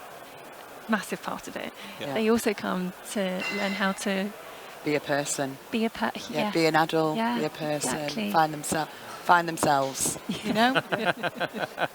Definitely found myself at university. And I think there was also a reality check, for example, that the universities expressed their dependency on us to provide, because they also don't want to invest their capital, which is already very scarce at the moment, in housing. So there's alignment coming in. And ULI, Simon Chin said also, like, look, if you look at the Draghi report, if you look at what is being said at European to remain competitive as a continent, we need to invest in our ecosystems, and so we can do our part. But we need a few experts. But I think we can start small. If we have one European coordinator and every country has one, I think that would be a massive win. And then if we are able to work with them. Yeah, I think if we can start working better together as a sector, start sharing what we need to, set some expectations and accountability as a sector around these topics, and then we invest in those, I honestly think we're well on our way, because what we're doing is important. Yeah, everybody agrees. I think it's important. Yeah. Telling myself. Yeah. It is that cycle. Universities want to attract students. It is important. If they can't, if students can't live anywhere, then student numbers are down, and then the performance of the university is, questioned, and then they've got to cut back on the quality of teaching, on the number of courses. Yeah. It's just it's a vicious circle. So we have to work hand in glove and forget the past and dispel the myths that private capital is evil and is only there to make a quick buck. Some people are, absolutely, but I think don't look at me. We're nice people, certainly on this stage, and we're there because we want to support students. We put mental health programs in not because we think necessarily that it's going to make us more money, but it's the right thing to do. Yeah. Because we don't want issues and crises occurring in our properties when we're looking after people, and we don't want to be relaying that back to universities, and they're going, well, what's going on in that building? Well, what we learned today in our experience panel was actually putting the well-being of the student first does make you more money. We just don't know how to measure it yet. Well, but not with that conscious decision to make money. Yeah. Soraya, who was on the experience panel, talked about the key metrics of retention and referrals, and therefore reviews, which is reputation. And I can't remember who referenced that it actually is not normally talked about in the boardroom. And then we've recently had our joint venture board meeting, and actually it was high on the agenda because they see value in now, whether right or wrong, you're looking after students by getting good reviews and getting good reputation. The students are still benefiting, which means the people that are owning the assets and want to sell the portfolio and do well out of it recognise that as a really good key measure. Now, it's conflicted as in we should just look after students anyway, but the fact they've got a motivator to do it through the metrics of retention and referrals, I think is a benefit to everyone. I'm going to be honest, I don't really care why they're doing it, as long as they're doing it at this point. Yeah, so I hear that. Yeah. Well, Very thank you good. so much. I am very excited about putting this plan together. We've got a lot of work to be doing, but I'm excited for the next 10 years and what this will bring. So thank you so much for sharing. Well, thanks for a great day. Looking forward to collaborate. Yeah. Thank you. Maybe we go to the rest of Europe as well. No? You're very welcome. Yeah. Okay. So to our Universities are on it. panelists, please give a round of applause. Thank you so much. I'm going to close. If you would like to, you're more than welcome. Yeah, go and get a drink. Okay, so I just want to thank our sponsors, because today this would not be possible without all of you. So our platinum sponsor, Go Cardless, in collaboration with Powerhouse and Salesforce. Our tech sponsor, Yardi. Our furniture sponsor, all the furniture you're sat on at the moment, is Loft. And our silver sponsors, Salto, Flywire, TLJ, NSP, Asa Abloy, Techno Gym, and Me Campus. Without you guys, it would not be possible. So huge round of applause. So now to our bike giveaway. For those that didn't know, we asked on LinkedIn, what is your 10-year vision? And a load of people wrote some amazing comments on there. And we decided to pick one of those to give our bike giveaway. So, Branded Vallo, do you want to come up on stage? No, you don't want to come up on stage. Branded Vallo has very, very kindly donated They're one-of-a-kind bikes who have been over in the corner over there. If you want to learn more about their bikes, please go and have a look. But we are going to be giving one away and shipping it to the person and all of those beautiful things. So the winner is John Mosley, PBSA expert. Are you here? Fantastic. Oh, Congratulations. Yeah, go, go, go. Lovely to meet you. Thank you very much. What are you going to do with your bike? Ride it, I guess. Okay, well, that makes sense. I've got to learn to ride it first. Yeah, well, fantastic. So we will get that over to you. Also, Paul's over there, so we'll have a conversation with you as well. And thank you so much to Paul for donating the bike. Yeah, thanks. Thank you very much. Yes. What did John say, though? Do you want to read it out? Yeah, sure. The change I would like to see is an even greater focus on equity for both students and the staff who support them. It's crucial to address inequality within our sector, whether it relates to race, gender, class, or neurodivergence. By fostering an inclusive environment that values diverse perspectives, we can ensure that all students and staff feel supported and empowered. Let's drive these important conversations forward for a more equitable future in student living. Well said. Oh, I got goosebumps then. Beautiful. Thank you so much. We were talking about you, but you're fine. Don't worry. Thank you.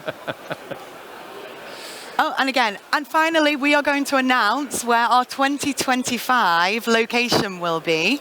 So our partners have been voting between Lisbon, Milan, and Seville. Are in for the class conference of 2025. We welcome you to Lisbon.